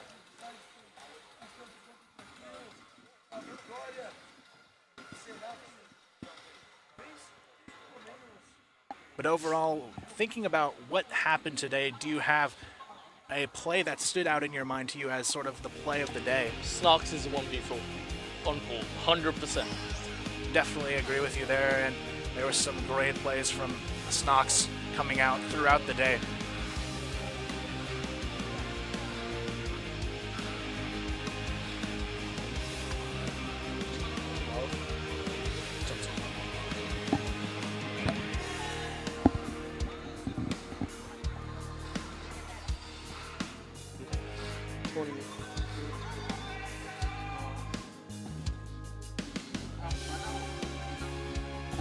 How are they gonna do a tournament draw if the matches don't finish till tomorrow? I don't get that. You can ask him.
Hello，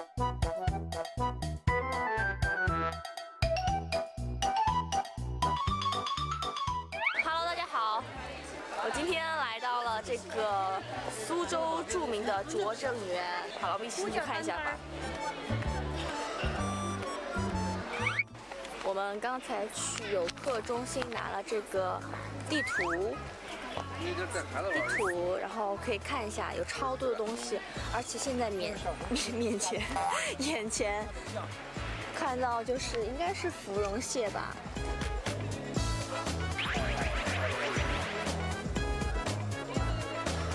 四部主体建筑，他这个古人应该还蛮有情趣的一个人吧，毕竟四面都是落地窗。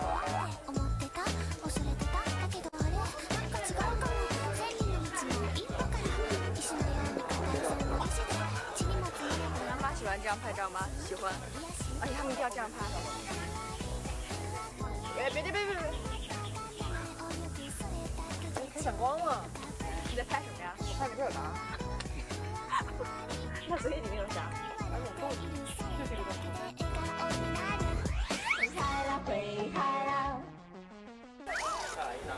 你知道那个第一个字念什么？你知道第一个字念什么吗？知道这个字念什么吗？什么香馆？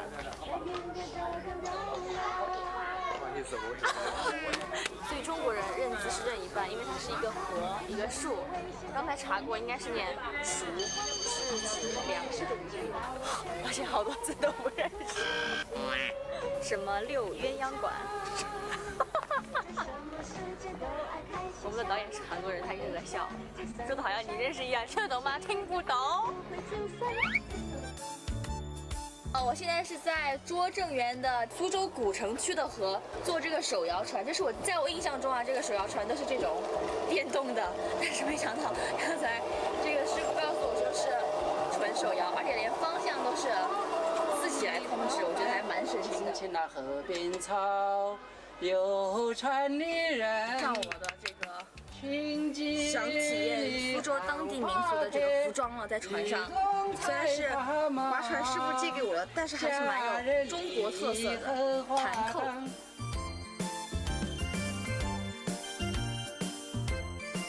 妹妹你坐船头，哥哥你岸上走，嘿！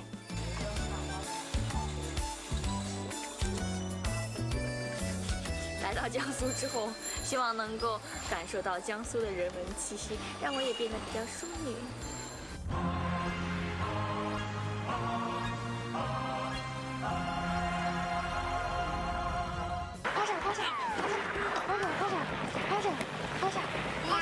妈妈来到这种景点一定会有动作，第一个，第二个。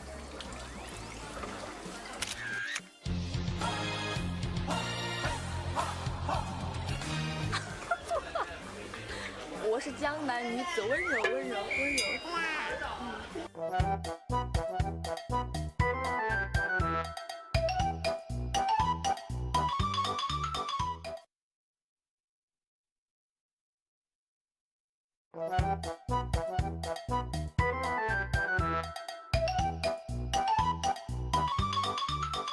Hello， 大家好，我是倩兰。今天是我们来苏州的第二天，那今天是彩排日，现在是早上的7点钟，我要去吃个早饭，然后看看在餐厅里面能不能遇见我们的野生同事，看看他们早起是什么样子的吧。为什么要拍我的麻将？好。嗨，你好。哎呀，早上好。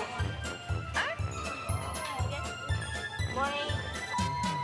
我们现在在酒店吃早饭，我已经吃完第2碗面了，干杯！干杯！吃了2碗面之后，我决定把这碗粥喝了，节约粮食，人人有责。干杯！我为什么要喝汤啊？在化妆间，现在大家在休息，因为还要进行第2次的彩排。然后现在这边是我们的来自各国的同学，say hi to the camera。Hello。你好。你好。你好。现在我就要去我们的 B 导播间看看那边的同事在做什么呢？走，我们来了我们的导播间 B， 这里面坐的每一位大师都是值得我们学习的，都是我们的幕后英雄。这么完美的比赛靠的是谁呢？除了我们的选手、观众、粉丝以及在屏幕前收看节目的、收看比赛的观众之外，当然了，不能忘记这一些幕后英雄，先去看一下吧。哦，又是要来了一波刷屏，这两名选手发挥的非常不错呀。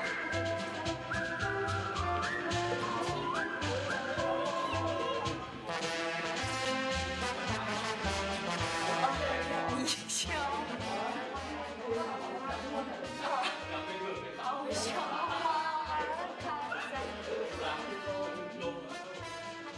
现在是不是感觉我在夜店？没错，我是在夜店。当然不是的，现在我是在这个场馆里面，选手们已经在有条不紊地进行彩排了，然后工作人员还在进行一个最后的调试。We are bringing this 3-day final to you live from Suzhou from today. Suzhou, please welcome all gamers from China. 菲律宾的朋友要给我们带来他们传统的儿歌。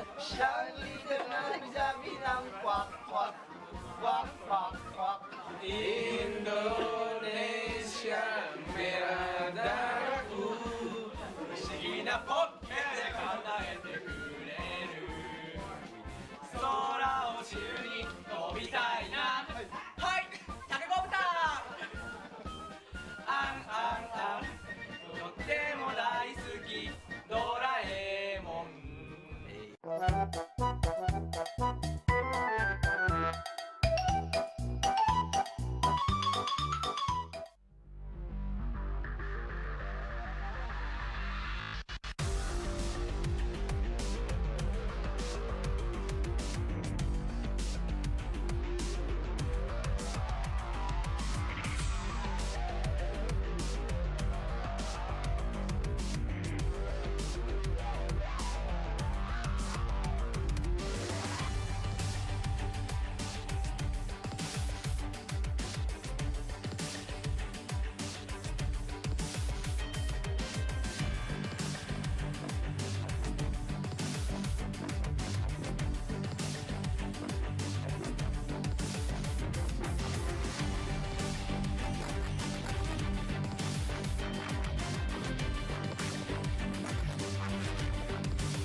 in your eyes, a color fade out. Looks like a new transition is starting up and shaking your ground, turning your head to see a new day calling. Does it feel like a head to lean on? A snapshot from where you were born. I'm looking for your hand in the rough. You're caught in the wire.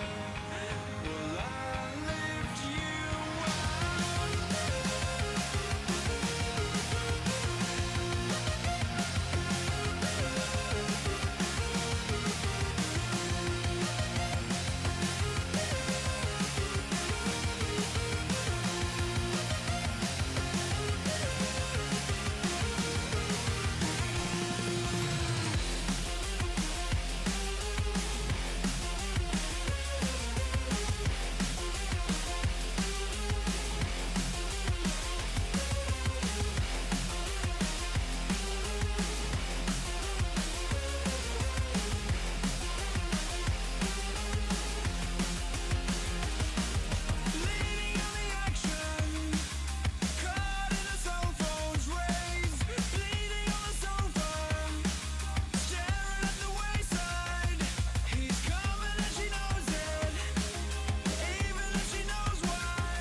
looking up and shaking your ground, turning your head to see a new day calling. Does it feel like a head to lean on? A snapshot from where you were born. I'm looking for your hand in the rough. You're caught in the wire. Will I lift you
平江路上这条路特别有名，但是呢，我来这边的目的非常简单，就是要吃。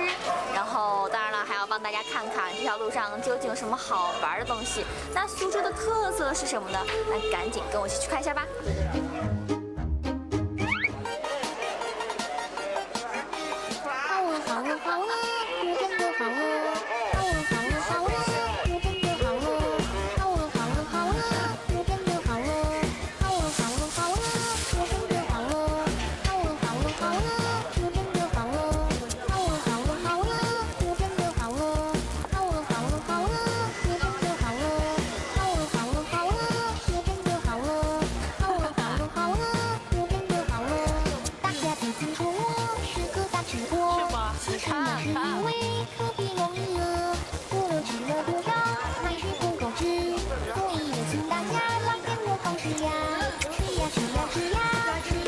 好香！我的妈！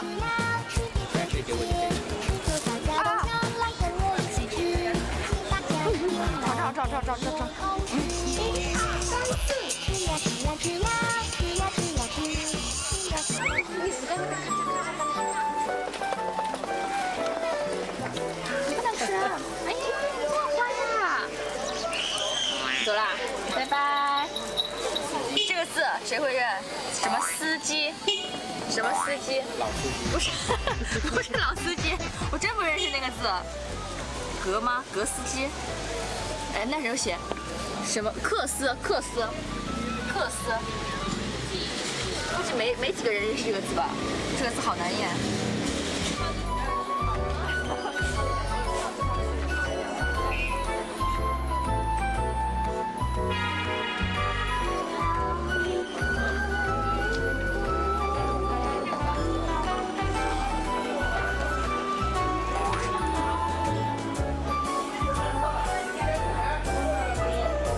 现在我已经坐上这个平江路的苏州特色的黄包车。大家如果来平江路吃累了、玩累了、走累了的话，都可以来乘坐一下这个特色的黄包车。我们现在听的这个应该是苏州很有名的评弹，不知道明天能不能有机会去听到地地道道的评弹，感受一下。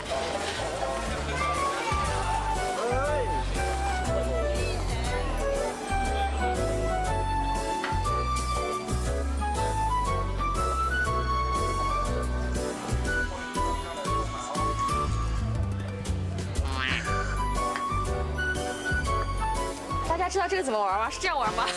这个太色了。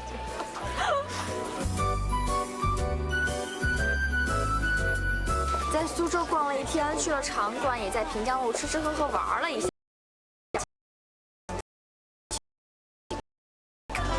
想选一个有苏州的照片的东西，应该是这个。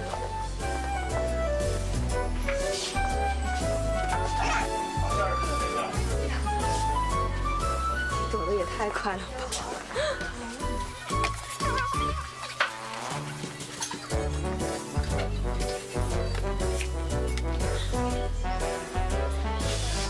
百城媲美天下溪，一枝独秀苏城。苏州赋，我觉得这个蛮有一个苏州的印象，觉得就拿这个写吧。走，你去写吧。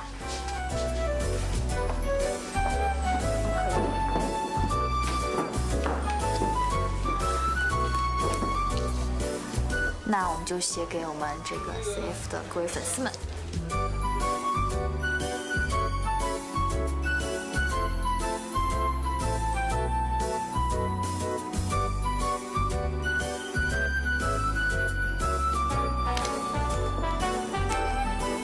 亲爱的 CF 的粉丝们，爱苏州，爱 CF， 晚安，苏州。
Hello，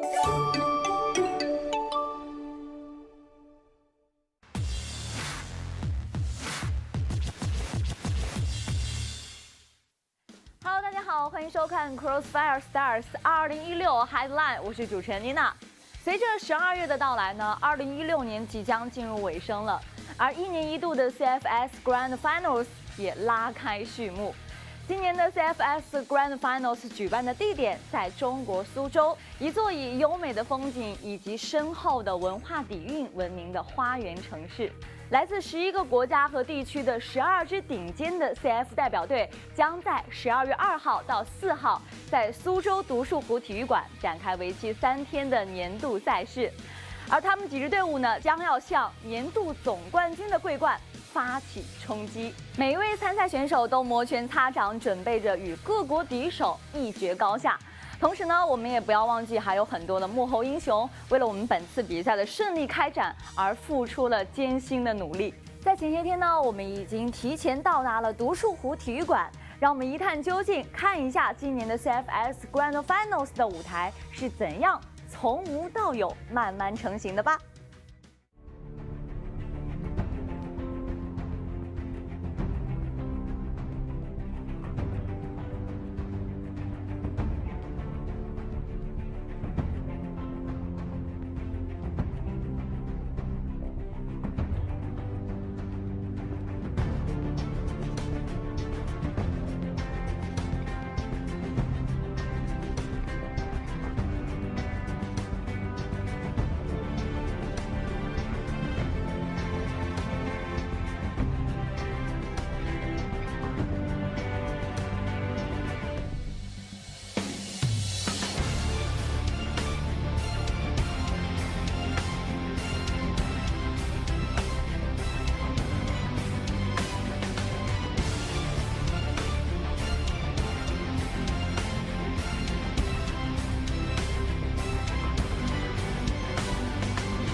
舞台逐步成型的过程是不是特别的炫酷呢？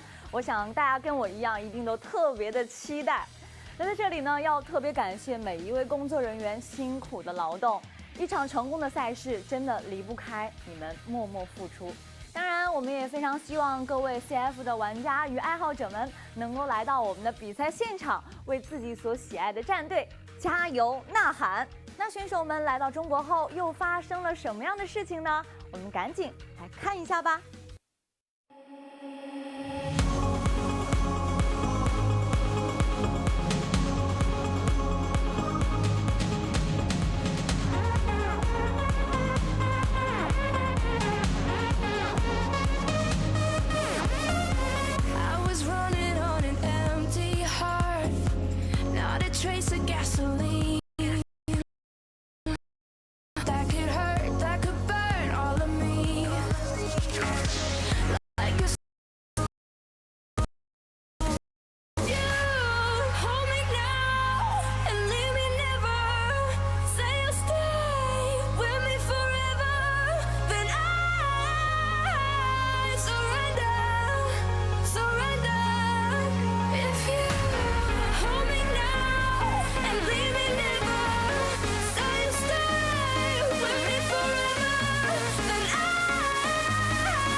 这么多选手的赛前准备，最后向大家介绍一下这12支 Crossfire Stars 2016 Grand Finals 的参赛队伍，其中有不少为大家所熟知的选手和战队，也有一些新生力量加入到大部队当中来。那么，让我们一起来认识他们吧。欧洲 Flipside Tactics， 来自欧洲的知名 CS 战队 Flipside Tactics， 他们在 National Final 当中战胜了欧洲霸主 Penta Sports 后，进入了本次 CFS Grand Final。他们有着相当强劲的绝对实力，绝对不容小觑。拉丁美洲 Kauai 是一支诞生于2年前的哥伦比亚战队，自成立以来累积了较为丰富的大赛经验。他们以第1的战绩从 National Final 当中脱颖而出，目标是成为一支拉丁美洲的第1强队。越南 Freedom Gaming 在越南可以算是元老级的 CF 战队了。他们在国内比赛中有着非常不错的成绩，并且也有着诸多国际赛事的经验。在阔别了2年 CFS Grand Final 之后呢，他们再度杀了回来。在这次大赛上，他们会带来怎样的表现呢？中国 All Gamers AG 战队成立于中国四川省成都市，是中国西南地区最大的也是最专业的电子竞技俱乐部之一。AG 战队的 CF 分部参加过多届 CFS 系列赛事，并且在 CFS Season 2当中获得了世界冠军的殊荣。AG 战队是目前实力最为稳定的中国战队。韩国 Hidden， 韩国老牌战队 Hidden 在近2年都进行了成员的引进，这次他们代表韩国出征 CFS Grand Finals， 势必会有更加优秀的表现。来自菲律宾的 Pacific Rara 从2009年开始就活跃在各种国内外赛事中了。他们曾经2次代表菲律宾参加 WCA， 自成立以来，他们从来没有更换过队员。多年来默契的配合以及强劲的实力是他们最大的武器。谢谢大家观看今天的 Crossfire Stars 2016 Headline。在比赛期间呢，每一天的节目中都会为大家带来最及时的比赛战况以及赛场中发生的各种有趣的事件。那么明天再见啦，拜拜。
Welcome back to Crossfire Stars 2016. This is Sojung with Invisible Map and Joshua here, and I am here to explain to you the tournament draw. So what's going to happen is we're going to draw randomly in order for tournament draw number 1, 2, and 3. And what's going to happen is after the random draw 1, 2, 3, we're going to draw for group second places, Group A, Group B, and Group C. And also the wild cards. Also the wild cards. But that's actually going to put us into 9 teams, and that's not going to help us for the semifinals. Right. So let me explain it to you a little bit more into specifics. So the first place teams of the groups, they go up and pick the order. Let's say it's 2, 1, 3, then you mix it up, and then they go up and go to the second bowl and pick out the second place of Group A. You make it sound much more easier. Thank you. And then wild cards. Now, how do you find out who the second place team is and who the wild card place team is? There is not a team that's knocked out yet, and we figure that out tomorrow. Tomorrow we have the losers bracket, and outside of the first place teams in the groups, the other 3 are going to duke it out and see who gets knocked out first. Now, 3rd and 4th place teams play, and the loser of that is unable to proceed forward. Now, the 3rd place team will then play against the 2nd place team, and from there, they're able to nudge their way up into the 2nd place spot and, get picked into the 1st place seed. Now, you said 9 teams. We have the 3rd place spot in the groups. We don't have 3 wild cards, we have 2, and that's gonna go down to aggregate. We're gonna see who has the most points, and the one with the least is going to get knocked out. Actually, can you explain to us a little bit about who is in first place for today's matches? Right, okay, so first place in Group A is Kauai from South America. Colombian team, we did not expect that to happen, but upsets are so exciting, and this might be the year that China might be dethroned. And also in Group B, we have VG also holding on. There we go, it's up on the screen. VG Gaming, and of course in Group C we have Pacific War. Wait, is it Pacific War? Is it Pacific War? Really? Was it Pacific War? I thought it was Brave. Yeah, well, regardless, on the video, that's what it says, and they have the spots in the quarterfinals already in the 1st, 3rd, and 5th spots, and now we are going to see the tournament draw. Are you ready, Matt? Matt, are you ready? Tell us. Matt, are you ready? Matt, take it away. Matt, take it away, please, for the tournament draw.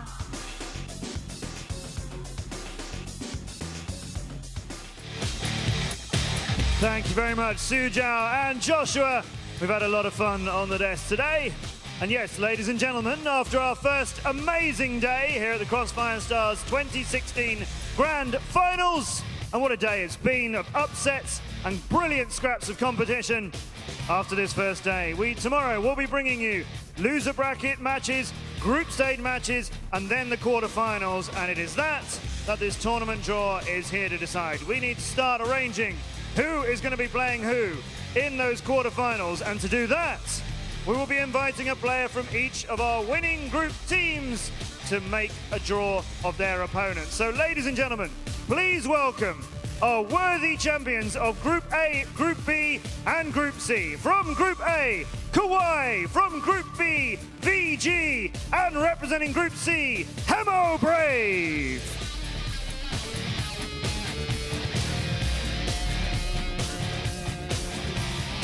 Congratulations, Kauai, VG Gaming, and Hemo Brave for topping each of Group A, B, and C. The first thing we will do with our tournament draw is invite you to choose the order in which you will choose your opponents to make this completely fair. So first, we're going to ask our Caducks, would you please step up to the bowl and choose one of the balls? There are 3 balls in that bowl. This will determine the order in which they will choose their opponents.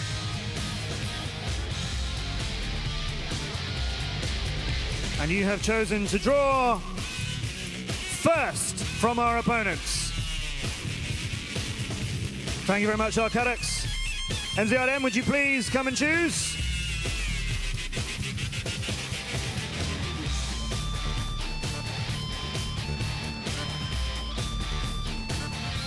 MZIN representing VG will be choosing. Show me. I can't see it. They're going to choose twice. Second. Vinny, would you please come and choose the remaining ball and prove that this is a fair process?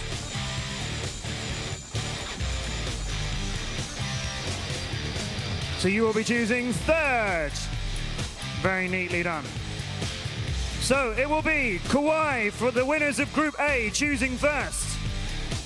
Their possible opponents are whoever comes second in Group B and C and our two wildcards, all to be determined tomorrow. So Arcadix, would you please come and choose who will be your opponent in tomorrow's first quarterfinal?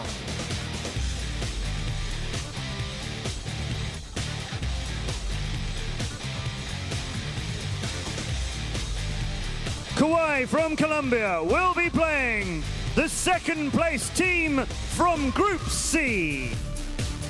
They could be playing against Hidden, Pacific Wara, or the Japanese team Insanes. That will be our first quarterfinal. Thank you, Arcadix. Next, MZIN. We will replace these balls with your possible opponents. No, please wait. We need to switch this bowl and make sure we have exactly the right teams that you can choose from. Obviously, the second place team from Group C have now been removed from the draw.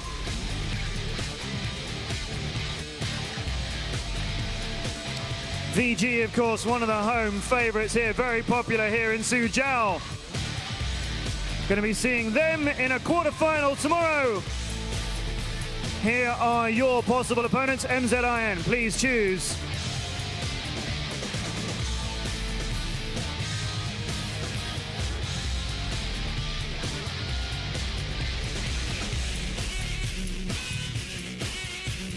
VT Gaming, VG from China.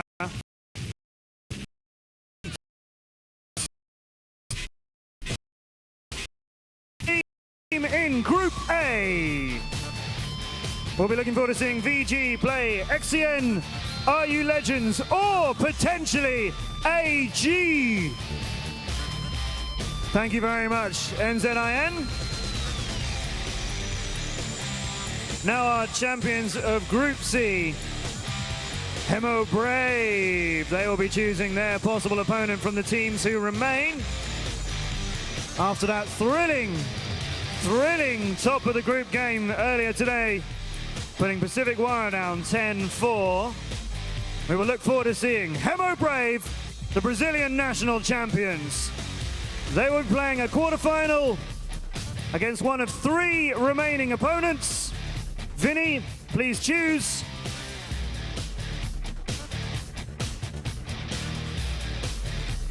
Hemo Brave won their two matches 10-5 and 10-4. Let's see how they'll do tomorrow in their quarterfinal game against the second place team of Group B. Could be Team WoW from America, Flipside Tactics, or Freedom Gaming.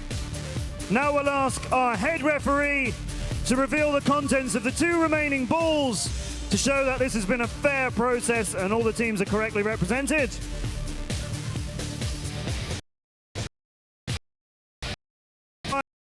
Quarterfinal tomorrow will of course be between our first wild cards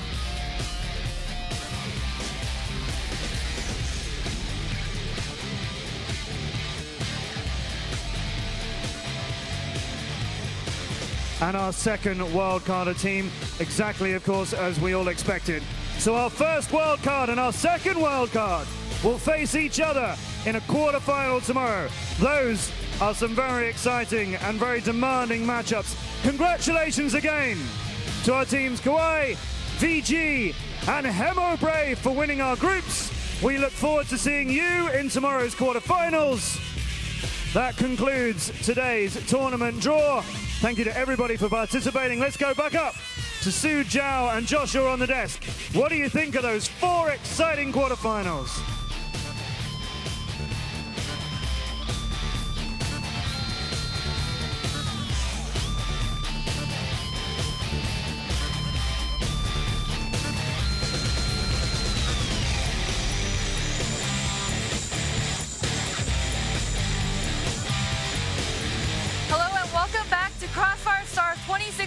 we're back to the analyst desk with Joshua. And Joshua, as an analyst, you've been very sharp and on point. Do you Except have for any... some of the MVP picks. I know it. The MVP pick was kind of off the point, but what do you have to say about the draw tonight? The tournament draws are very exciting because Wildcard 1 and Wildcard 2 are facing each other. And Right. that is actually, I feel, is very ideal because Right. it makes for a great dynamic. They have Right. to fight up the ranks to try to get that top spot.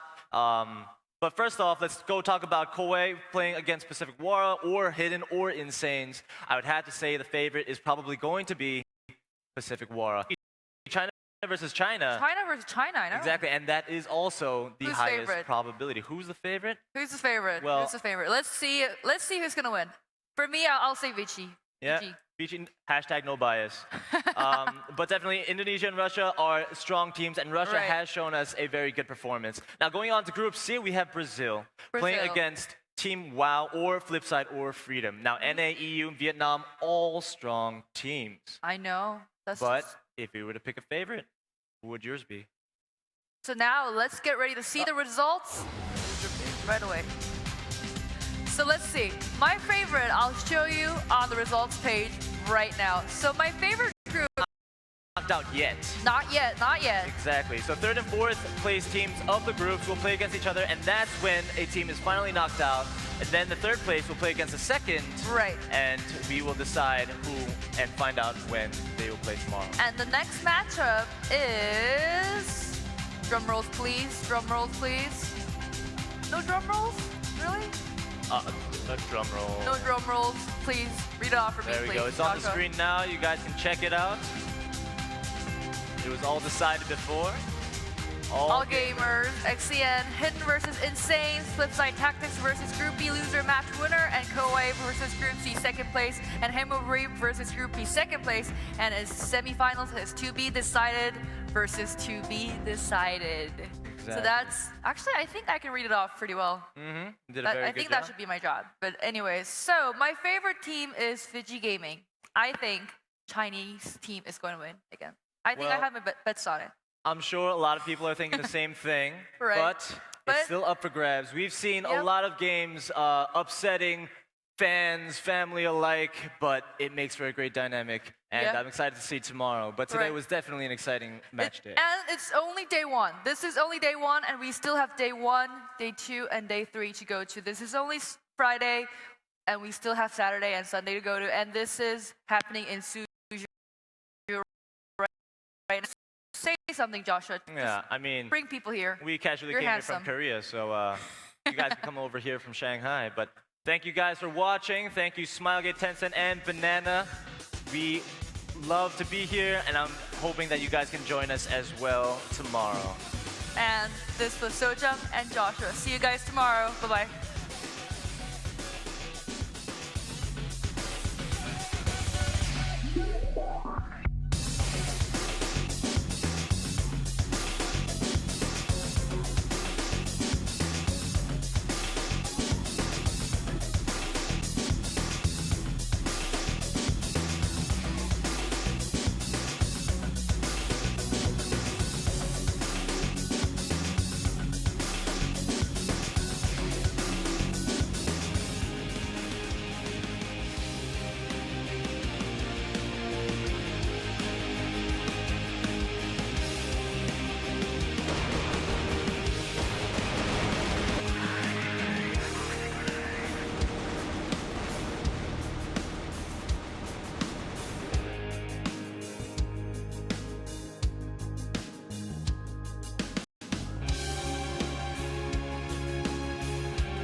left the library last night.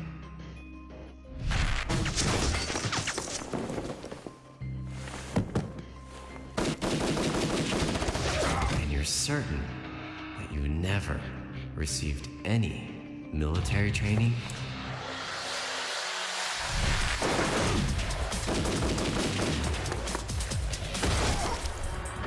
Are you a switcher?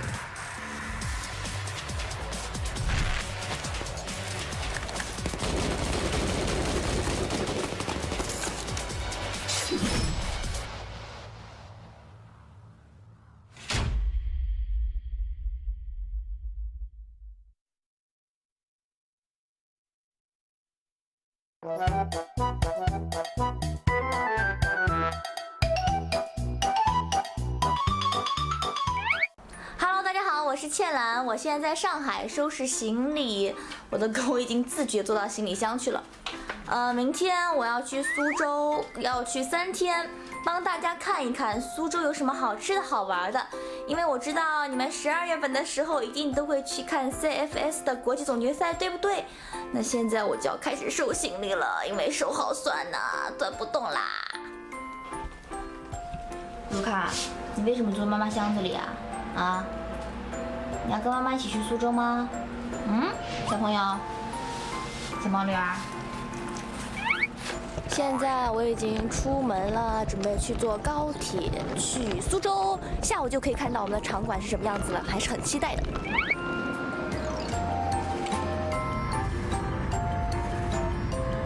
现在我已经坐上和谐号动车组前往苏州了，然后上海到苏州只有20分钟的路程，所以大家如果从上海出发的话，也可以坐动车或者选择你最方便的交通工具。今天好热呀，真的太热了，给大家看一下外面。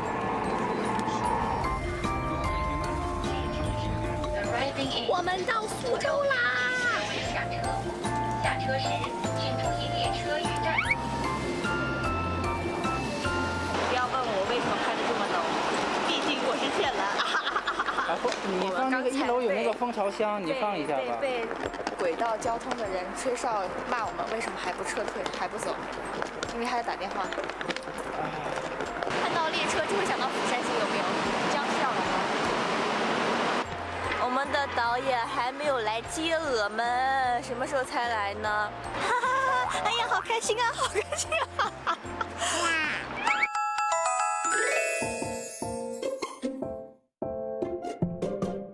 我现在已经到了这个独树湖体育场了，我们现在是在北门，然后现在看到后面这个雕像没，好酷的。然后我要准备进场馆，帮大家看看这个场馆里面究竟是什么样子的。究竟我们是在体育场，还是在羽毛球场，还是在篮球场看这个电竞比赛呢？赶紧跟我一起去看一下吧！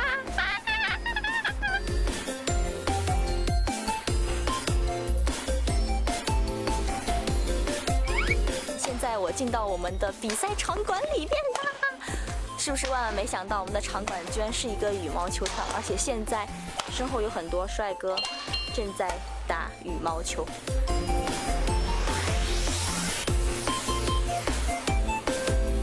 其实，在下面的时候啊，还并没有觉得说这个场馆有这么大，但真的到了观众席之后才知道，原来真的可以容纳上千人。所以说，大家真的要在12月份的时候来到这里，感受 CFS 的魅力。我们来看一下这个场馆究竟有多大，给大家看一下。我相信我们的比赛一定会非常的成功的，对不对？对的。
Hello， 大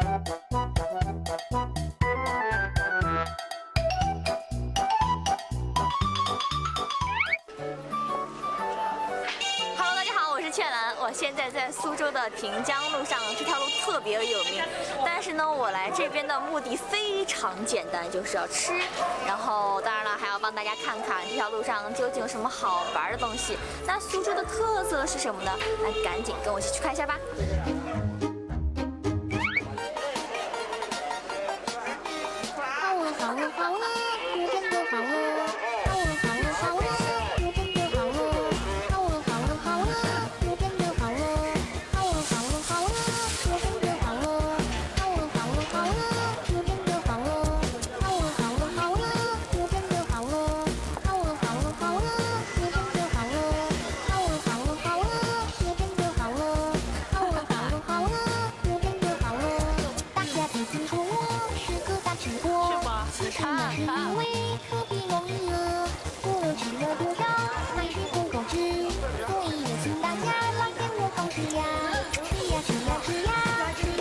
好香！我的妈！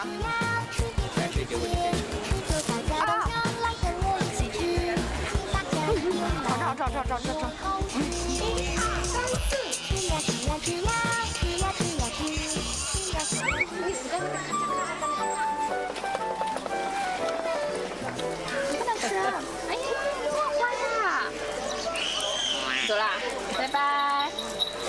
这个字谁会认？什么司机？什么司机？老司机。不是，不是老司机，我真不认识那个字。格吗？格司机？哎，那怎么写？什么克斯？克斯？克斯？估计没几个人认识这个字吧？这个字好难念。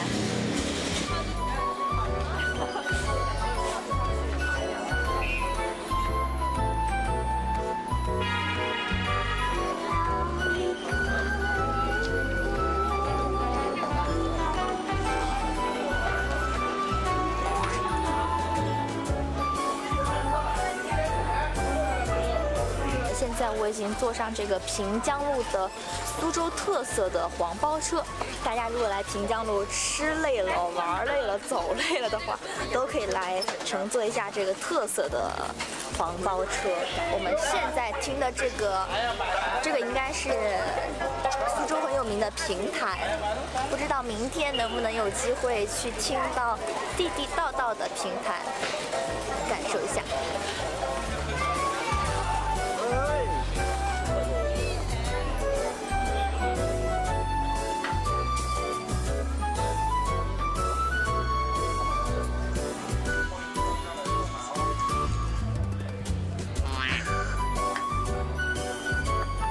大家知道这个怎么玩吗？是这样玩吗？这个太色情了。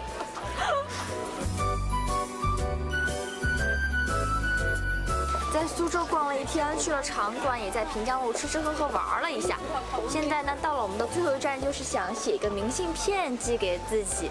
那现在就来到这个很有名的猫的天空之城啊，那进去看一下，看看我究竟会写什么呢？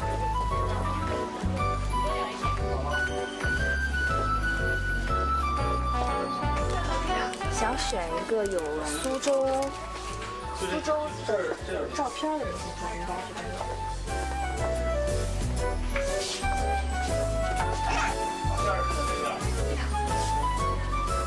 走的也太快了吧！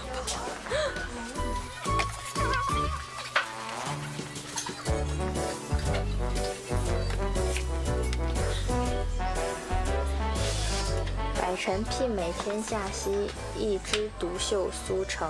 苏州赋，我觉得这个蛮有一个苏州的印象，觉得就拿这个写吧。走，你去写吧。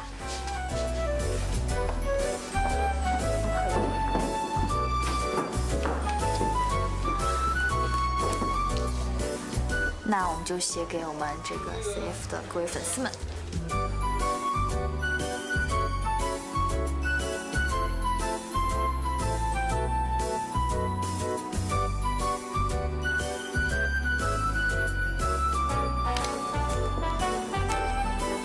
亲爱的 CF 的粉丝们，爱苏州，爱 CF， 晚安，苏州。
it feel like a head to lean on? A snapshot from where you were born. I'm looking for your hand in the rough. You're caught in the wire.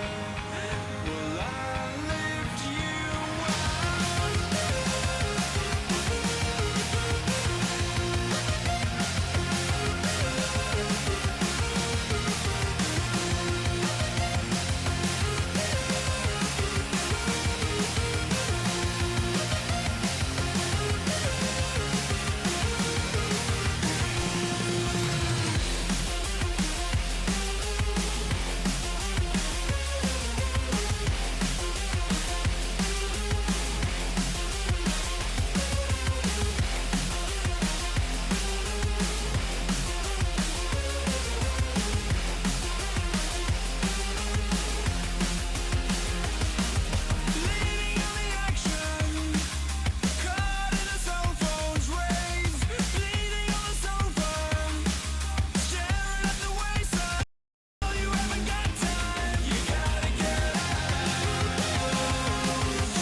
go far